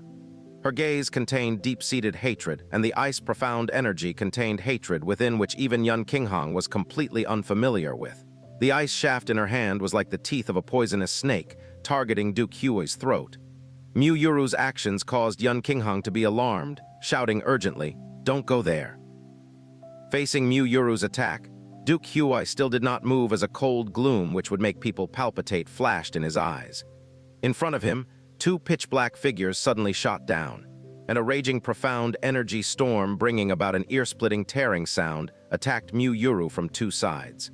The aura of the two people clothed in black was strong. It was impressively another two mid-stage monarchs. And simply based on the suppressive power, they were even faintly stronger than Yun Qinghang. Mu Yuru's profound strength was at second level of the sovereign profound realm. Any one of the two men in black could easily defeat her. Moreover, both of them combined their strength. With 4 consecutive banging and rupturing sounds, her ice chain was broken into countless of pieces. Mu Yuru was stopped dead in her tracks. Then, with a groan, she heavily flew backwards. The two men in black chased swiftly. 6 streaks of scarlet profound energy bringing along its hell-like cold aura, shot towards Mu Yuru with the intent to harm. The two men in black showed no mercy if the 6 scarlet streaks of profound energy hit their target. Though Mu Yuru had the body of a monarch, if she did not die, she would at least be severely injured. "Yuru!" The Yun Qinghang, who was in the midst of a fierce battle with Bai Gaiming and Bai Gihun, was alarmed. He forcefully pulled himself free, and for a moment he was ruthlessly hit in the back by Bai Gihun. Yun Qinghang spit out a mouthful of blood, but still forcefully used all his strength to fly towards Mu Yuru, safely receiving her into his chest. The 6 scarlet streaks of profound energy hit Yun Qinghang squarely in his back, causing 6 shocking bloody holes, blood flying in all directions. "Ha ha ha ha!" Duke Huai laughed recklessly, his voice dark. "Yun Qinghang, you too will have such a day. If you had been a little smarter and helped this emperor rule the lands, this emperor guarantees you and your Yun family an even higher position. However, you just had to choose to be this emperor's enemy. You're simply digging your own grave. Since you want to die that much, this emperor will grant you..." Duke Huai's voice suddenly stopped at this point. Even his wanton laughing was completely rigid on his face. Because what he saw was that the purple profound energy on Yun Qinghang was actually rapidly transforming to be blood red. The Yun family's purple cloud profound art was the strongest lightning profound art, and the color of lightning profound energy was purple. The deeper the purple, the stronger it would be. But no matter what, the color of lightning profound energy would never be blood red. The abnormal profound energy on Yun Qinghang made Duke Huai to be startled for a moment. After that, what he revealed was actually fear. He was fearful as though he suddenly saw a death god from hell. That was because he instinctively thought of the Yun family's incomparably scary taboo domain that would even change the expression of Duke Ming, his father's face when talking about it. The two men in black who were originally attacking, along with the Bai Gaiming and Bai Gihun who were chasing from behind, all stopped in their tracks. The pupils of all four people shrunk. They even involuntarily retreated. In the tens of thousands of years of the Yun family, they had always been the head of the 12 guardian families. Their status was only second to that of the demon emperor in the illusory demon realm. How could the experts of the illusory demon realm not know about the myths of the Yun family's purple cloud arts? Yun Qinghang, you... Yun Qinghang slowly turned around. The wound on his back was gushing blood, yet the expression on his face was eerily calm as the red profound energy on his body was getting deeper and deeper. He then raged in a crazed manner. Duke Huai, for the past few months I have been in seclusion in order for this very moment. Duke Huai pulled back and said with a downcast look, could it be that for the past few months you have been comprehending the taboo domain of legends? SSS.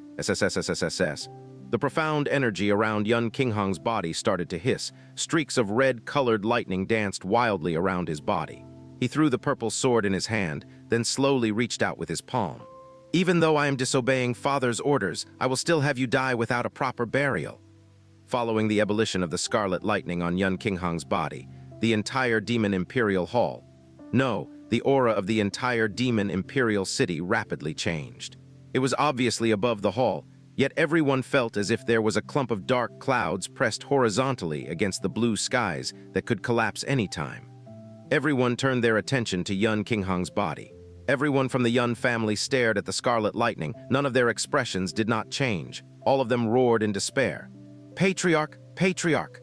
Mu Feiyin exploded with profound energy, shaking off the experts who were surrounding him. He looked at Yun Qinghang and revealed his alarm. This is Nether Prison Lightning Emperor Formation, Mu Yubai cried out in alarm. He actually could use the Yun family's taboo domain. Mu Yuking's voice was also full of shock. Nether Prison Lightning Emperor Formation, the Yun family's taboo domain. It requires all of the body's vital energy to activate. Moreover, it harms the user before harming others. The moment it is activated, it will destroy the heavens and exterminate the earth. However, the user will undoubtedly die. Mu Yukong's pupils shrunk. Little sister said before, when the Demon King was alive, he sternly ordered brother-in-law to never comprehend the Nether Prison Lightning Emperor Formation in his lifetime. Brother-in-law is loyal and filial and would never defy the Demon King's will. He must have had forcefully comprehended it in the past 4 months, just to take Duke Huai down with himself. Quick, retreat! Mu Feiyin waved both his arms, releasing a wave of tyrannical profound energy, expelling the people from the Mu family far away. He did not try to stop Yun Qinghang. He already knew that there was nobody who could stop him already. Yun Qinghang, you think that just based on your Yun family's taboo domain, you are able to kill this emperor? This emperor has countless of experts behind him, and even has the mandate of heaven, protection from the heavens. Just with you, how could you kill this emperor? Duke Huai's words were arrogant and full of disdain, yet he continuously retreated, because the myths regarding the Yun family's taboo domain was simply too frightening. Frightening to the point that even though he had over 10 powerful monarchs defending him, he was still afraid. Newly crowned emperor, quickly retreat! Behind him, tens of sovereign profound realm-level experts released their profound energy, conjuring an extremely strong protective wall. The lightning on Yun Qinghang's body had become as deep as blood from purgatory. His entire body was wrapped within. His 4 limbs and face could not be seen already. Mu Yuru quietly leaned on his body. Her eyes were hazy like mist. Being bathed in the blood-red lightning with him, she was the closest to him, yet amongst everyone gathered, she was the only one without fear on her face. She was instead completely calm, her lips carrying an indistinct, mournful, yet satisfied smile. Around Duke Huai, 16 monarchs showed themselves, covering Duke Huai, releasing all of their strength. None of them attacked the current Yun Qinghang. Yet the speed at which they escaped was incomparably slow. That was because Yun Qinghang's aura had locked firmly onto them. As if their bodies were twisted in a formless net, every movement consumed their entire body's strength. The strength of 17 monarchs could not escape from this pressure. One could only imagine how oppressive the taboo power which came from Yun Qinghang was. However, in order to use such a power, the price needed to be paid was incomparably huge, because it was the life of a mid-stage monarch. The reason why the deep purple lightning would turn scarlet was because each lightning was imbued with Yun Qinghang's blood essence. A doomsday aura enveloped half of Demon Imperial City, and even the highest-level monarchs standing at the peak of this world felt their souls trembling. The blood-colored lightning around Yun Qinghang's body inflated again, on the verge of exploding. And once the lump of lightning exploded, the surrounding 100 kilometers would turn into a blood-colored lightning purgatory. Just when the Demon Imperial Hall sunk into chaos, a cold voice rang from above. The voice was not loud. An incomprehensible penetrating power was carried within, easily cutting across the sky-shaking clamors, distinctly transmitting to every single person's ears. Patriarch Yun, you do not need to do this. Following the arrival of the voice was a ball of light gold flames. This ball of flames descended from the skies, landing in front of Yun Qinghang's body in an instant, screening off the incomparably terrifying aura. Following that, the flaring blood-colored lightning was rapidly suppressed by the light gold flames, being engulfed, and after 3 breaths, all of the blood-colored lightning had completely disappeared. The flames extinguished. The Yun Qinghang who had consumed his blood essence looked deathly pale, like paper, and fell paralyzed on the ground. But immediately afterwards, he overturned his body without any consideration and looked up into the air. His mouth revealed his excitement, shouting with shock. Little Demon Empress, it is the voice of the Little Demon Empress." The entire hall was deathly still, and the same astonishment covered every single person's face. Everybody had clearly heard the voice from before. It was definitely the voice of the Little Demon Empress. Following Yun Qinghang's shout, everybody's gazes all turned upwards. It was not known when, but on the roof of the hall an enormous gap had appeared. Every brick and tile of the Demon Imperial Hall was constructed with incomparably tough, profound jade. To even destroy a small piece would cause an immense sound. But the appearance of the gap above, which was at least 10 feet wide, was not noticed by a single person. It was as if it had disappeared without a trace. Beyond the gap in the hall, not too high above, floated 2 figures. The figure on the right was small and petite, a body dressed in gray with a drilling gaze with absolutely no ripple. Perfect like exquisite gems, yet cold without any expression. Above her eyebrows, a pure gold imprint in the shape of flames flicked. When their gazes came into contact with the fire imprint, the souls were suddenly pressured by an irresistible force. Little Demon Empress. It's the Little Demon Empress. Little Demon Empress. TH this, what is this? Old man, look, quick, look. Mu Yubai was excited to the point of incoherence. It's the Little Demon Empress. She's not dead. The mark between the Little Demon Empress eyebrows, Mu Feiyan's voice too was extremely excited. That is the Golden Crow flame imprint. It is the imprint awakened by the Golden Crow's blood. The Little Demon Empress, who had originally died months ago, who even had a funeral procession, actually appeared alive in front of them on the day of the new emperor's ascension. A wave of voices exploded, practically causing the hall to explode. They were either astonished or terrified or at a loss or pleasantly surprised, or even in disbelief. The significance of the blazing imprint between the eyebrows of the Little Demon Empress was known by every citizen of the illusory demon realm. This is impossible, impossible! Duke Huai glared, his eyeballs almost exploding. For months before, he had personally witnessed the Little Demon Empress and Yun Qi get forced into dire situations, then fall into the Sea of Death. Once in the Sea of Death, within a few breaths, one would die without doubts. He and his father, Duke Ming, in order to confirm the death of the Little Demon Empress, had even specially stayed there for a whole hour. An hour in the Sea of Death. Even if there were 1,000 Little Demon Empresses, her death was confirmed. Not a single piece of ash would be left behind. How could she still be alive? Moreover, the person behind the Little Demon Empress was shockingly Yun Qi. Both of them actually did not die. The imprint between the Little Demon Empress eyebrows, what was going on? Royal Father had clearly said females basically could not awaken the Golden Crow bloodline. To forcefully awaken it would only bring a single outcome, which was death. What on earth was going on? Amongst the chaos within the Demon Imperial Hall, the Little Demon Empress and Xianxia had finally arrived. It could be said that they had arrived just in time, yet it was extremely thrilling. That was because if they had arrived just a moment later, as soon as Yun Qinghang's blood-colored lightning exploded, he would undoubtedly die. On their return trip to the Demon Imperial Hall, Xianxia had thought of tens of different kinds of dazzling entrances, along with a similar number of sufficiently tyrannical and mighty scripts. After all, he had the Little Demon Empress beside him as backup, so even facing Duke Ming, he could show off to his heart's content. The chaos in the Demon Imperial Hall made him scrunch his eyebrows, and the moment he saw the state in which Yun Qinghang and Mu Yuru were in, all of his plans were immediately tossed out the window. He shouted startledly without care for anything else. He rushed down with his fastest speed. "Father, Mother, Qi, chair!"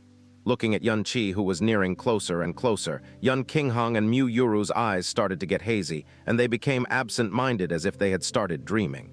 Xianxia flew down, throwing himself in front of Yun Qinghang and Mu Yuru and saying urgently, "Father, Mother, how are you? Are you seriously injured?" Based on Xianxia's abilities, he could tell with a single glance that even though Mu Yuru was injured, she was not in dire straits. However, Yun Qinghang's face was white and lips were purple. His shirt was mostly stained red with blood, and not only was he seriously injured, his vital energy had been mostly used up. So Xianxia did not even spend even a moment thinking. He immediately pressed his right palm onto Yun Qinghang's chest and channeled the great way of the Buddha at full power, absorbing the essence of heaven and earth and imbuing it into his body. "Chair, you're still alive. My chair is not dead. Very good, very good." Mu Yuru did not care where she was, and currently nothing else mattered to her anymore. She simply threw herself and tightly hugged her son. Her tears fell like rain, sobbing without sound. Xianxia said lightly, "Your child has not been filial to his father and mother. How could I let myself die? Father, Mother, I have made you worry and hurt you in this time." With Xianxia channeling of the essence of heaven and earth, Yun Qinghang's injuries rapidly eased. Even his 5 senses became clearer. He looked at Xianxia. Even this steel-like male was pouring with tears. "It's good that you're back. It's good that you're back. You're still alive. That is all the filial piety that we need this life of mine. Even if it is forfeit, I will have no regrets." "Father, don't say such silly things," Xianxia said resolutely. "Don't forget, your son is a genius doctor. Your injuries, this small loss of blood essence, is nothing. Father, Mother, you can be reassured. I will definitely heal Father, completely heal him." "Good." Yun Qinghang shut his eyes, and it was only a single short word, yet it carried an enormous amount of gratification. At that moment, his body was heavily injured and had lost an enormous amount of blood essence. Although the Little Demon Empress had returned, they were still surrounded by powerful enemies, and based on the strength which Duke Huai possessed, they still had not escaped the crisis. Yet at the moment, he still smiled in tears. He was not a single bit anxious, resentful, or wrathful, only gratified and satisfied. Their whole family had finally been reunited, and this was an extravagant wish which he thought he would never achieve in his lifetime ever again. The Little Demon Empress swept her gaze slowly across the entire field. Her tender lips, however, let out a cold and bone-piercing voice. "Who will come explain to this Empress what exactly has transpired here?" The Little Demon Empress' voice brought along a wave of extremely heavy pressure, heavier by who knew how many times it was in the past. Even if one did not look at her, just by hearing her voice, one would not be able to breathe and feel their whole body go stiff. The Little Demon Empress, who originally was thought dead, appeared on the day of the new Emperor's ascension, even bringing along the Golden Crow's imprint and returning with the awakened Golden Crow's bloodline. This was undoubtedly the illusory demon realm's most shocking and most embarrassing sight. The leader of the Demon Emperor's imperial bodyguards walked forward. His voice trembled slightly and he said, "Little Demon Empress, 4 months ago there were absolutely no traces of you, and Golden Crow Lightning Flame Valley was forcefully opened. But when the seal was closed, you never emerged from it. Everybody thought that you had met misfortune in Golden Crow Lightning Flame Valley. That's why today is the new Emperor's Ascension Ceremony." Ascension Ceremony? The Little Demon Empress slowly turned her gaze, and she pointed her icicle-like icy gaze towards Duke Huai, along with everyone standing behind him. "Duke Huai, you sure are impressive. How are you worthy of donning the Emperor's clothing? The Demon Empress fury, that wave of shocking pressure, caused everyone to choke for a moment. Several of those who had hurriedly defected to Duke Huai over the last few months were in a confused state of mind. They were scared witless, completely at a loss. However, even more of the powerhouses, especially those who had belonged to Duke Huai Palace since long ago, looked at each other's expressions, and gradually their initial confusion faded away. So what if the Little Demon Empress had risen from the grave? The strength of Duke Huai's side had long surpassed that of the Little Demon Empress. Within the past few short months, it had once again inflated by a large degree apart from the tens of thousands of years of prestige. And might the Demon Emperor's clan possessed? What did the Little Demon Empress have to compete with Duke Huai? The appearance of the Little Demon Empress was simply another inconvenience in this ascension ceremony. Today, not to even mention the Little Demon Empress, even if the former Demon Emperor was revived, they had no intentions of stopping Duke Huai's ascension. After rapidly exchanging glances, all the experts on Duke Huai's side calmed down.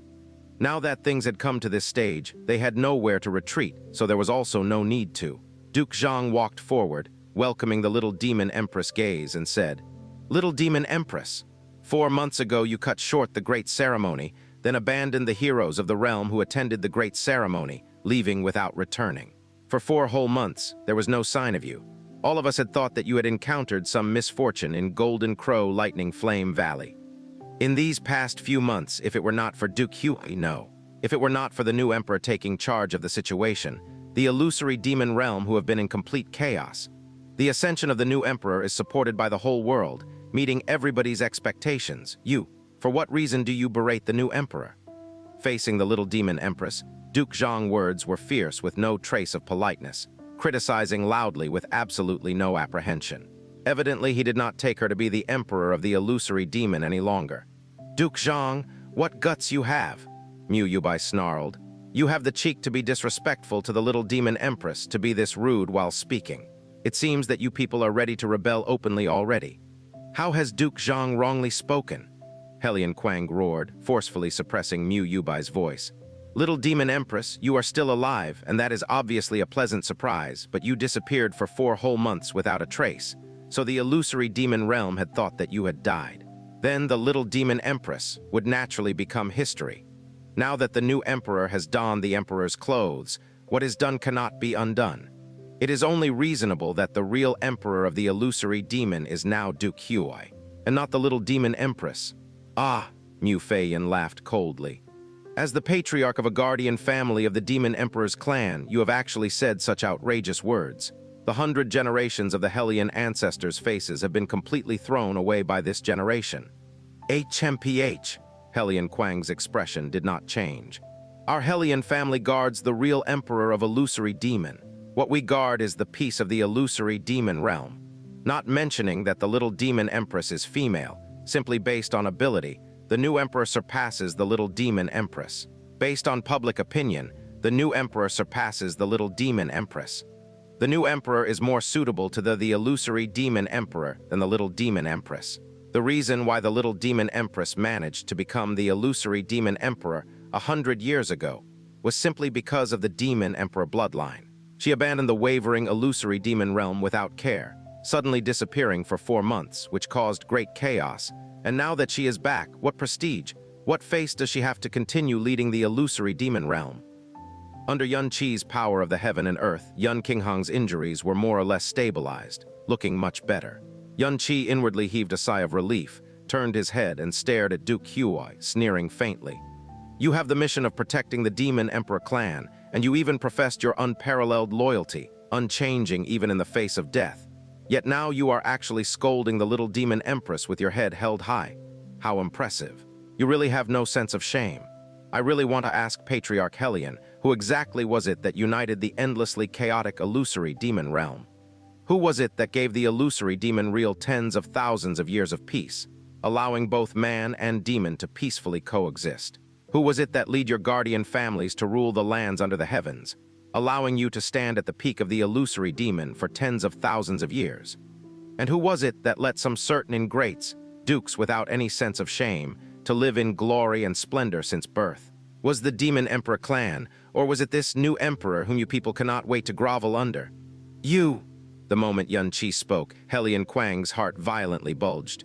The shadows from 4 months ago suddenly awakened, causing him to not dare to talk back for a moment. You actually dared to grandiosely exclaim that this Duke Huai is more suitable to become the illusory demon emperor than the little demon empress, ha ha ha ha. That is the heaven's biggest joke. Without the demon emperor clan, Duke Huai is not even worth a fart. What qualifications does he have to contend with the little demon empress?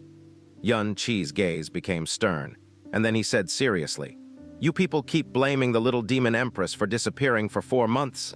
Then why don't you people ask your new emperor why the little demon empress disappeared for 4 months? He knows that quite clearly. Young Patriarch Yun, why exactly happened?" Sky Demon Region Lord Qin Zheng asked eagerly, 4 months ago, what exactly happened? Could it really be that Duke Huai? Yun Qi shifted his gaze, and facing the attention of the entire arena, he said faintly, "Ladies and gentlemen who have stopped by Demon Imperial City for several months, perhaps you have heard more or less about rumors of Duke Huai Palace's ambitions. However, Duke Huai Palace not only harbored rebellious intentions, they are 10,000 times more evil and scheming than you think. For months earlier, it was him, Duke Huai, along with his long-thought-to-be missing father, Duke Ming, who took advantage of the fact that the little demon empress had used the demon emperor seal to forcefully open Golden Crow Lightning Flame Valley to maliciously strike her down inside. At that time, I had, by chance, discovered that Golden Crow Lightning Flame Valley had opened and thus entered. In the end, I coincidentally encountered them attempting assassinating the little demon empress. The little demon empress and I were forced into dire straits, forced into the sea of death. WH what? A ruckus broke out in the hall. Su Xiangnan said, "Once in the sea of death, one would undoubtedly die. Then how are you?" Of course it was due to the Golden Crow Spirit's protection. Yun Qi then said with a calm expression, "The Demon Emperor clan is the sole inheritor of the divine Golden Crow's legacy. How would it be willing to see its last legacy bloodline be severed? Thus, it saved us from within the sea of death. If not, the little Demon Empress and I would have long been buried within. This kind of regicidal traitor is simply too outrageous, one which the heavens and earth cannot tolerate. Today, he would actually be crowned as the new emperor. This is simply the illusory demon realm's greatest disgrace." Yun Qi's words silenced the entire hall for a moment. Duke Huai gave a cold laugh and said darkly, "Yun Qi, you have said enough. This emperor originally had some respect for your Yun family, however. Today, you have greatly disappointed this emperor. Yun Qinghang belittled this emperor could tolerate. Now that you, Yun Qi, have appeared, this emperor already knew that you would also say the same things as Yun Qinghang, just as expected. Your Yun family has spared no effort to frame this emperor." Yun Qi looked at him coldly with his eyes expressing his playfulness, as if watching a clown striving to give a good performance. "But what a pity within your trap lies a laughable hole," Duke Huai sneered. "Once in Golden Crow Lightning Flame Valley, unless the seal is released, there would be no other way to exit. Everybody is aware of this point. However, 4 months ago, after the Yun, Mu, and Su families entered Golden Crow Lightning Flame Valley, until the seal was released, this emperor was always in Demon Imperial City. Countless people present, including many from your Yun family, witnessed this. You say that this emperor schemed against the little demon empress. Could it be that this emperor can split his body? That day, after the great ceremony abruptly ended, this emperor did not see the little demon empress again. Your slander is just full of loopholes and is simply making your Yun family into laughingstocks." Duke Huai's expression became even darker. Your Yun family is doing your utmost to frame this emperor even though it is shameless to the extreme. It could be considered a type of loyalty to the demon emperor bloodline. Thus this emperor can tolerate it. However, little Yun Qi, you could have simply stopped at slandering this emperor. You actually went as far as to slander my royal father's reputation. My royal father was indifferent to fame and fortune, standing apart from worldly affairs. Taking leave from the former demon emperor 100 years ago, he wandered the illusory demon realm and lived his life in the wild. Everybody knows this. In the past 100 years, not to mention people, even this emperor has not seen royal father. And you, a twerp from the Yun family. Duke Huai's entire body trembled in fury. Actually dare to slander this emperor's royal father. This has pushed this emperor's bottom line. Your Yun family needs to give this emperor an explanation today, or else don't blame this emperor for not leaving any compassion. You want an explanation. Just as Yun Qi wanted to speak, the little demon empress' cold voice rang out from above. Then this Empress will personally give you an explanation." The Little Demon Empress' gray clothes swept out as she suddenly stretched out her hand, and the imprint on her palm instantly radiated a pure gold brilliance. "Be careful, Your Highness!" Duke Huai's bodyguards flashed, wanting to rush in front of him. However, in the very next instant, though nobody could see any other movements from the Little Demon Empress, a flame glowed on Duke Huai's body, and after that an ear-piercing ping of something shattering could be heard. Duke Huai's personal space was directly shattered, releasing a jade seal with the glow of a scarlet flame, and under the gaze of everyone present, it flew out of Duke Huai's shattered personal space, then flew straight into the Little Demon Empress' hand under a wave of irresistible suction force, leaving a scarlet trace. "That is the Demon Emperor's seal. The Demon Emperor's seal? Demon Emperor's seal, this." That shape, radiance, and aura, it was the one and only Demon Emperor's seal in this world. To be able to directly shatter a mid-stage monarch's personal space, that was world-shaking, terrifying strength. Yet nobody had the heart to care about such an issue. That was because they had, with their own eyes, witnessed it flying out of Duke Huai's shattered personal space. The hall was completely silent for a moment, and even the faces of the experts on Duke Huai's side had completely changed. Their expressions were full of fear, and Duke Huai's expression was even more stiff. "Duke Huai," Mu Feiyan roared in anger.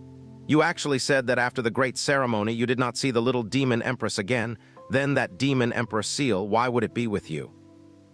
In this illusory demon realm, those who know about Golden Crow Lightning Flame Valley will know that apart from Golden Crow Lightning Flame Valley lifting or closing the seal itself, there is absolutely no other way that one could enter or leave. That has been what Duke Huai has been trying so hard to cunningly count on." Yun Qi looked at the chaotic spectacle, along with the unsightly look on Duke Huai's face, and said unhurriedly, "However, 4 months ago, after the Golden Crow Lightning Flame Valley's seal was forcefully lifted, everyone must have wondered why that was so. The reason is very simple. There has always existed a method to forcefully enter and exit Golden Crow Lightning Flame Valley, and that is with the help of the Demon Emperor clan's Demon Emperor seal. 4 months ago, the Little Demon Empress used the returned Demon Emperor seal to forcefully enter Golden Crow Lightning Flame Valley, wanting to enter the Golden Crow's ancestral land, the first moment to awaken the Golden Crow bloodline. However, this secret, which originally belonged to the Demon Emperor clan, was made known to those in Duke Huai Palace.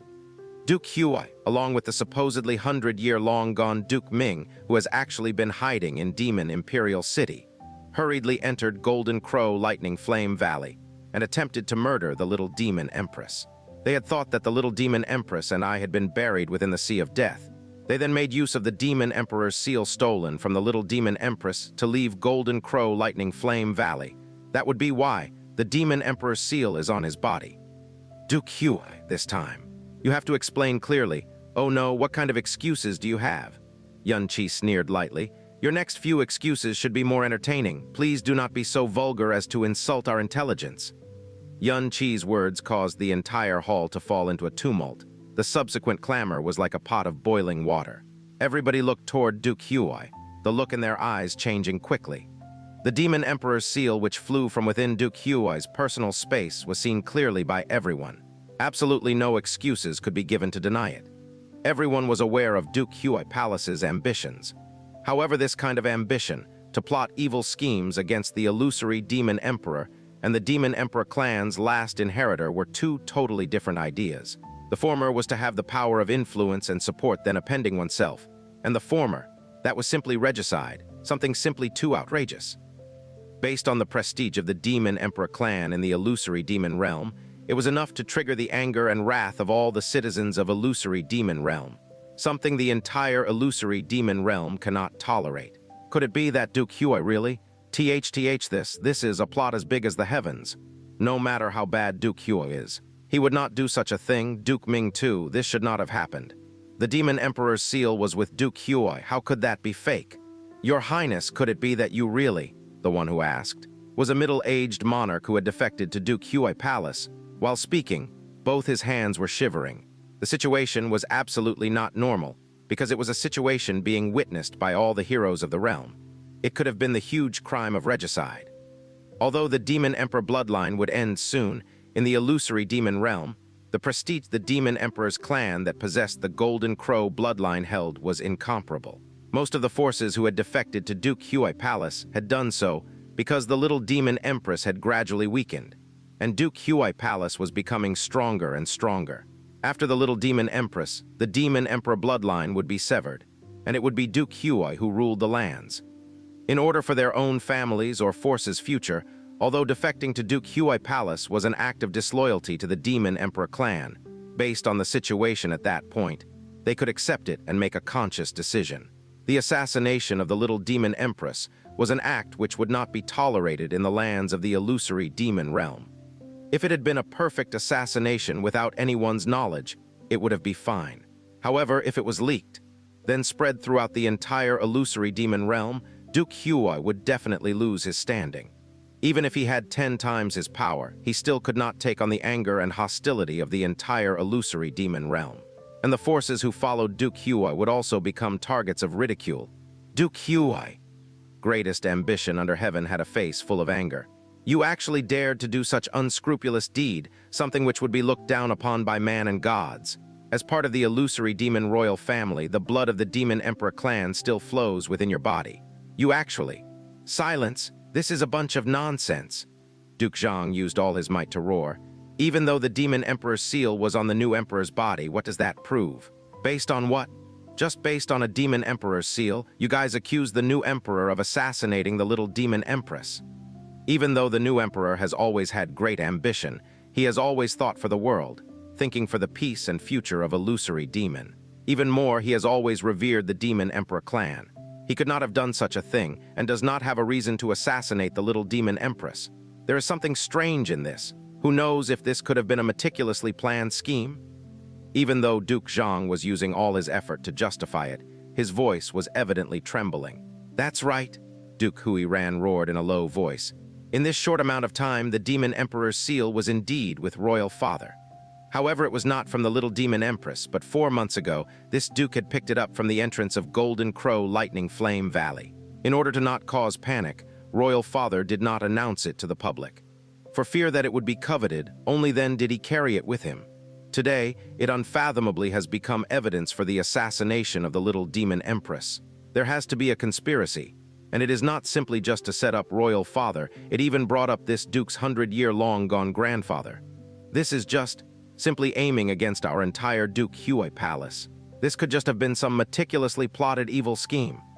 This speech shook the minds of those in Duke Huai's faction, and the expressions of the patriarchs of the 7 guardian families rapidly eased. Yun Qi faintly glanced at Hui Ran, sneering secretly. Based on Hui Ran's abilities, it was impossible for him to say words of such caliber. They were evidently words which Duke Huai had sound transmitted to him. Indeed, just based on the Demon Emperor's seal being on Duke Huai's body, was not enough to assert that Duke Huai was behind the Little Demon Empress assassination. The forces on Duke Huai's side just had to harp on this point. On top of that, with their overwhelming strength, the Little Demon Empress could not do anything with them. They could even counter by just harping on shifting the blame. If it had been the Little Demon Empress from 4 months before, it would indeed have been like that. However, how could the current Little Demon Empress be compared to before? The Little Demon Empress looked down. No matter how bad the ruckus in the palace was, no matter how the situation changed, her expression did not change a single bit. At this point, she suddenly said, her voice was incomparably cold, "Yun Jiang, Yun He, Yun Zai?" The Little Demon Empress voice carried an oppressive strength which could practically freeze one's blood, causing the hall, which was a ruckus, to quieten down. The 3 grand elders of the Yun family walked forward, then said respectfully, "What instructions does the Little Demon Empress have? Take down Duke Huai, conduct a profound handle soul search." Duke Huai's expression changed slightly, but consequently he did not panic. His lips moved slightly, a vicious look flashed in his eyes. Under the profound handle soul search, everything Duke Huai knew would be spilled. All of his secrets, all of his crimes would be completely dug out. It would be presented in front of everybody. Yun Jiang, Yun He, and Yun Zai all stared blankly. That was because they were incomparably clear that Duke Huai would absolutely not allow the profound handle soul search. With the enormous amount of strength behind Duke Huai, they would not allow anyone near Duke Huai. However, as grand elders of the Yun family, they naturally would not go against the orders of the Little Demon Empress. Together they complied, "Yes." Yunhe shouted. "Duke Huai, if you wish to prove your innocence, then sincerely accept our Yun family's profound handle soul search. If not, you are harboring evil intentions. The crime of regicide will be witnessed by everyone here." The three Grand Elders pounced onto Duke Huai together. Before they could approach, a wave of incomparably tyrannical, profound strength flooded, stopping them, as 10 whole auras coming from different directions locked onto them, causing the three incomparably strong Yun family Grand Elders to stiffen up. For a moment, they did not dare to move recklessly. The Little Demon Empress squinted. Her voice was bone-piercingly cold. "You dare to disobey this Empress? Orders." Duke Zhang clenched his teeth and said in a low voice, "Little Demon Empress, you've gotten something wrong. Today, the illusory Demon Empress is Emperor Huai, and it is not you, the Little Demon Empress." Before Duke Zhang had even finished his sentence, the Little Demon Empress, who was midair, suddenly attacked, and a pure gold flame abruptly shot down. The flame was extremely quick. There were countless of experts present, yet they could only see a flash of flames. Not a single person could do anything to react as that flame hit Duke Zhang squarely in his chest. Boom! The world's most tyrannical flames exploded. In an instant, Duke Zhang's body split into pieces like a ragdoll, splitting into countless of flaming pieces. When these pieces landed on the ground, they had burned into nothingness. Forget about a charred corpse, not even a piece of ash was left. The unextinguished golden crow flames landed on the ground, causing the incomparably durable, profound jade flooring to burn with sores and holes which looked like bubbles. Everyone in the hall went silent collectively. All of them stared rigidly as shock and astonishment abruptly exploded in their eyes. The Little Demon Empress' temper was cold and cruel. This was not her first time suddenly killing someone. That was something that she had done too many times. However, this time there was a huge difference as compared to the other times. That was because Duke Zhang, no matter his identity, he was not an ordinary person.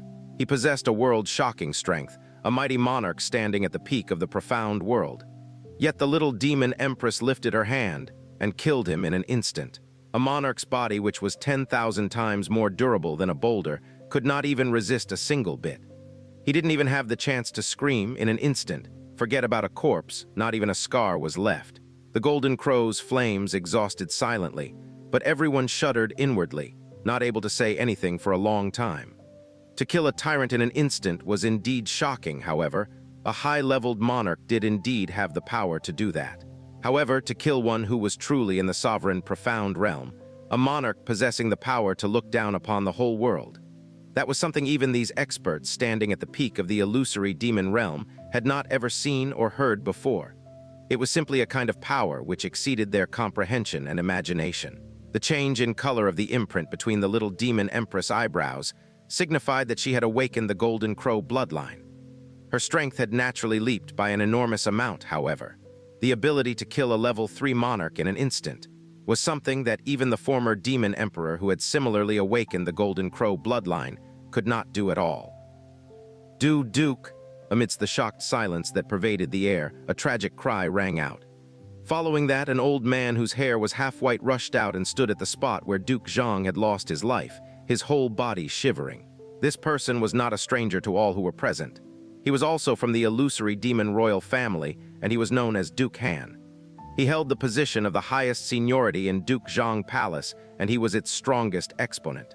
Besides that, he was also Duke Zhang's uncle. He was at the 6th level of the sovereign profound realm, the cornerstone of the entire Duke Zhang Palace. In Demon Imperial City, both his power and his position carried great weight. After Duke Zhang had taken over the management of the Duke Palace, he had supported Duke Zhang from the shadows and had become his guardian. With him around, even in Demon Imperial City, where experts were as numerous as clouds, there was hardly anyone who could harm Duke Zhang. But today, he could only look on helplessly as Duke Zhang was instantly incinerated into ashes. He couldn't even think about going forward to protect him, as he was not even able to react until Duke Zhang had met his violent end. "Little Demon Empress," Duke Han cried out as sadness and anger intermingled in his voice. "Even though my house's royal duke may have spoken out of turn, his crime was not worthy of death, yet you were actually so cruel." "A crime not worthy of death," the Little Demon Empress said in an ice-cold voice. "Duke Huai sought to commit regicide, and every root of his clan deserves to be dug up and burned. As Duke Huai's willing lackey, Duke Zhang deserves to die 10,000 times over, and showing disrespect to this empress, even death would not be a sufficient punishment."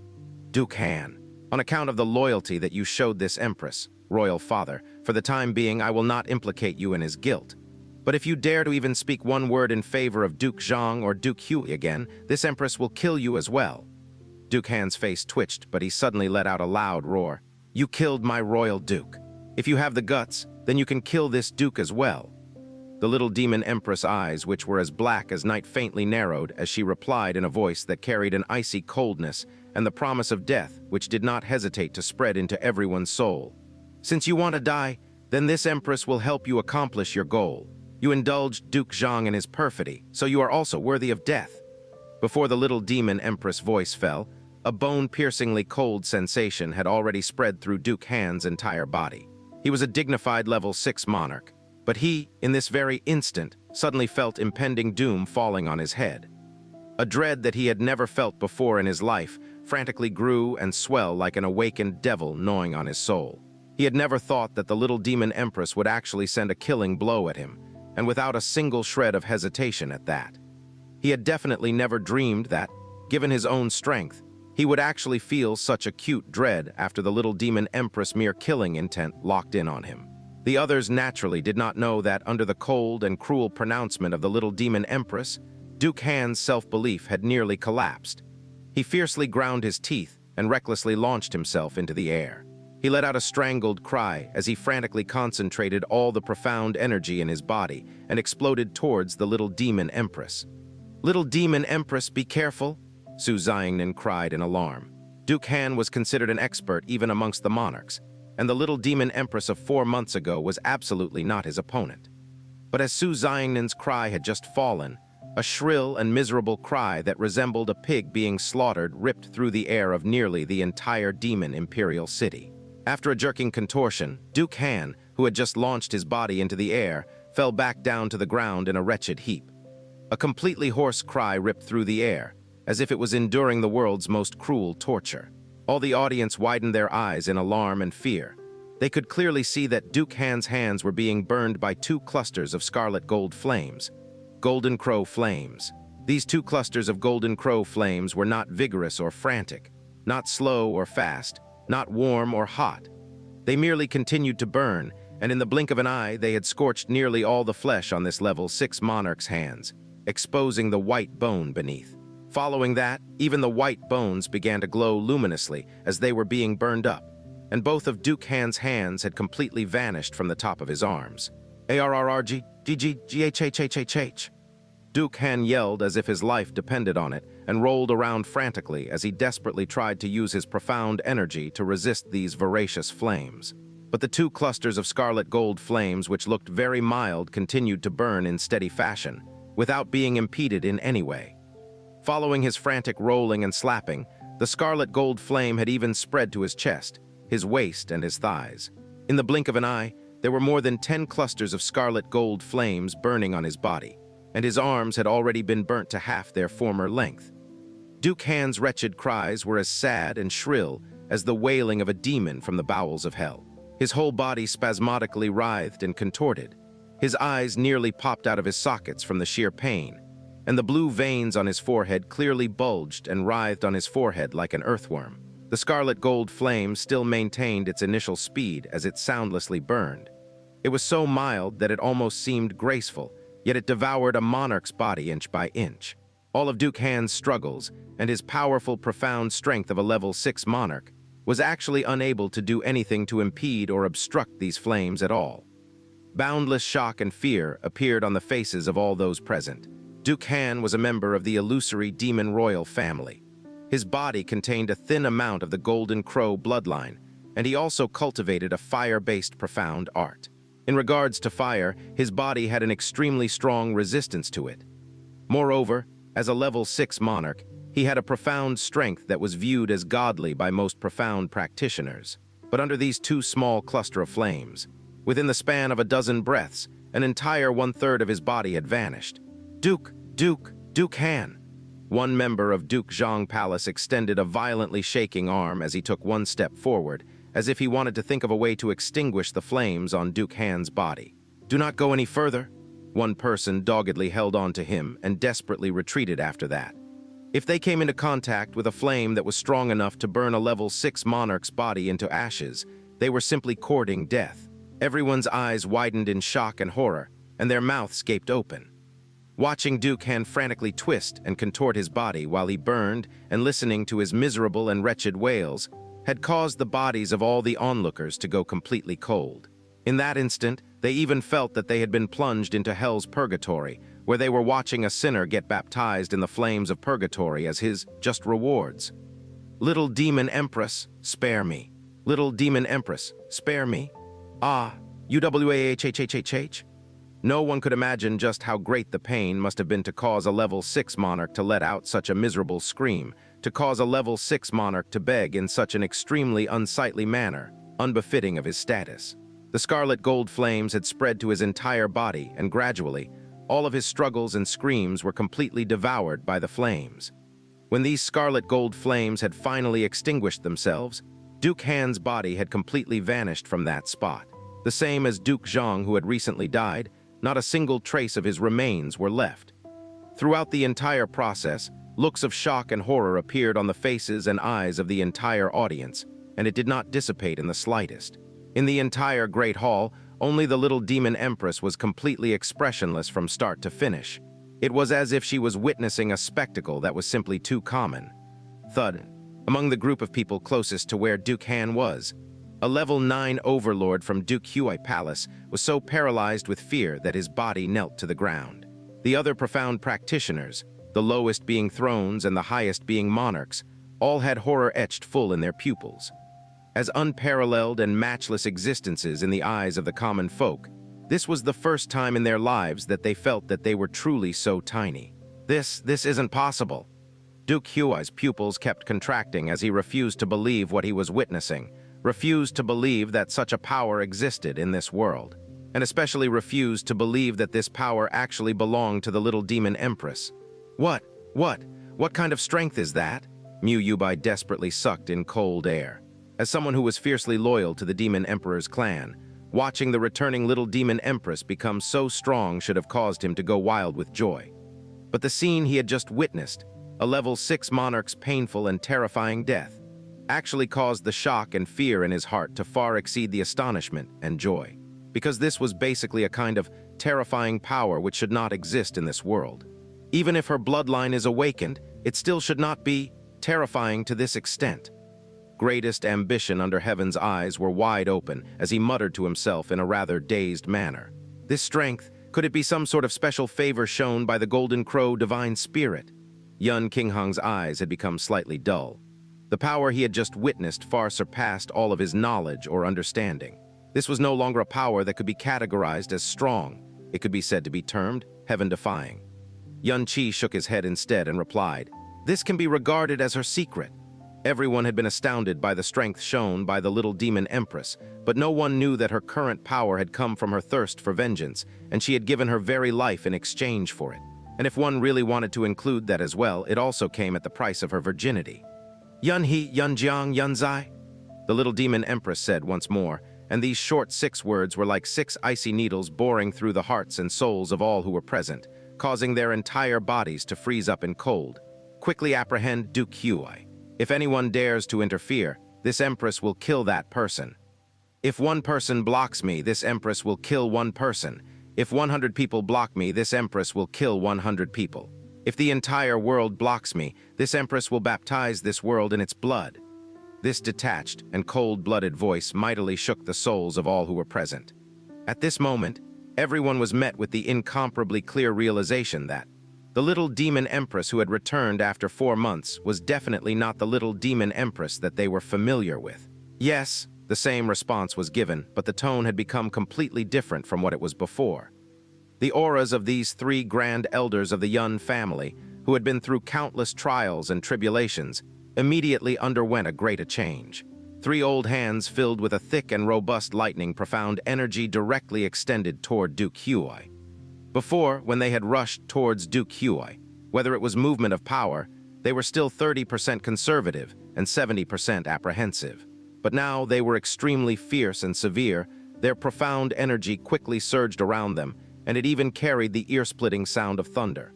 "Who dares to touch His Highness?"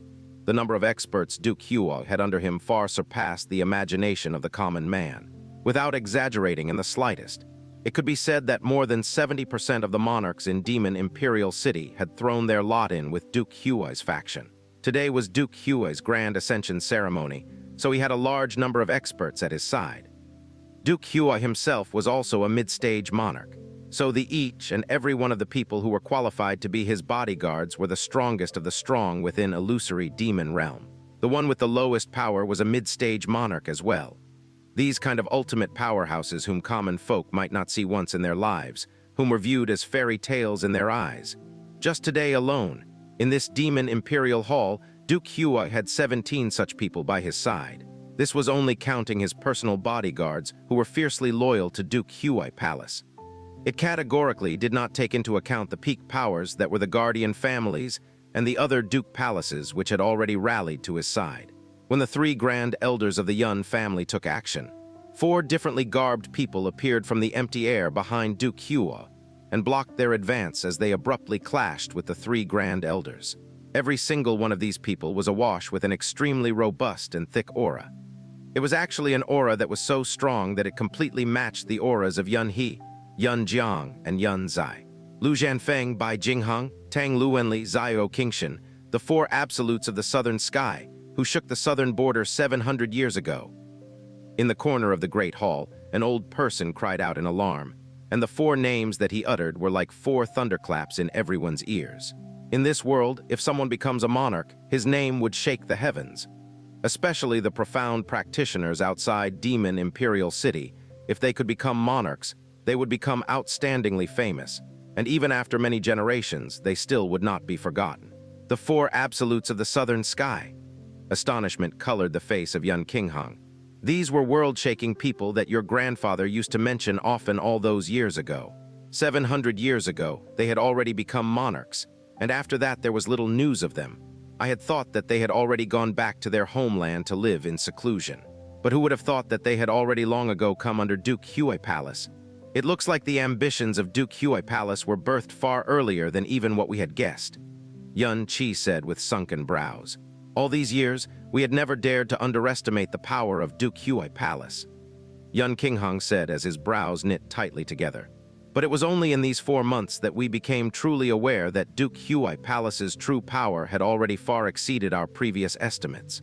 In less than 3 days after the news of the Little Demon Empress' death at Golden Crow Lightning Flame Valley had spread, the entire Demon Imperial City had already completely fallen under the control of Duke Huai Palace. We did not even have the chance to react. Sigh, Yun Qi shook his head. Father, you don't need to feel so defeated. If it is just Duke Huai alone, he definitely won't have this kind of capability. It's that Duke Ming, he is simply too scary. In these few hundred years, the entire illusory demon realm has been dancing in the palm of his hand, but no one was aware of it. Everything that has all happened according to the plans that he has orchestrated. However, the calculations of man can never ever exceed the whims of heaven. Yun Qi raised his head, looked at the Little Demon Empress, and said in a low voice, "Yet the epilogue of his perfect plan has forced out a half-god." Half-god? Yun Qingheng and Mu Yuru stared blankly as they replied. Now I would very much like to see if the great power that Duke Ming has carefully and methodically gathered over all these years can stand up to the wrath and the fire of an angry god.